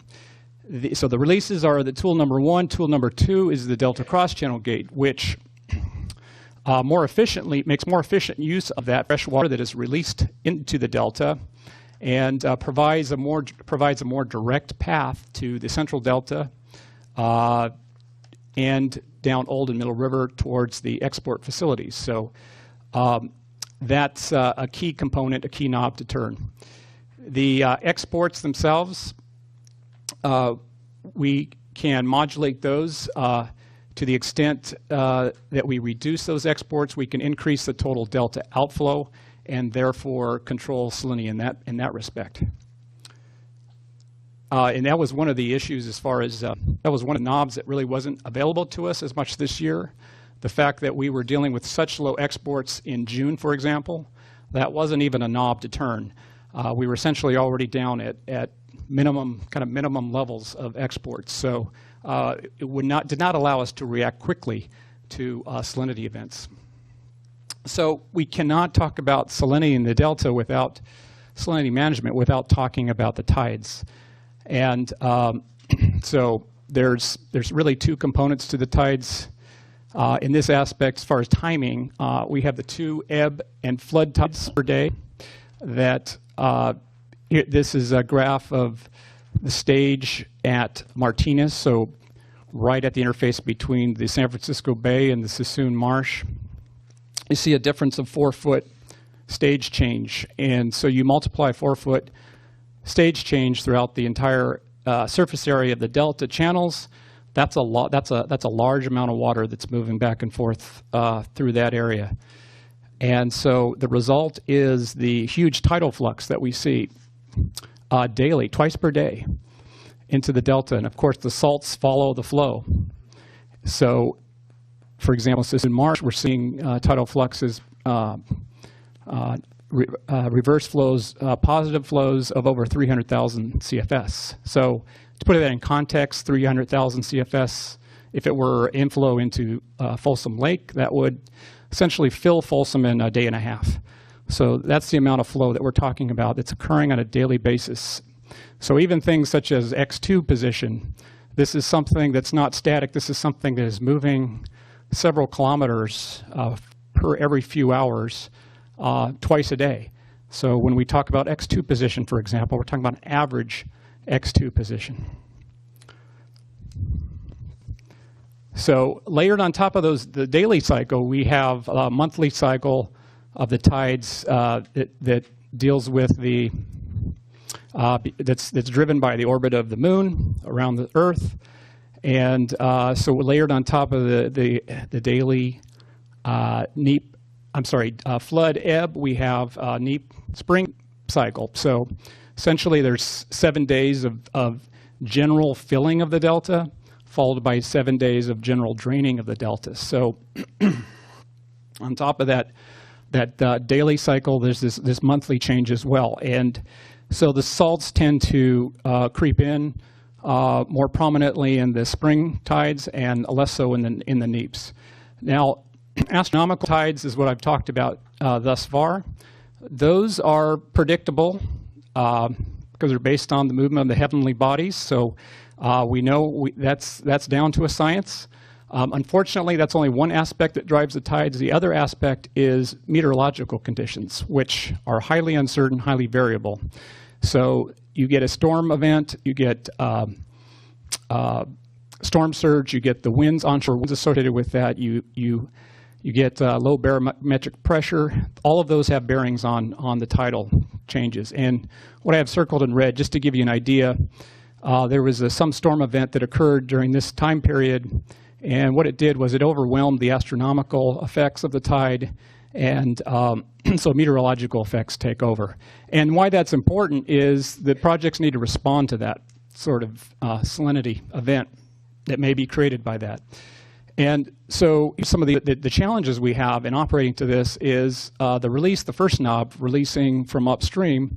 We have lag times that we have to deal with as far as our planning and operations. Shasta 5 days, Oroville 3 days, Folsom 1 day before those release changes have an effect in the delta. Now the exports, as I said, is a quicker response. We can generally affect those salinity conditions within a day, or affect the outflow within a day, I should say, with maybe a reduction in exports at the export facilities. Then the other question is, so when a change is necessary, where does it come from? Does it come from Shasta, Oroville, Folsom, Jones, Banks?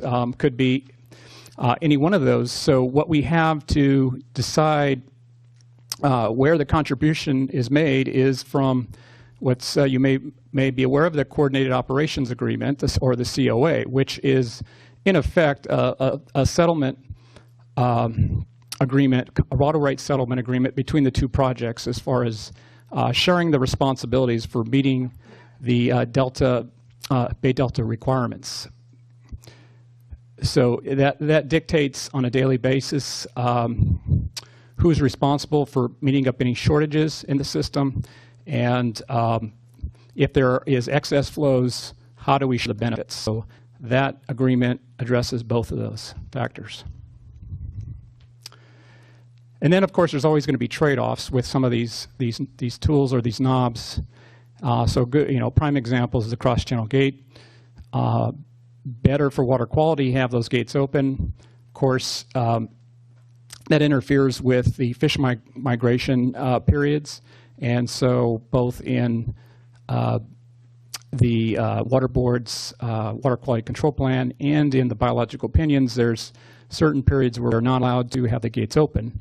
Of course, there's a cost to that, both in terms of salinity and in terms of water supply, because essentially when those gates are closed, becomes a much less efficient operation as far as getting the freshwater flows into the system to meet the standards, and requires either additional flow from upstream or less exports in order to compensate for a closure of that gate.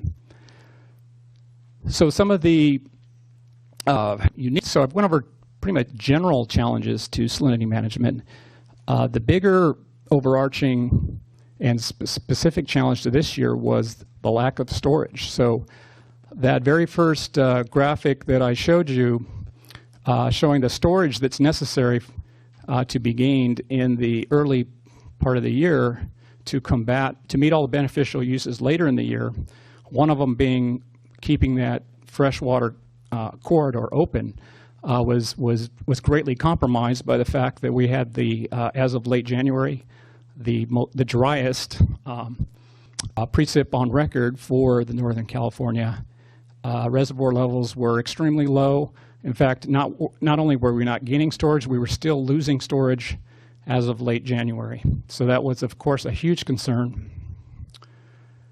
We petitioned the board for modifications of some of the standards in the spring. Excuse me. And that was to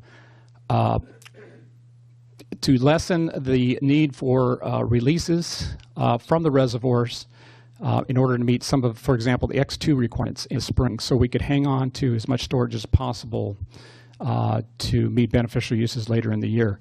And some of those trade-offs would include temperature management.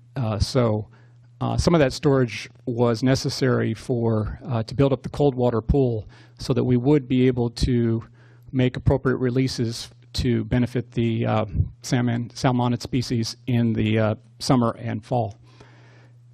The other action that was contemplated was the construction of emergency drought barriers. So in the event that after January we continue to see dry conditions, we were forecasting that we would be in a situation where there just wouldn't be enough storage, high enough release of fresh water from the project reservoirs into the delta to be able to control the salinity whatsoever. So as sort of a crutch, the emergency drought barriers would at least mitigate the extent of saltwater intrusion into the delta because of the lack of fresh water.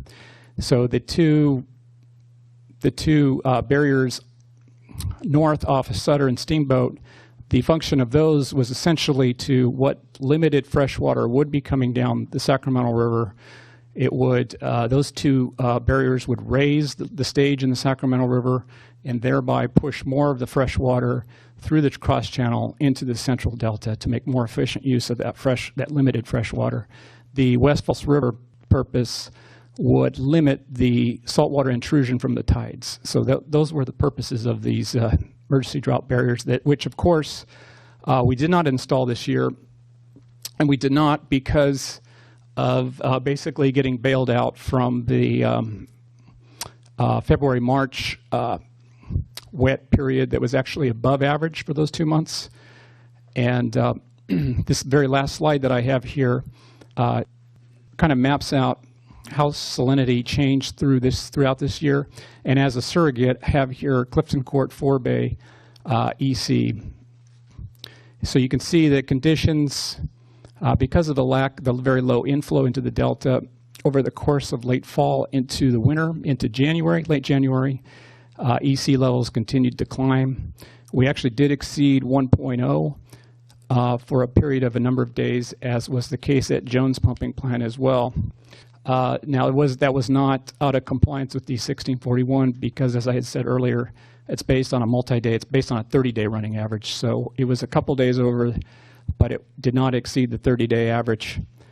You can see then the improvements on the salinity with these. The lower graph shows the flows on the Sacramento River at Verona, and you see a number of natural pulses that occurred due to the rain and the runoff downstream of the dams. The dams we were at minimum releases, trying to store as much water as possible for use currently and in the fall. The amount of precipitation that we did receive in those 2 months was just enough for us to kind of limp along as we are continuing on through this year. So as we sit here today, we started to have some increased salinity in June.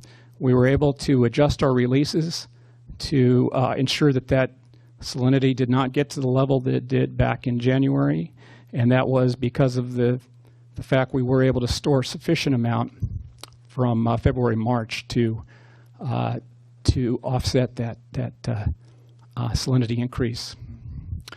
So going into 2015, one thing is we were going to be in a worse position as far as storage is concerned. So storage levels in all the reservoirs will actually be lower going into 2015 than they were into 2014. So, of course, that's great concern.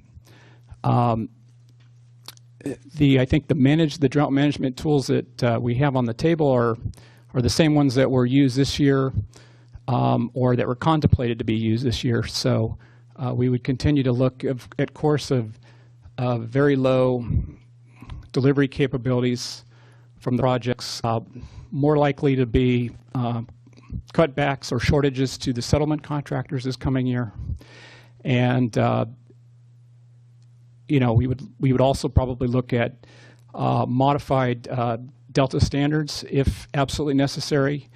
And at worst case, we continued to pursue the planning for possible drought barrier installation in 2015 as a last resort. Now, we all hope we don't end up there, but that's the sort of contingency planning that we have in place should the need arise into 2015. So that concludes the remarks that I had, and I guess I could open it up to questions. Or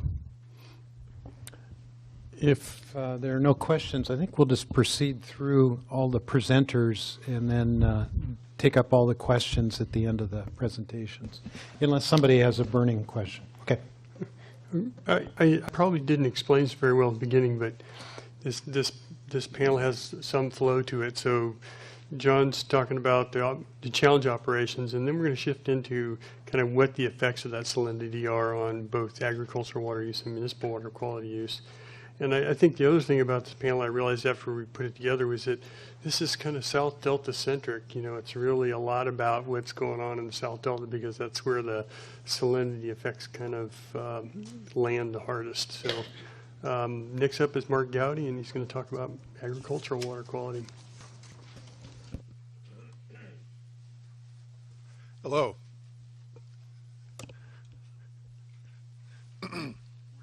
Morning, or afternoon, yes.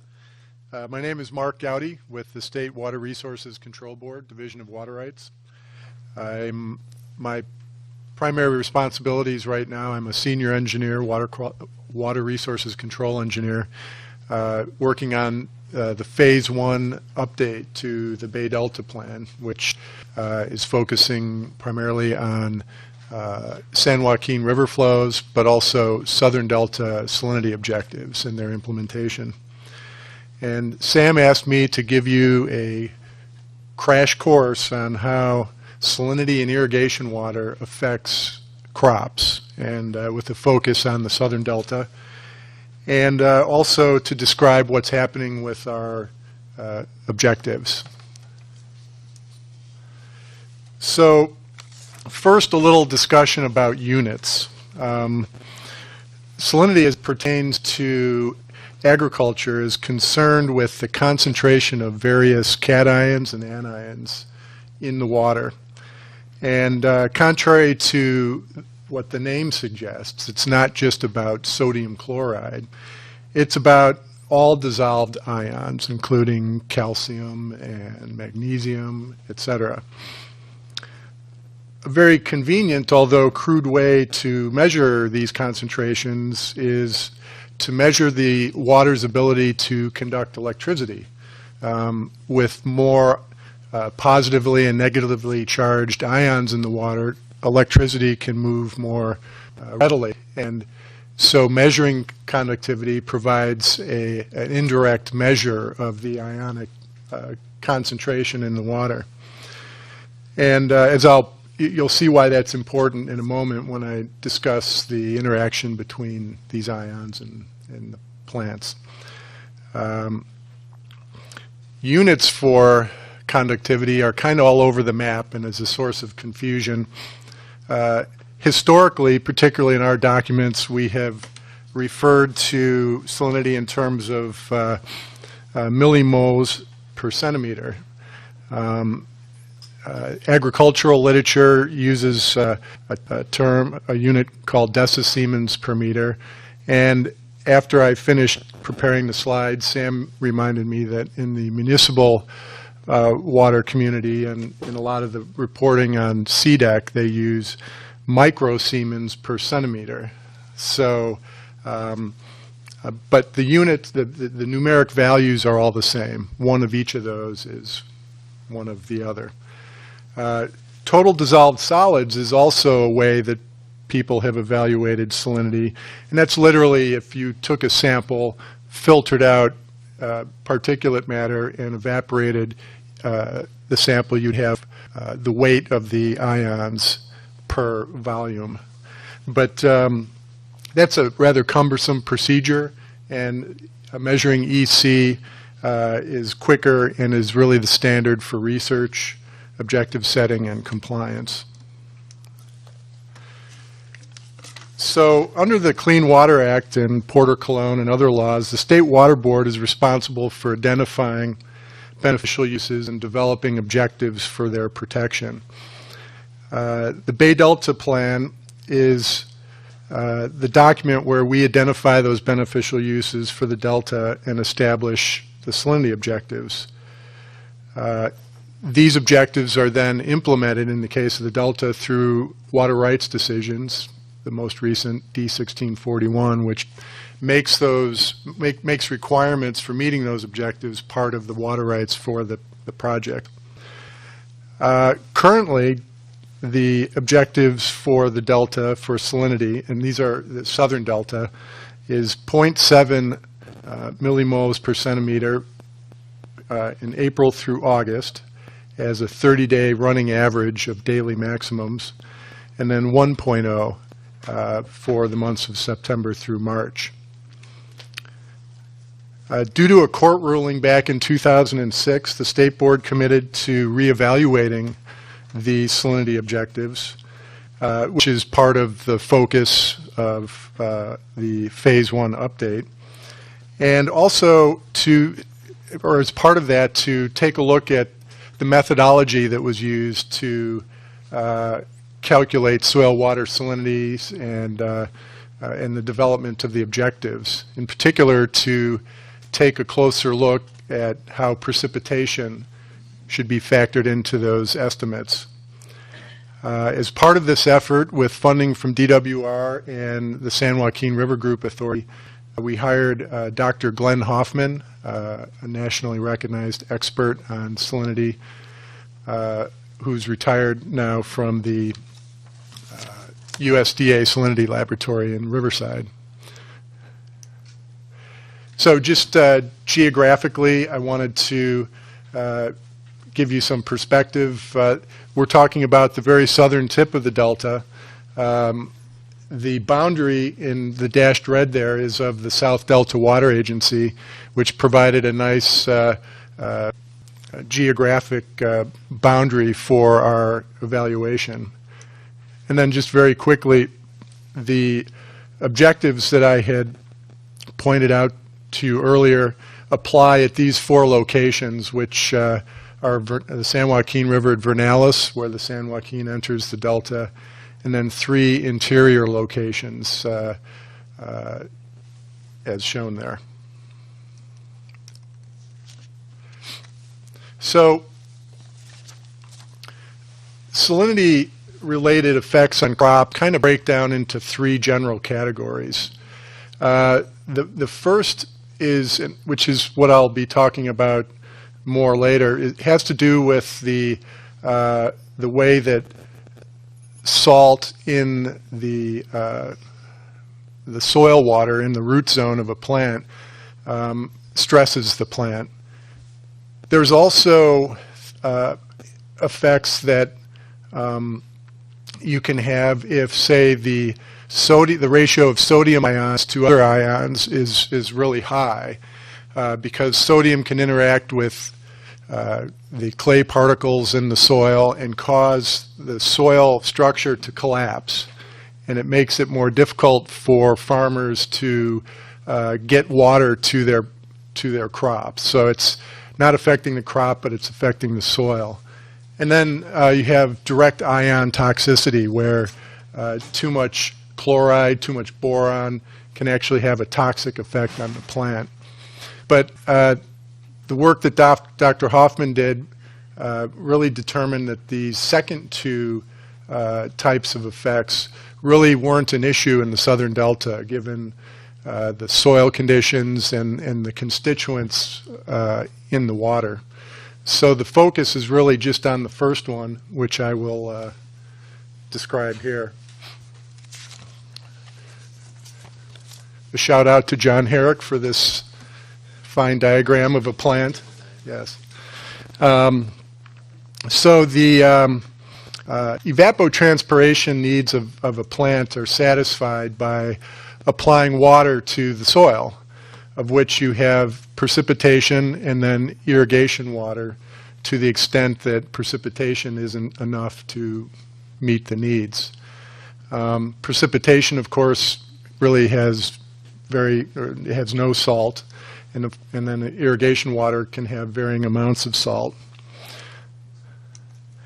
So what happens next is the plant will uptake water by a process of osmosis, which is very similar to the process of reverse osmosis, where you extract clean water from salt water. And as the plant does this, it takes water and leaves salt behind. And salt starts to accumulate in the root zone. And as it increases, the plant has to exert more energy to extract the water from a gradually increasing, gradually saltier water in the root zone. And by expending this energy, it takes away from energy to grow. It stunts the growth of the plant and ultimately affects the yield. So one way, or conditions that sort of determine the concentration of salt in the soil is how much flushing of water you have through the root zone. The more water you apply to the surface relative to the needs of the plant, the more water will drain through and flush soils out and reduce stress. There's a term for quantifying this, and it's called leaching fraction. It basically, leaching fraction refers to the amount of water that drains through and flushes through the soil column relative to the amount that's supplied. So a 0.2 leaching fraction would mean that you have 20% of your applied water actually flushing through the root zone. And that's an important term in the calculations or the estimation of objectives. So some crops are more sensitive to salinity effects than others for a given amount of evapotranspiration and salt concentrations. So in order to understand what we were trying to protect in the southern delta, we used DWR crop survey data from 1976, 88, 96, and 2007, and broke crops down by salt sensitivity. And out of roughly 100 to 110,000 acres of irrigated acres in the delta, we found about 10% were salt sensitive. And these are crops such as dry beans, almonds, and walnuts. About 60% were moderately sensitive, included tomatoes, corn, alfalfa, squash, and vineyards. And there's actually been a slight increase in the amount of salt-sensitive and moderately sensitive crops over the 30-year period. So Dr. Hoffman in 2010 went through and reviewed the latest literature on the numerous factors, and I'm just touching on a basic one here, but there's numerous factors. He then looked at the available data in the South Delta and evaluated whether or not any of these factors or how they were controlling crop yields in the Delta. As I mentioned, the osmotic stress factor was really the one that stood out. Sodicity and toxicity were not of much concern. And so Dr. Hoffman then also reviewed different ways to model and evaluate salinity impacts and came up with a steady-state modeling approach to help us with determining protective objectives. And so I'm just going to run through real quickly some of the results from his modeling. This is a plot of, on the y-axis, relative yield. So you have 100%, basically no impact on the y-axis moving down. And then on the x-axis, you have different salinity concentrations in the irrigation water. And what you see is you can have irrigation water salinity up to about 1.4 decisiemens per meter before you reach a break point and start to see a decrease in yield. This solid blue line is the calculation of that, assuming average precipitation amounts in the southern delta. If, however, you have less precipitation and are relying more on irrigation water, which contains salt, you would need to have less salt in the irrigation water in order to maintain concentrations below the impact threshold for, in this case, dry beans. And I'm sorry I glossed over dry beans. Dr. Hoffman evaluated 3 crops, dry beans, almonds, and alfalfa. The first 2 are very salt sensitive. Alfalfa is not quite as salt sensitive, but it's a crop that requires a lot of water. And so farmers have difficulty maintaining higher leaching fractions, because if they put too much water on the crop, you have problems with root rot and just too much water in the root zones. So these are results for dry beans. You can see with less less precipitation, you need to have a more protective standard. And now I've overlaid results for a 0.15 leaching fraction, which shows that you can only have irrigation, salinity in your irrigation water of about 1 decisiemen per meter at average rainfall. And if there's no precipitation whatsoever, the standard goes even lower. Dry beans were sort of the canary in the coal mine for our objective setting purposes. 0.15 seemed to be a leaching fraction that was fairly typical for growing dry beans. So these recommendations then became the basis for the 3 alternatives that we're evaluating in the Phase 1 Bay Delta plan. One alternative would be to not change the objectives. Alternative 2 is looking at a 1.0 decisiemen per meter objective in all months. And alternative 3 would be 1.4. And then we balance the pros and cons of each of these, and the board will make a decision as to what the right balance is. And when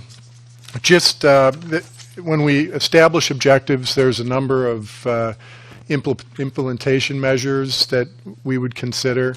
I won't go through those in too much detail, but I do want to point out the efforts of the folks at the regional board, Region 5, the Central Valley Regional Board. They've organized a coalition of stakeholders called the CV Salts process, which is looking at objectives and management strategies for salt and nitrate throughout the Central Valley, both in surface water and groundwater. So there's a lot of efforts, in addition to our objective setting, to try to address salinity. So with that, I'll turn it over. Thank you, Mark. Sam? Thank you. Thank you for the opportunity to address the board today. Chair, Vice Chair, candidates, thank you very much. My name is Cindy Garcia, and I'm chief of the drinking water program called the Municipal Water Quality Investigations Program within the Division of Environmental Services.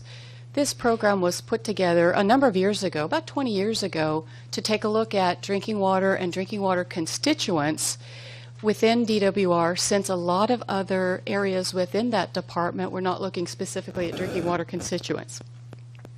So mission, when we set this program up originally, we really wanted to take a look at supporting, from a drinking water point of view, the operations of the State Water Project, as well as other entities, stakeholders, that might be looking at the water and the source water quality coming through the State Water Project from a municipal industrial, what we call M&I point of view, a drinking water treatment plant's point of view. We also put together the program with the idea in mind that we would support other stakeholders, and we would set up to provide these stakeholders an early warning system. So we would put out monitoring stations within the Delta, which is primarily where we work, and we would monitor not only with real-time stations in key locations, but with grab samples using our laboratories to do some analysis, again, for drinking water constituents, and that data would be provided publicly to support these stakeholders and, the operations within the department. What we also found is there was a need not only for us to provide this type of monitoring data, but then there was a need for expertise when it came to specifically drinking water issues.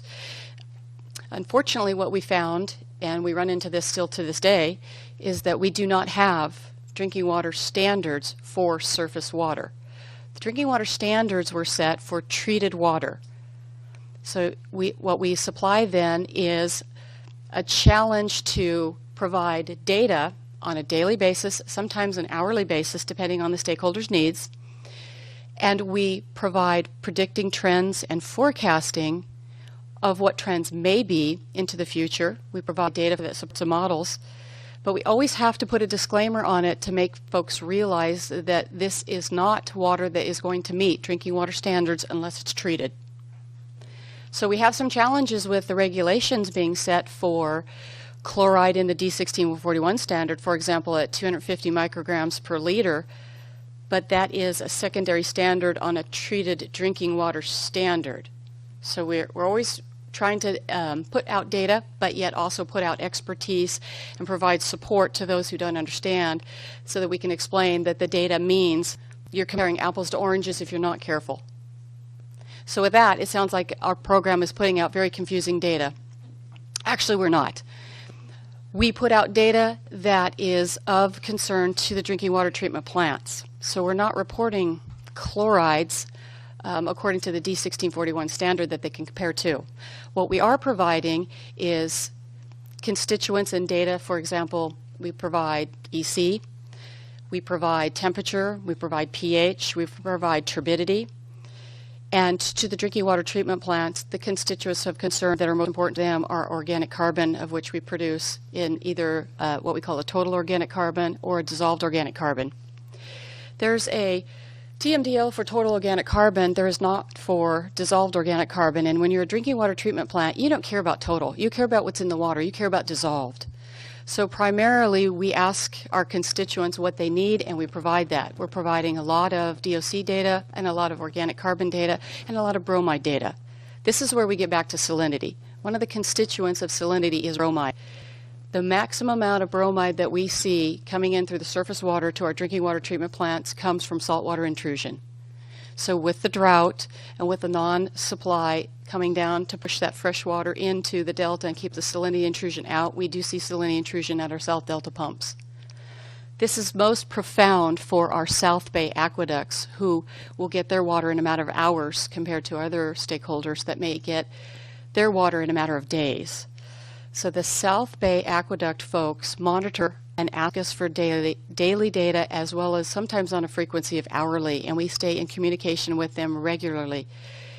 We also provide enough information to them, and the communication sometimes is by phone, so that they can react rather quickly based on our data, and they can either take water from Del Val, Lake Del Val, or they can switch to groundwater sources. But in order to respond to this quickly, they do need our data, and they need it rather quickly. So our real-time data forecasting system produces the data every day. And we put it in about a 26-page report that's made publicly available every morning on our website.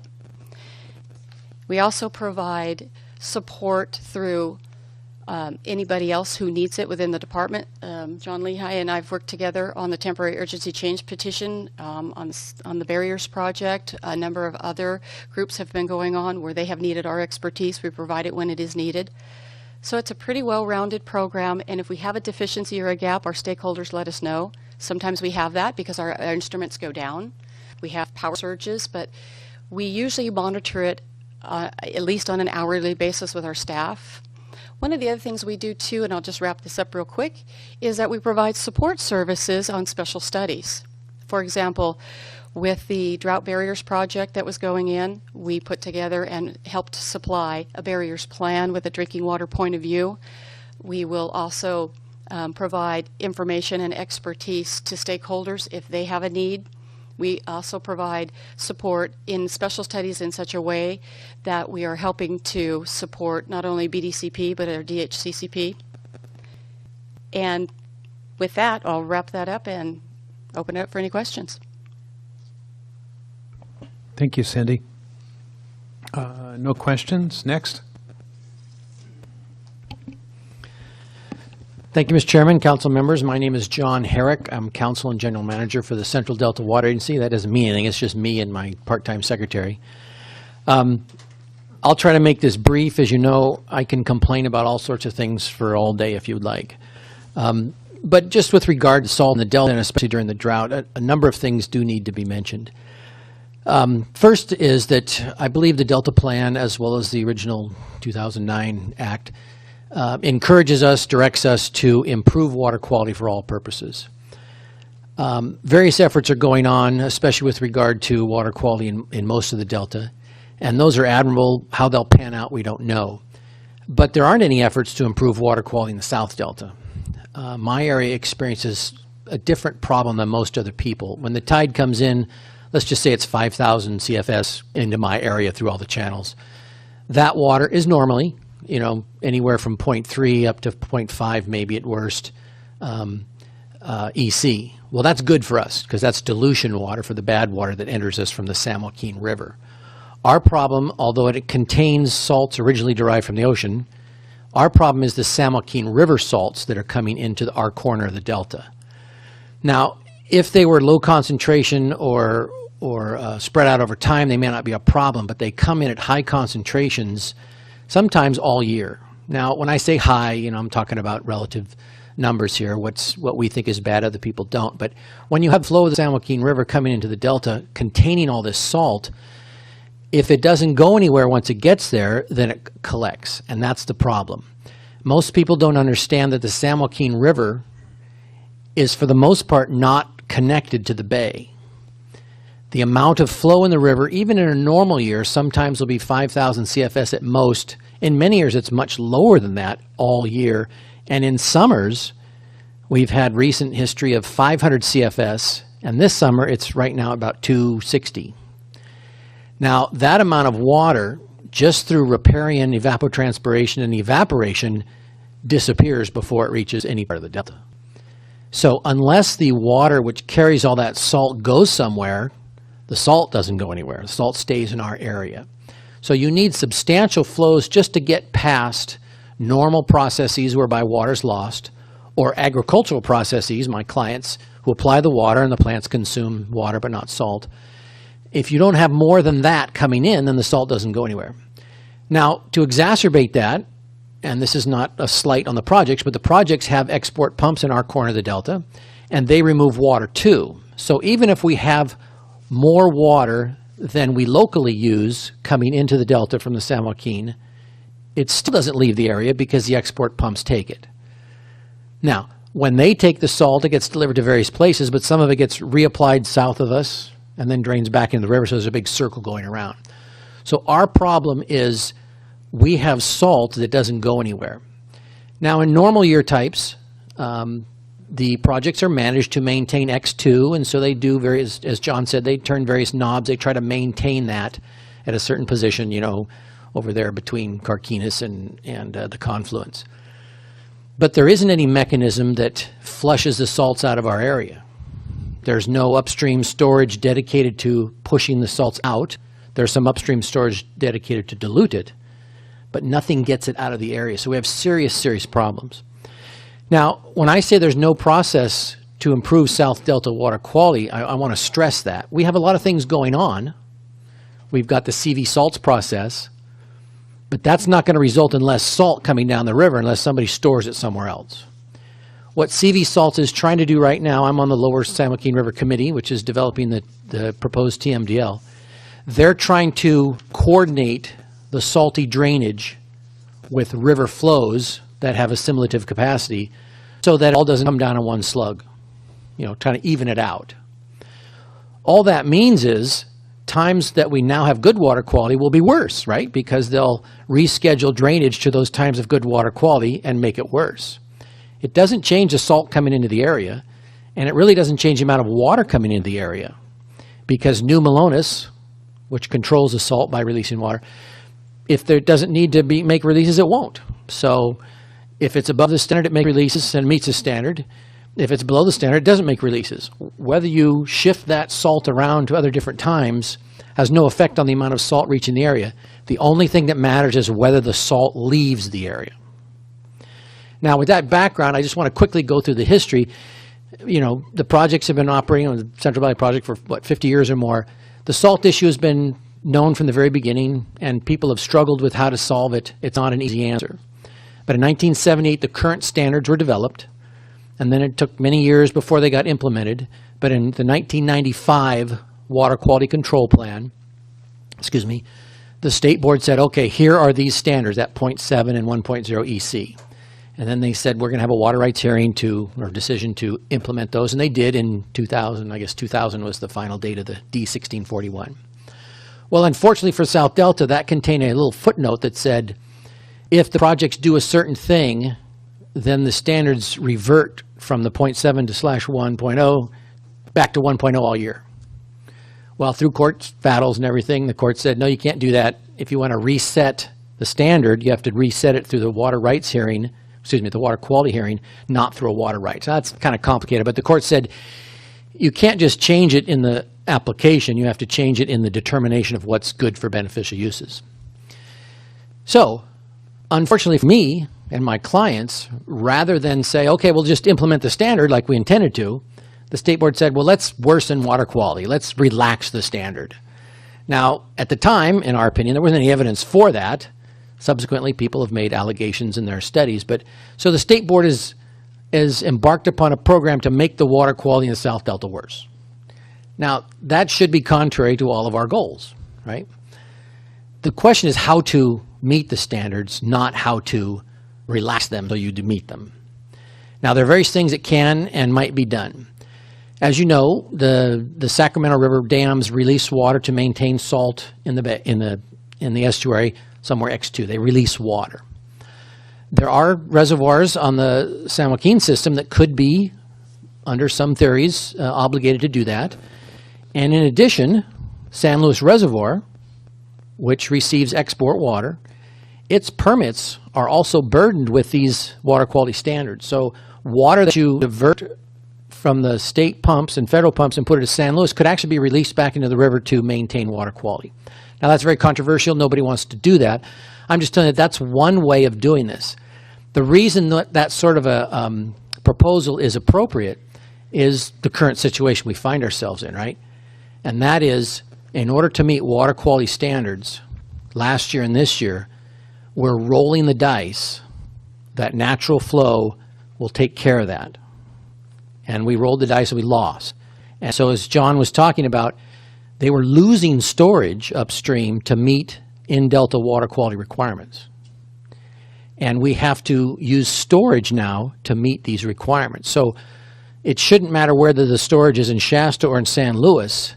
If it's an obligation to meet, if those permits have an obligation to meet the standards, then it should be available. Again, that's very controversial, but it's something that we need to look at. Now, I'm not here to argue the specifics or argue my point is correct, but this is the issue we have to struggle with, and that is we have a drought situation. In any particular year, we can look at reservoir storage and say, okay, if it doesn't rain for the next 9 months, how much water do we have, right? We can do that. And then we can say, well, if it doesn't rain, maybe there isn't any water for other purposes, only for future obligations, water quality obligations. Now, that's a policy decision. One could easily conclude, no, the needs of other beneficial uses trump that, and we have to use some water for some purposes, not save it for later purposes. That's fine, but that's the struggle we have to go through, especially you guys and State Water Resources Control Board. That's a tremendous decision because, and again, I'm not here to argue that we had three wonderful presentations here. I didn't disagree with anything except some of the science, but everybody said the right things. But if we turn back the clock to last spring, how much exports would we allow? Since last spring, we've exported at least 3 million acre-feet of water that, absent an export, would have been in storage and would have allowed us to meet, rather than relax, this year's standards and maybe next year's standards. That's a very tremendous and difficult decision because it affects the people who use the export water, right? But that's what we have to struggle with.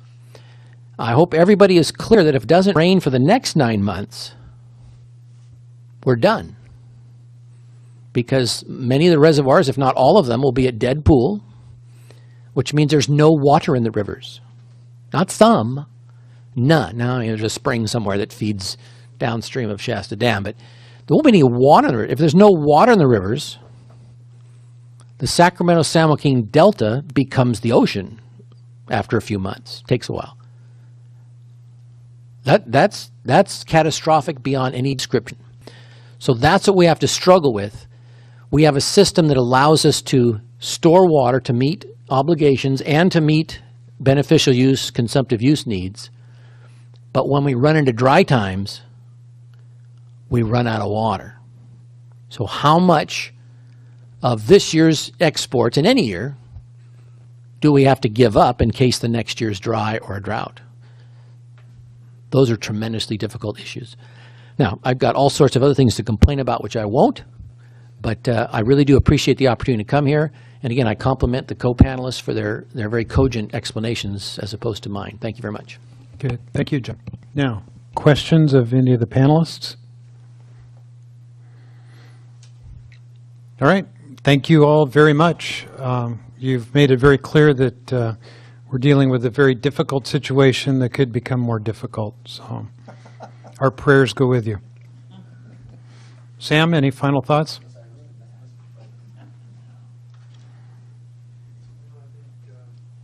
Good. And if you guys do have questions later, we can fill you in. So thanks. Thank you.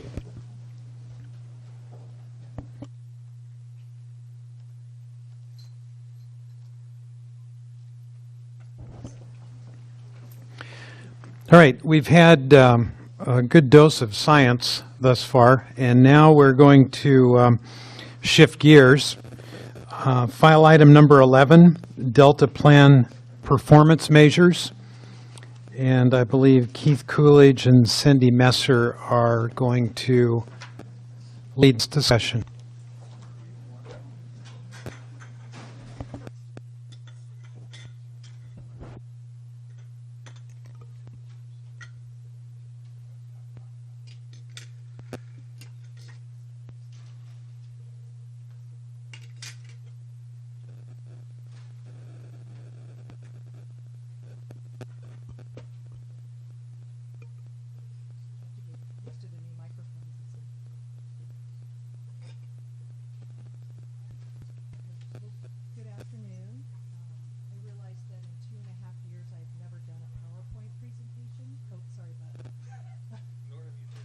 If I turn on, oh, there we go. Yes, that makes a big difference. Thank you. Good afternoon. I was saying that I realize in 2.5 years I have never done a PowerPoint presentation before the council, so we will see how this goes. Before we jump into that, I have a couple of opening remarks and comments I want to make and kind of introduce some of the other folks on the team around the performance measures work that we have been doing. So let me very quickly just start with the purpose of today's presentation. What the staff wanted to do was to come before the council and do a mid-year check-in, sort of a progress report on where we are at with work related to performance measures in the Delta Plan. And what we will be doing at the end of this calendar year is coming back to you with a written report related to the performance measures in the Delta Plan. We haven't been here since last December to talk to you about this, so it felt like a good time to do a check-in. And as you recall, last month our Executive Director, Jessica, talked about priorities, the 2014 priorities for the Council, and among those in the core functions was performance measures, performance management for the Delta. And because of this priority status, there's a lot of staff resources and time internally that have been dedicated to this performance measures work. And so I want to use that as my intro to introduce the other team members. I've got them kind of scattered around here, but I'm going to start with Keith, who was kind enough to sit up here with me today and tag team the presentation. Keith is part of our internal steering committee, and because of his experience with performance measures, performance management, not only at CalFed, but from his water agency days, he's lent a lot of great advice and experience and wisdom to this process as we've moved along. Think of me as the ghost of performance measures past. Yeah. I'll have to bring my 6-year-old in for the future one, right? And then also on our steering committee are Taryn Ravizini and Reiner Onaki. I know Taryn's back here behind me, but the steering committee has been, I also sit on it. It's been a great team, a great way to sort of liaison between the good technical work that my staff does, and I'm going to introduce them, and bringing that work along and having a sounding board for the work and carrying the message through to our executive director, to the council. So that's kind of the role of Keith and others and myself in this capacity. And very quickly, I just want to acknowledge behind me, I've got John Ryan, who's on my staff. He's the project manager for the performance measurement or performance measures project. And next to him is Bill Foster. He's our project manager on the consulting team side. And next to him is Amy Fowler, who is also one of our members of the consulting team. And we also have a lovely woman named Elizabeth Soderstrom, who's on vacation, so she couldn't join us here. But I want to acknowledge also the planning and the science staff within the council who work on a fairly regular basis with the rest of the team through this process of evaluating performance measures and the other tasks that I'm going to get into in just a minute and describe to you.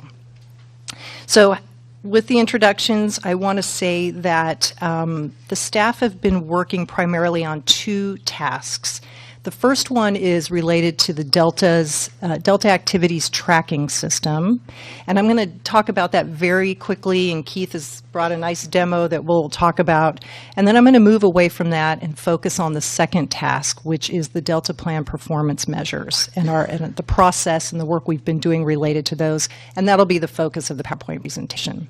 So very quickly, the Council has this data-related activities tracking system. And the system is comprised of a database that houses lots of information on data-related projects and programs. It also has a web interface by which people, the public, implementing agencies, ourselves, can pull information out of the database and also put information into the database. So that's kind of the key elements to this system. The system was created back in the CalFed days, and I know we've been here before you in the past to talk about the CIPIS system. Used to be the CalFed Project Performance Information System. In the last year and a half, we changed the C to Council instead of CalFed. We're in the process of actually changing the name again to simplify it and bring it current with what we're doing with the Delta Plan. This system was set up really to be able to report administrative information and fiscal information about a myriad of Delta-related projects and programs that were within the CalFed sphere of interest. So it's a little broader than what we have right now in the Delta plan. And so we took a look at the system. There was a lot of information that was missing for a lot of the projects and the programs. It was just by nature of the way it kind of rolled out. And in the end, it was really a tool, again, to report administrative and fiscal information as part of the CalFed crosscut budget, which we still do. In fact, we're just wrapping up the very last one. And I'll talk about that just in a second.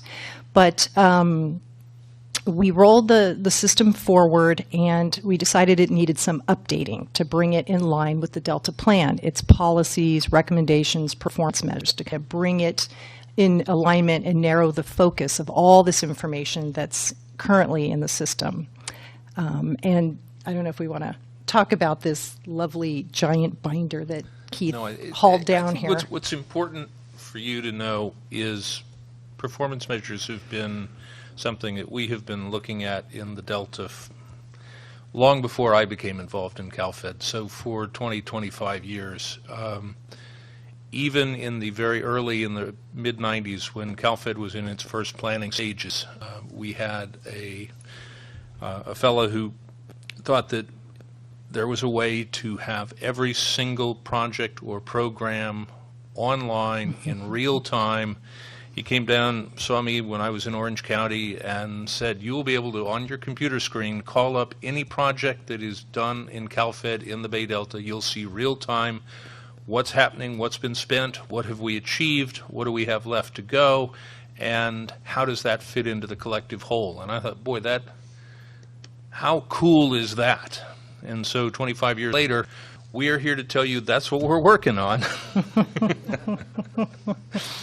The best iteration to date had been the SIPUS program, which does in fact have data on all of the projects and programs.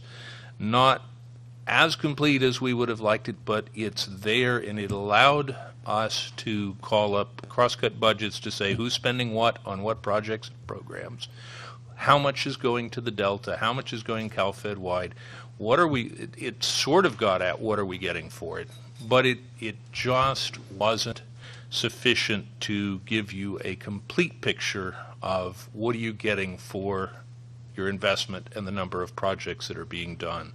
And so that's why when we did the Delta plan, we worked harder at performance measures, why the legislature required us to do performance measures, and why even as we created the Delta plan, we said these are going to evolve because we're going to learn more about what we can measure and whether that's the right things to be measuring and what kinds of additional investments we may need to make.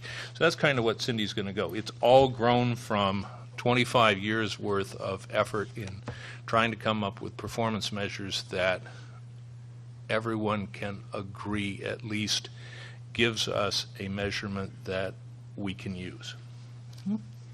Great, thank you. And so very quickly to wrap this piece up, I just want to say staff have spent in the last 8-10 months, what they have done is painstakingly gone through all of the activities in this binder, in the system, and gone through to look at which ones are complete, which ones are still active or still aligned with the Delta plan, recommendations, performance measures, and maybe where there are some that didn't have enough information to carry forward. We've taken all of those. They're archived. We won't lose them. They're still accessible.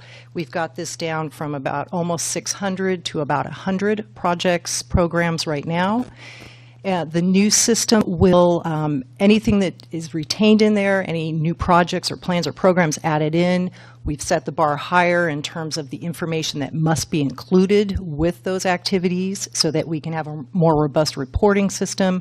They don't go into the database unless we have that information.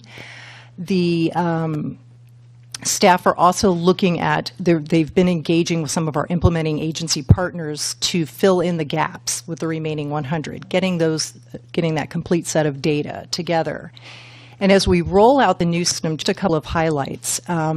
one key change is that staff here will have more of a role and more ownership of the information that comes into the system. So we'll still have the implementing agencies add a new project in, but staff here will take a look at it. They will see, does it align with what's in the Delta plan? Does it help? Is it information that factors into the performance measures? Is all of the information there? And they'll have the ability to go back and forth with the agency staff that put the project information into the system, get any missing information, make that a complete record, and then either push it into the database. We'll also have the option to say, you know what, great project, but at this point in time it doesn't necessarily fall under any of the Delta Plan activities that we're tracking, and therefore you don't need to report on it in this system. Not to say in the future we won't expand this, but for now we're keeping it very focused on being able to eventually report out on the performance measures. So that's one key difference. In the past, it's really been driven by the outside agencies to put information in and update it. And we contact them once a year to say, hey, we're getting ready to do the cross-cut budget. This will, in our role of coordination and facilitation, allow for a lot more interaction and a lot more relationship building around the information that we're keeping track of. So the system is currently being updated as we speak. Through the fall, towards the end of this year, we're going to be out training the implementing agency staff on the new system. And next budget cycle will be the first time we'll be able to pull information out and report expenditures, report status of projects, and really create this new reporting system. So stay tuned. We'll bring that back, obviously, when we have the first report in hand. I guess I don't need to move that because it's really not going to go anywhere. It's heavy. Not on its own. Okay, so yeah, right. Switching gears, now I want to dive into the PowerPoint presentation. And this is really the second primary task that staff have been working on since May of last year when you adopted the Delta plan and you adopted the performance measures, the 162 measures that are in the plan.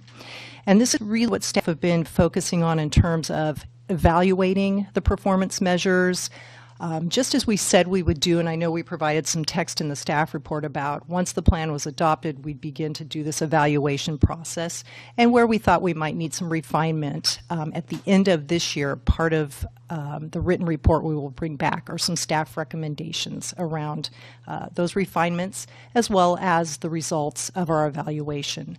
We will anticipate being able to report on the administrative performance measure, for example, status of those, progress. And as we move into this PowerPoint presentation, you'll see we have a subset of output outcome performance measures that we will also be including some detailed information on in this year-end report. Great. So this is quickly just the agenda for the PowerPoint presentation, so I don't have to keep looking back and forth. I'll go to my paper copy. Purpose of performance measures and why we're here. We'll have a slide or two on that. We'll talk a little bit about the history, and Keith touched upon that, so we'll go through that quickly, of performance management, performance measures for the Delta, who has embarked on this, what are the results, what are the lessons learned, what are the challenges, and then we'll talk about a little deeper dive into staff's current efforts around Delta Plan performance measures, and then we'll wrap it up with a summary slide and give you an idea of our next steps between now and the end of the year. Okay, so what are we doing and why are we here today? Well, in a nutshell, we are looking at how to report progress on the Delta Plan objectives and on the achievement towards the co-equal goals, and we do that obviously by measuring progress through the performance measures that we've established in the Delta Plan, and we've added a little quote here from the Delta Plan. What are we required to do, and what have we put in the Delta Plan? Just a quick reminder, the legislature required that we included performance measures in the Delta Plan. It also provided some information about the type of measures and some of the data or the information to use. And for reference, it's Water Code sections 85308 and 85211. The performance measures that we put into the Delta Plan, as you recall, fall out into three types: administrative, output, outcome. The administrative measures are the more straightforward measures, dates that actions were achieved or reports were completed, what were the resources expended on the particular action. Output measures are those things that were produced by the actions taken. Outcome measures are what are the impacts that are related to the actions that were undertaken. And what we've done, and I realize it's a little hard to see here, but we've taken figure 2 out of the staff report. And what we did there was we really boiled down one of the performance measures, or actually 3 of the performance measures from the Delta Plan. And these series of performance measures were focused on the habitat restoration related to the biological opinion targets. So 8,000 acres of tidal marsh habitat restored by 2020, 17 to 20,000 acres of floodplain restoration also completed by 2020. And this was just to provide sort of a quick and easy example of what the performance measures look like under these 3 types: administrative, output, outcome. So administrative, dollars spent on habitat restoration projects. Again, remembering this is around the biological target or biological opinion targets. Output is the number of acres restored by those 2 habitat types. And then the outcome are trends of native species, occurrence, usage in those particular habitat areas and habitat types. So looking at the native species of interest that are utilizing those restored areas. So that is what we were required to do and how we set it up in the Delta Plan. And then I really actually enjoyed the discussion a little earlier about adaptive management. Now, my version is going to be quite simplified compared to that discussion earlier. But again, it's very important. I mean, adaptive management obviously is what the Delta Plan is based on. We have our 9-step process included in there. Performance measures fall under this in a couple ways. One, what we are doing now as staff are looking through the performance measures and evaluating them and possibly coming up with refinements, and also looking ahead to the next update of the Delta Plan and what performance measures, are there new ones that will go into the update of the plan. That's part of the adaptive management cycle, looking at what we have, looking ahead, making adjustments if necessary. And then also, of course, the performance measures help us as we're looking at projects and plans and programs and measuring progress using these performance measures, where there may need to be some adjustments. Maybe there's some types of projects that need to be instituted to help us measure or develop information to measure performance measures. That's a lot of measurements, sorry. I should simplify this. So essentially the performance measures will inform the adaptive management process by allowing us to see if progress is being made or not, and how we may make adjustments overall to move towards that progress. So we wanted to make sure to remind everybody that, of course, an important term and very relevant to this process.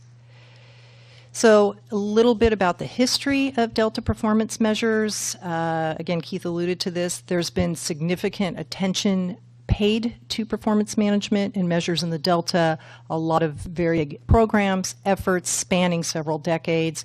We've listed a few of the key players here: the CalFed Bay Delta Program, the Delta Vision Task Force and their strategic plan, the Bay Delta Conservation Plan. Obviously that's a more current program, but they have performance measures built into their process and their plan. San Francisco Estuary Partnership has been responsible for publishing some great reports that just really bring indicators and trends home in a very simple, straightforward manner. They've focused on the Bay in the past. They're expanding to look at the Delta as well, and we've been working with them on that. And of course, there are others that we won't go into today.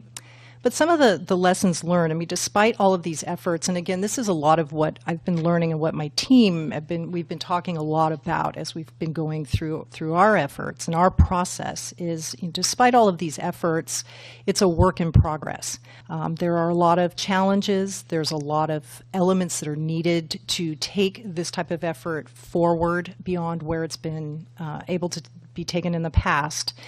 And some of the key lessons learned and the elements that we feel are needed for success for true performance management for the Delta region include strong governance, clear authority and responsibility around performance management, around accountability and reporting, clear goals and objectives. We have those in Delta Plan. Other programs have them. bringing together some coordination around those goals and objectives, clear linkages to the outputs and the outcomes. I mean, this was something that, and you know, Keith talked a little bit about the SIPIS system, that it fell short. I mean, we were able to collect some of the information. We were never able to get to that endpoint, to the outcomes. Money was spent, some actions were taken. Were they positive? Were they negative? That's sort of where that ended. So that's the next step we need to be able to take. Obviously, interagency collaboration, commitment of funding, staff, resources, making this a priority.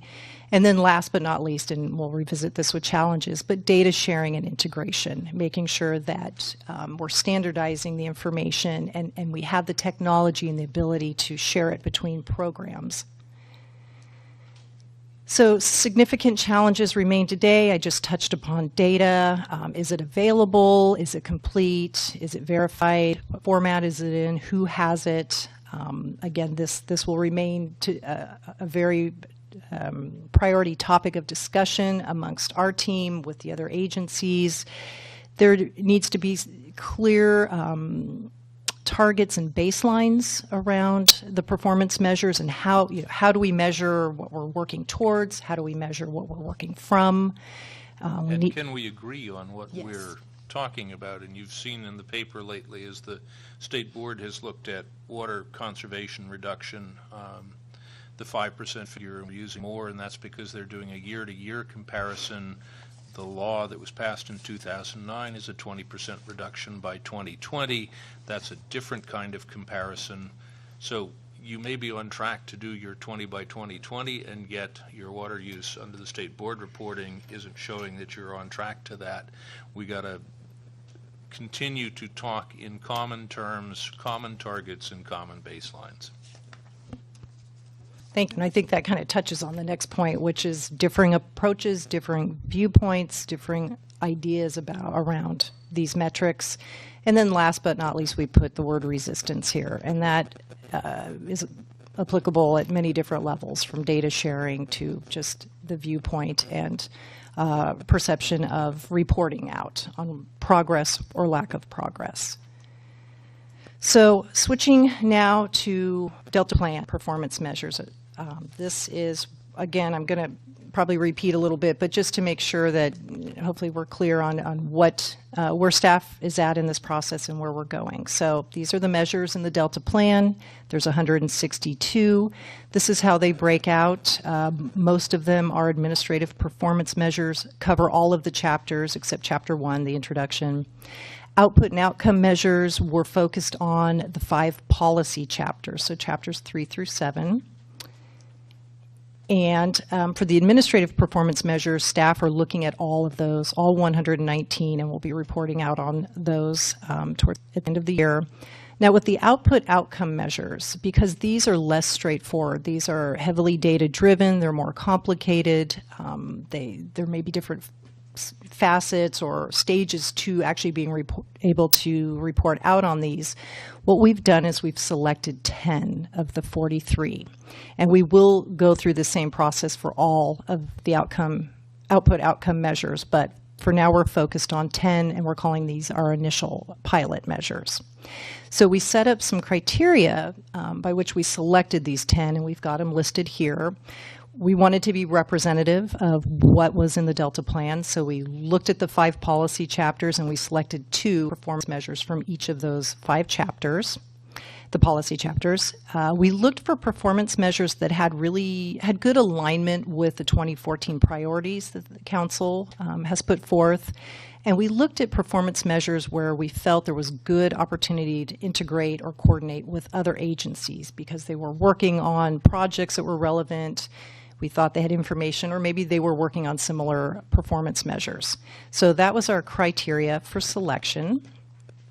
And this is a very nice graphic that Bill put together for us. So Delta Plan in the center, the 5 policy chapters.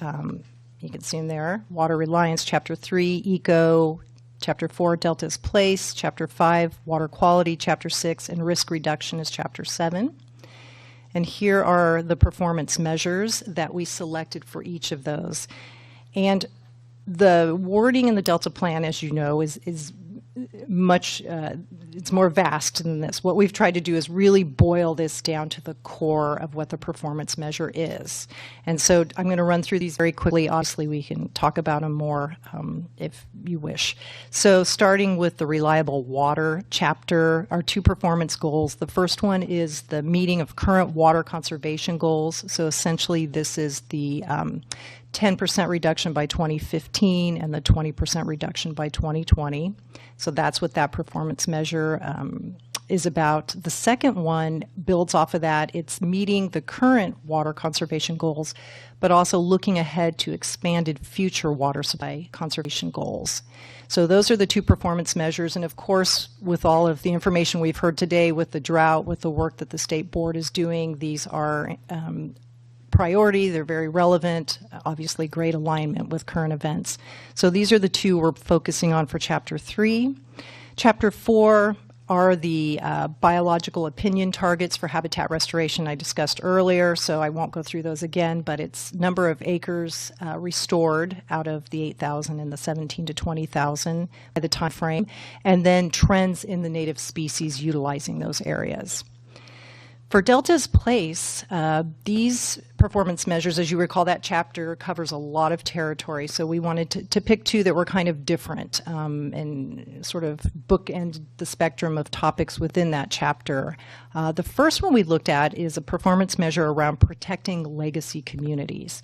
And in that performance measure, we list some of the parameters that we suggest we could look at to measure the vitality of legacy communities and are they being protected? Are they moving forward? So number of businesses was one of the parameters we had listed in the Delta plan. And as we have been evaluating the performance measure, realized there is some information. We've talked to the authors of the Economic Sustainability Plan and gotten some good ideas from them in terms of metrics that we can use and information around business trends. We also have some other ideas as well, but we're going to focus on this one first. And subsidence reversal. So this performance measure has to do with conversion of 5,000 acres by January of 2017 to subsidence reversal, carbon sequestration type purposes. So we know, again, there are projects going on right now, some information available. We'll be working largely with DWR and some of the other agencies to look at this particular performance measure. Water quality, I thought it was great that we were going after the last 2 panels because I think they set the stage quite well, especially for salinity management. Let me quickly say pesticides, this has to do with meeting the TMDLs for certain key pesticides by 2020, I think it is. Is that right, 2020?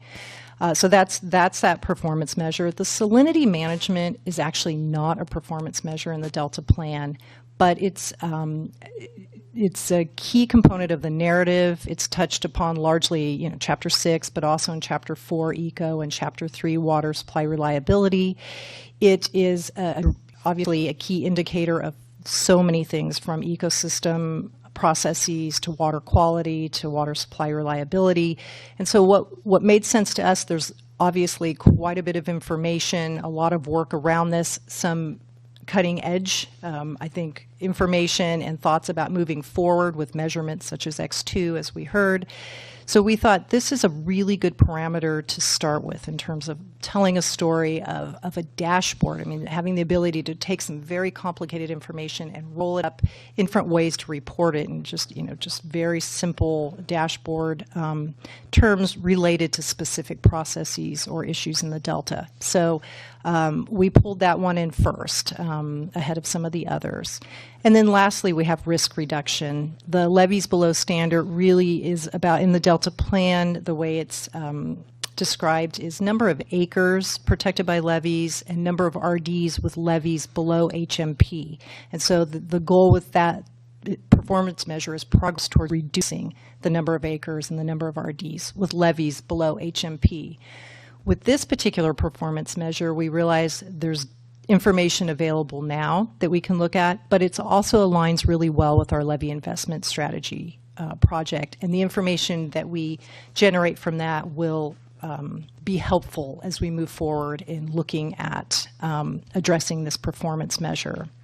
And then the last one, risk of water delivery facilities failure has to do with reducing the risk of interruptions to water deliveries to facilities such as East Bay Mud, or entities such as East Bay Mud, Contra Costa Water District, and of course the state and federal water projects. So reducing that risk due to natural disasters and events. So that's our 10 outcome measures, definitely in a nutshell. And I think I just have a couple more slides here. So one of the things we wanted to highlight today was this, the opportunities. Again, the team has been out quite a bit, beginning to talk to these other programs that are working on performance measures, and really because they represent the knowledge, the in-house knowledge about what's been done and where things have been. They're very excited about the fact that there's a lot of momentum, there's a lot of commitment, at least at the staff level, from local entities, state agencies, federal agencies, around performance measures and around trying to bring these efforts together so that we can leverage information between agencies, so that we can share knowledge, and so maybe we don't have to reinvent the wheel, where one entity might be looking at a similar performance measure. How can we work together on that? And one of the roles that we as staff see for the council and as an agency is this integrator role. So there's a lot of efforts going on. It's kind of all over the place. We've been beginning to plug into those, and we see that we could bring some value, whether it's through the implementation committee, staff efforts, work groups, whatnot, but being able to help bring these various activities together and bring some coordination and collaboration and data sharing. And of course, we would always be advocating the use of best available science and adaptive management in all of these processes. And these include not only performance measurement type activities, but monitoring that's going on, as well as other plans and policies that these agencies are working within and around. So we wanted to highlight that today. And then shifting a little bit, what we wanted to bring to the council. So I've talked a little bit about this report at the end of the year, and but we're looking a couple steps ahead of that to this dashboard idea. How can we, as the council, on our website, perhaps be putting out information in a very understandable way? So we're looking at, can we do some dashboards? And I'll go ahead and just go to the slide. This may start internally, but eventually it might be information we can put on the website. It could be part of our annual report. But because it also helps us as staff try to figure out how to organize our time and our efforts. So I'm going to start with the administrative measures and this conceptual sample of how we might be reporting these. So because there's 119 of them, we started to think about a way to organize this. And so what we've come up with is what we're calling actors, that's the blue bubbles, and the actions, which are in this text box. So what we thought is, well, you can organize these administrative performance measures by lead agency. And so that's the idea behind this. So we would have the agency name in the blue bubble, you'd click on it, and what you would get is a list of all the administrative performance measures that we have indicated in the Delta plan this agency is the lead on. We would have just a very simple indication of the status of the performance measure and the activities around that, who some partner agencies might be, is there a due date, and any sort of simple notes that we might want to put in there. So, maybe there's, whether it's issues or, everything is A-OK. So that's the idea behind this slide and the next slide, is we wanted to kind of throw some ideas out there and get some reaction around how we may be able to organize the information we find and report it out. This next one, this graph is actually, we got this from Department of Water Resources, and if I understand correctly, they used this at a state board workshop back in June of this year as a way to indicate an update on where urban water supply are at with the 20 by 2020 reduction goals. And so we've borrowed this really, and the point here is, again, just to illustrate how we might in the future, for outcome measures, again, the more complicated, data-driven, need to tell a story about, this might be a way that we could report out on these and provide current information. So graphical, a little bit of a narrative on the website. Is there anything else I should say about this one, do you think? No, yeah, they were using this to illustrate the 20 by 20 reduction before the state board, which was considering an immediate year-to-year drastic reduction. And we liked this because it is a good graphical way to say, are you making progress toward a longer-term goal, which is in fact what that law was about. Cool. Thanks. Okay, I'm just going to keep going. I imagine we'll do questions after we're done with this, and so we're almost there. I am. Now we really only have a couple slides. So summary slide, I'll put them all up there. So again, just a reminder of the purpose of performance measures. Measure progress towards meeting quantified targets. And in our case and others, it's progress towards achieving the co-equal goals. What are the opportunities through the work that we are doing, through our performance measures, through our collaboration with other entities, is really to bring different groups together to help highlight the good work that a lot of the other agencies are doing that are involved in the Delta. We look, our vision is partially that given our role as the council and our performance measures and the breadth of the area that we cover, that we would be building a performance-focused organization through these types of efforts and keeping this moving forward. And it also supports government transparency. So that's a little bit about the reporting mechanisms that we just ran through very quickly. But being able to put this information out there on a regular basis and update it, again, it's that transparency piece. And then just highlighting the challenges. This, as you heard through the discussion earlier about X2 and all the factors and the uncertainty, this is a very challenging thing to do. What the staff is really doing now in their evaluations of the Delta Plan performance measures is they're breaking them down to their fundamental basics. What are the baselines? What are the targets? What are the metrics that we measure this by? Where is the data? What form is it in? Who has it? So it's a very complicated, very challenging process. A big part of being able to do this is accessing data, sharing it, having data available, consistency in the way we look at things, and then, of course, attempting to overcome the resistance factor that has been one of the ongoing challenges with this type of work. So next steps. Very quickly, I'm going to run through this list. Staffing. Through this last budget cycle, we were able to secure 2 new positions. They'll be going to the performance management office that John runs. They will be dedicated to this performance management measures effort. And we've listed a little bit about what they would be doing here. We are in the process of trying to get those folks on board. They'll be here by November, if not earlier. We have this end-of-year report, which I failed to mention actually is a performance measure we have put on ourselves in Chapter 2. So we've given ourselves till this December to come back with a report on the status of our evaluation and suggestions for refinement. Annual report, which is spearheaded by Keith. We had our first one this last January. We'll have a 2014 annual report. What we'll do is take the detailed information out of the performance measures year-end report, summarize it, pull out the highlights, put it into the annual report, and that'll be a mechanism by which we can every year showcase success stories, talk about progress made. Administrative measures, as I said, we are tracking all of them. We'll be able to report on the status of those. The tracking system, database, web interface, we'll be deploying the updated system. And then again, our continuing interagency coordination and collaboration and building those relationships and broadening our sphere as we move forward. So I think with that, I'm done with the presentation. Very good. Questions of Cindy or Keith? Gloria? No questions. Well, maybe one at the end, but I wanted to just commend staff because I think this is a great process that you're doing and the way you explained it.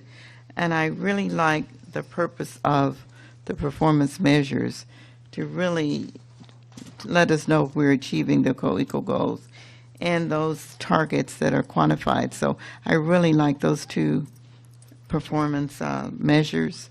And the process that you have explained, I thought was really good. Great, so thank you. Agreed. Thank you both very much. All right, thank you.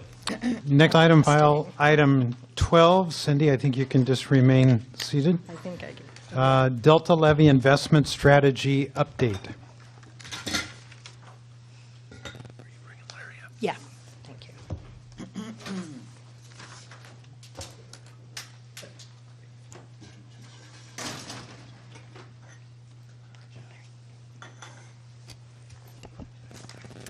Okay, no PowerPoint presentation for this one. We'll just, okay, guys all settled in.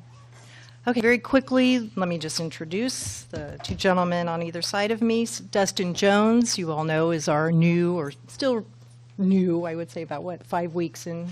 Yeah, about 5 weeks in with the council, but he's our new supervising engineer who's the project lead for the Levee investment strategy. He's going to take over a little bit of the presentation today because I figured I shouldn't have to do all the talking, right?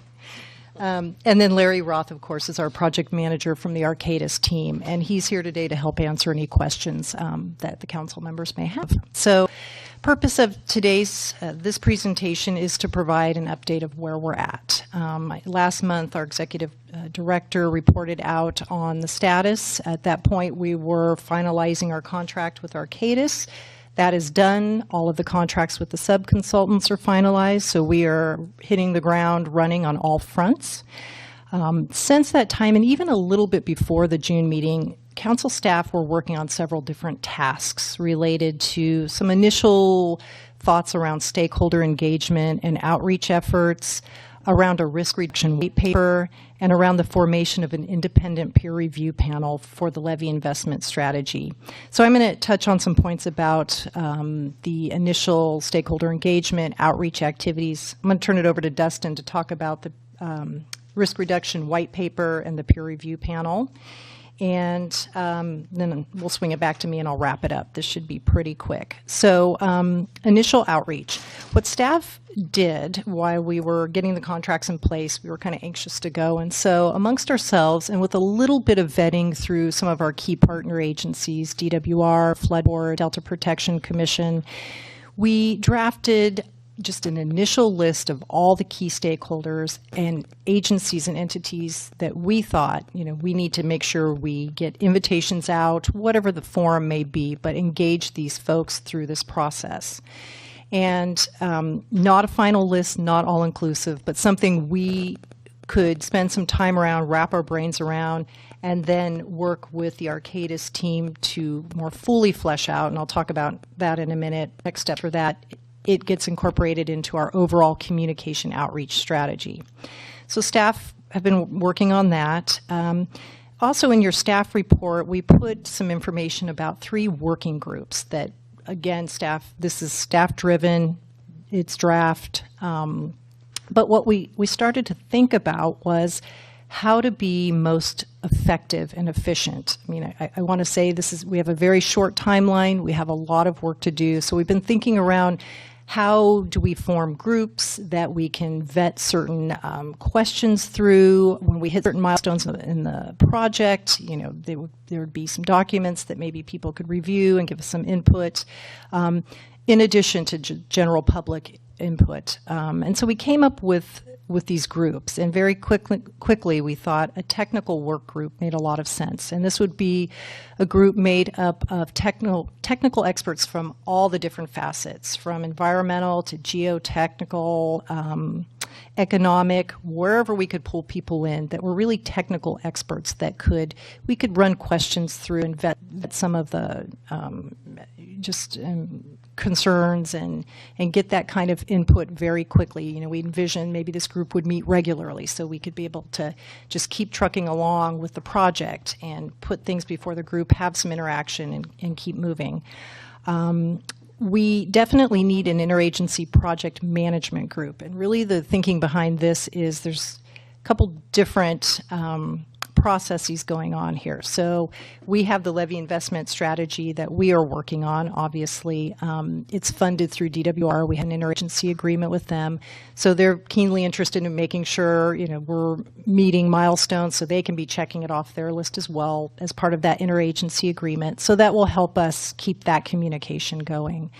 Also with the Delta Protection Commission, they have their Delta Risk Management Assessment District, the feasibility study for that. So that would also be another group by which we could have regular check-in and communication and coordination around where that project is, where the levee investment strategy is. So that was our thinking with that particular work group. And then lastly, we thought, well, we probably will need some sort of policy level group, and we chose the agencies that were listed in the law to include in that group. That was our initial cut at that. But again, we'd have technical questions, project management stuff to discuss, and then eventually we know we're going to get to some policy level discussions that need to happen. And so this might be a way to do that. Again, we'll be vetting this through next with the Arcadis team, and obviously as we run through stakeholder meetings and engagement, we will be talking through these ideas with various folks as well. So it'll evolve, but we wanted to at least have something to start with. Another piece of the outreach effort that we've done internally is the 2-page information sheet that was the attachment to your staff report. We produced that. And then the last thing I wanted to mention is that we have developed a web page. We're just about ready to go live with it. So it'll be a web page on our website, Council's website. Just needs a little bit of final review and approval. But the thinking there is that this would be that portal by which people could get information about this project. So we will put everything up there. We'll have the 2-pager we developed. It will have the project description, staff reports and meetings, any documents that get generated through this process. Also, we'll put a calendar on there where we could have meeting times. People could check in and see when certain meetings were going to occur. So that's something staff have been working on as well, and we'll be launching that. It's a little sparse, but I think very quickly it's going to get populated with a lot of information about the project. And we wanted to make sure that that was up to date and readily available. So I'm going to turn it over to Dustin so he can talk a little bit about the risk reduction white paper and peer review panel. Yeah, thank you, Cindy. Good afternoon, Council. I'll just provide an update of where we're at right now with our risk reduction paper, talk a few of the points, and kind of show you where we're at, what we're looking for, what our goals are with this paper, and I'll lead into the peer review portion right after that. So, as you know, the risk reduction paper that we're working on right now is kind of building on 2 previous white papers that were developed prior to the Delta Plan coming out. If you remember, the flood risk reduction white paper and the emergency preparedness and response white paper. So those came out before the Delta Plan. We're taking those and we're building onto it now. So our goal with this new risk reduction paper is to really address the Council's overall Delta risk vision and identify how the Delta levee investment strategy is going to fit into that vision. Our goal is to provide background of where the Delta levee situation currently is, a summary of legislative action and direction, information regarding state assets and current levee beneficiaries, and a clear definition of a problem that California is intending to solve. So that's what we're trying to bring together with the paper in general right now.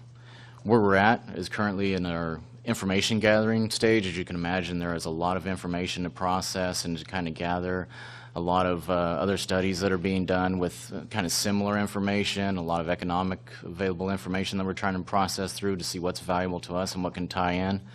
So currently we have staff going through a long list of reading sources that are available. We've received some input from staff and other agencies, other partners that we're working with, or other agencies, executive level buy-in for the outline and the content and some of the resources that we're going to be looking into. Just to name a few, this is definitely not all inclusive, but some of the items that we're looking at are the Central Valley Flood Protection Plan, some of the regional flood management plans for the lower Sacramento River and lower San Joaquin River, information from the Public Policy Institute that's been published and available, regional flood management plans that are available within the Delta area, California Water Plan, Flood Future Report for some of their economic information, and also some of the information published previously from the Delta Protection Commission on the Economic Sustainability Plan for the Sacramento-San Joaquin Delta. Those are just, a few lists. I can't list them all here, but those are some of the priority ones that we're looking at right now to process in the very near future. Our goal for the next council meeting is to have a draft document to bring to you for review, to start showing you some of the information that we're including and the direction that the paper is taking on, so you'll be able to comment on that hopefully in September. Throughout the process, we're going to be engaging outreach along with our levee investment strategy that currently is in progress. So the outreach is going to kind of dovetail in with that effort, and we'll be receiving information from other stakeholders and interested parties, general public, and so we'll be processing that and including that with the paper as we're building along with it. So that's where we're at with the risk reduction paper right now. If you want, I can go into the peer review one. Yeah, is that? Okay. So the peer review process is actually part of the levee investment strategy, and really being headed up, Dr. Goodwin is one of the main driving forces with that, and luckily helping us out. To just give you an update where we're at with the peer review process, we've coordinated 2 planning meetings in preparation for selecting an independent peer review panel. The meetings focused on gathering nominations for panel members and on drafting a charge for the panel. A draft charge is currently being reviewed and commented on by staff. The Council's lead scientists for the Delta Science Program will select the panel members, and select program staff will conduct the peer review process.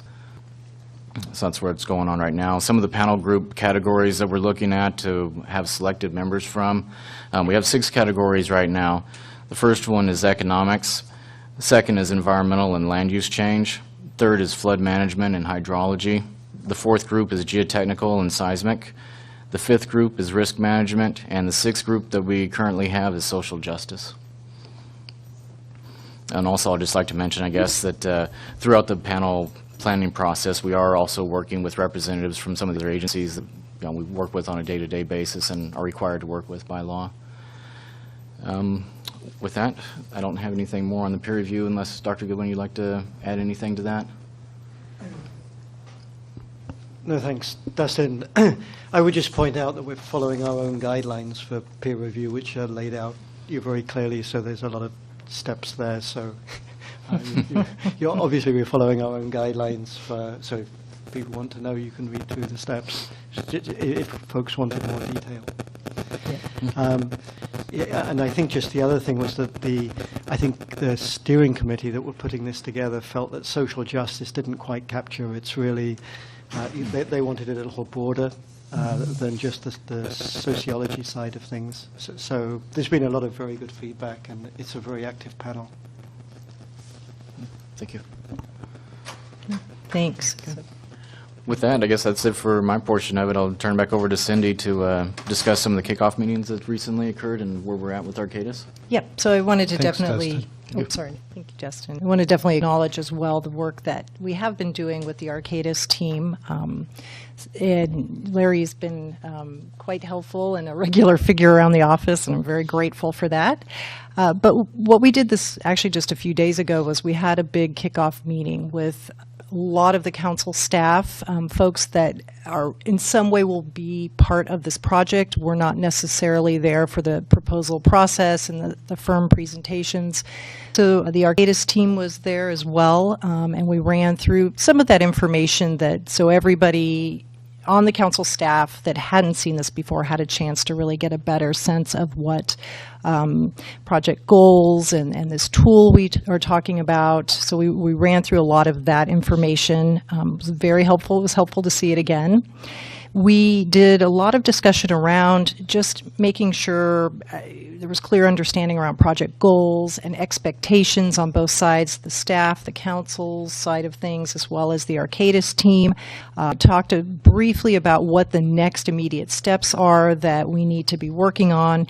And out of that have come a couple of items. One, next week, core council staff as well as core members from the Arcadis team will be getting together to work on this full-scale communication strategy.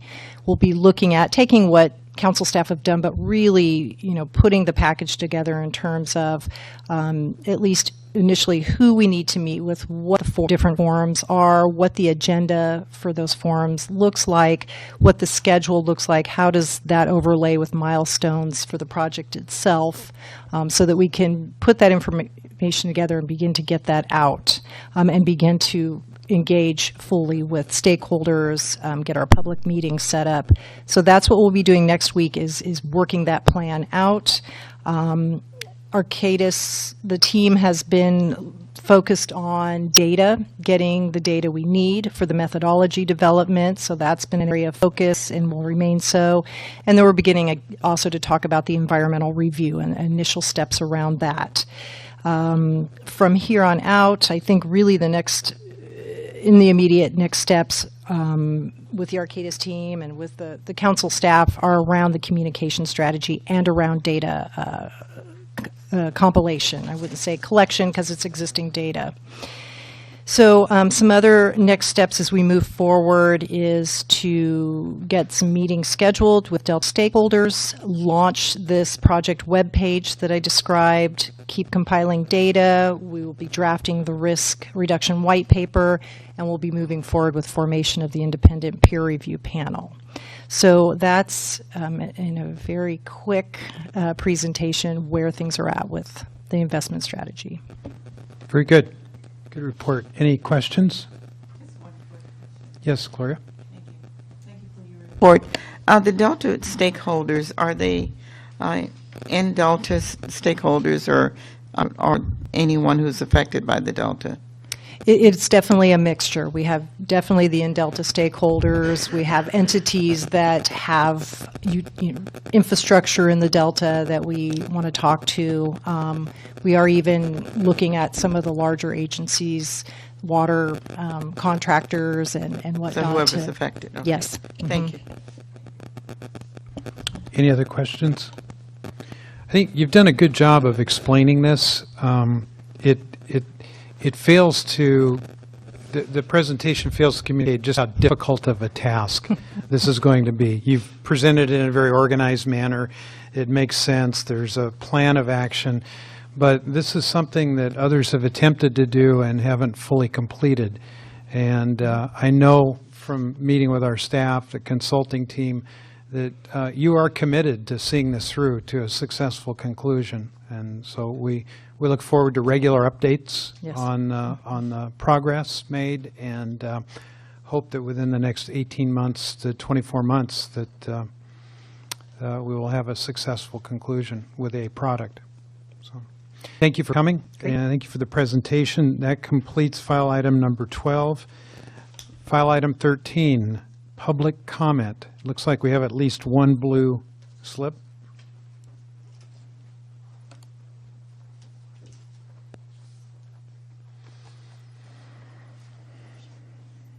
Looks like Steve Matthew, our video specialist. Now, if this is an advertisement, I'm going to have to rule you out of order. No, actually, it's. You know how to use the microphone. Yes, I do. Thank you very much. Steve Matthew, AGP Video. First and foremost, thank you for hiring us back on the job here. And what I wanted to do here is, along the same lines as most of what we heard today, is re-educate folks on how to use the tool that is CalSpan. CalSpan.org is where we are archiving all of these meetings. 2010, 2011, when we were on the job here previously, is still there. We're looking at actually collecting all of it together and getting it there. It's also accessible just the same way as it has been for the last 3 years, however long we've been gone, through your website, through a blind link. That'll take you right to CalSpan. We've developed a number of, first of all, let me back up a little. We're not just a video company. We're a group of political advocates that got involved in doing this because we feel the value of the outreach element of this is very important. And to further outreach is to create a better tool And what we do that goes beyond just videoing it here is created a database of the meetings, these meetings and several other environmental agencies for the state of California. We've got the Coastal Commission, Fish and Game Commission, Air Resources Board, the Ocean Protection Council, and about, I think we have 11 now. But all of them, except for California, are basically the environmental agencies. What's germane here is that all of these in one database are infinitely searchable. We have a search engine that will cut across and gather together all pieces of video that have taken action on any given item. The items that you take action on, that the Ocean Protection Council may take action on, that the Fish and Game may also take action on, can be searched out through the CalSpan database. So at some point, maybe I'll put together a whole little presentation to outline this tool. I think it's important, and as I listened to most of what you had delivered here today, it falls in line with it, with being another tool in your toolbox for gathering information, research. Great, Steve. And that Thank was you it. very much. Okay, That's thanks. CalSpan, CalSpan, not M, Right. .org. Very good. CalSpan.org. Okay, great. Thank you. You bet. A final word on our next meeting. We are going to be conducting a field tour in the morning of August 28th and a short council meeting in the afternoon. I presume that if there is anyone that would like to participate in the tour in the morning, arrangements will have to be made. We will post information on the website for anyone that's interested, and just stay tuned through the website for details or call the office. Any final comments, the council members? Then thank you very much for coming. The meeting is adjourned.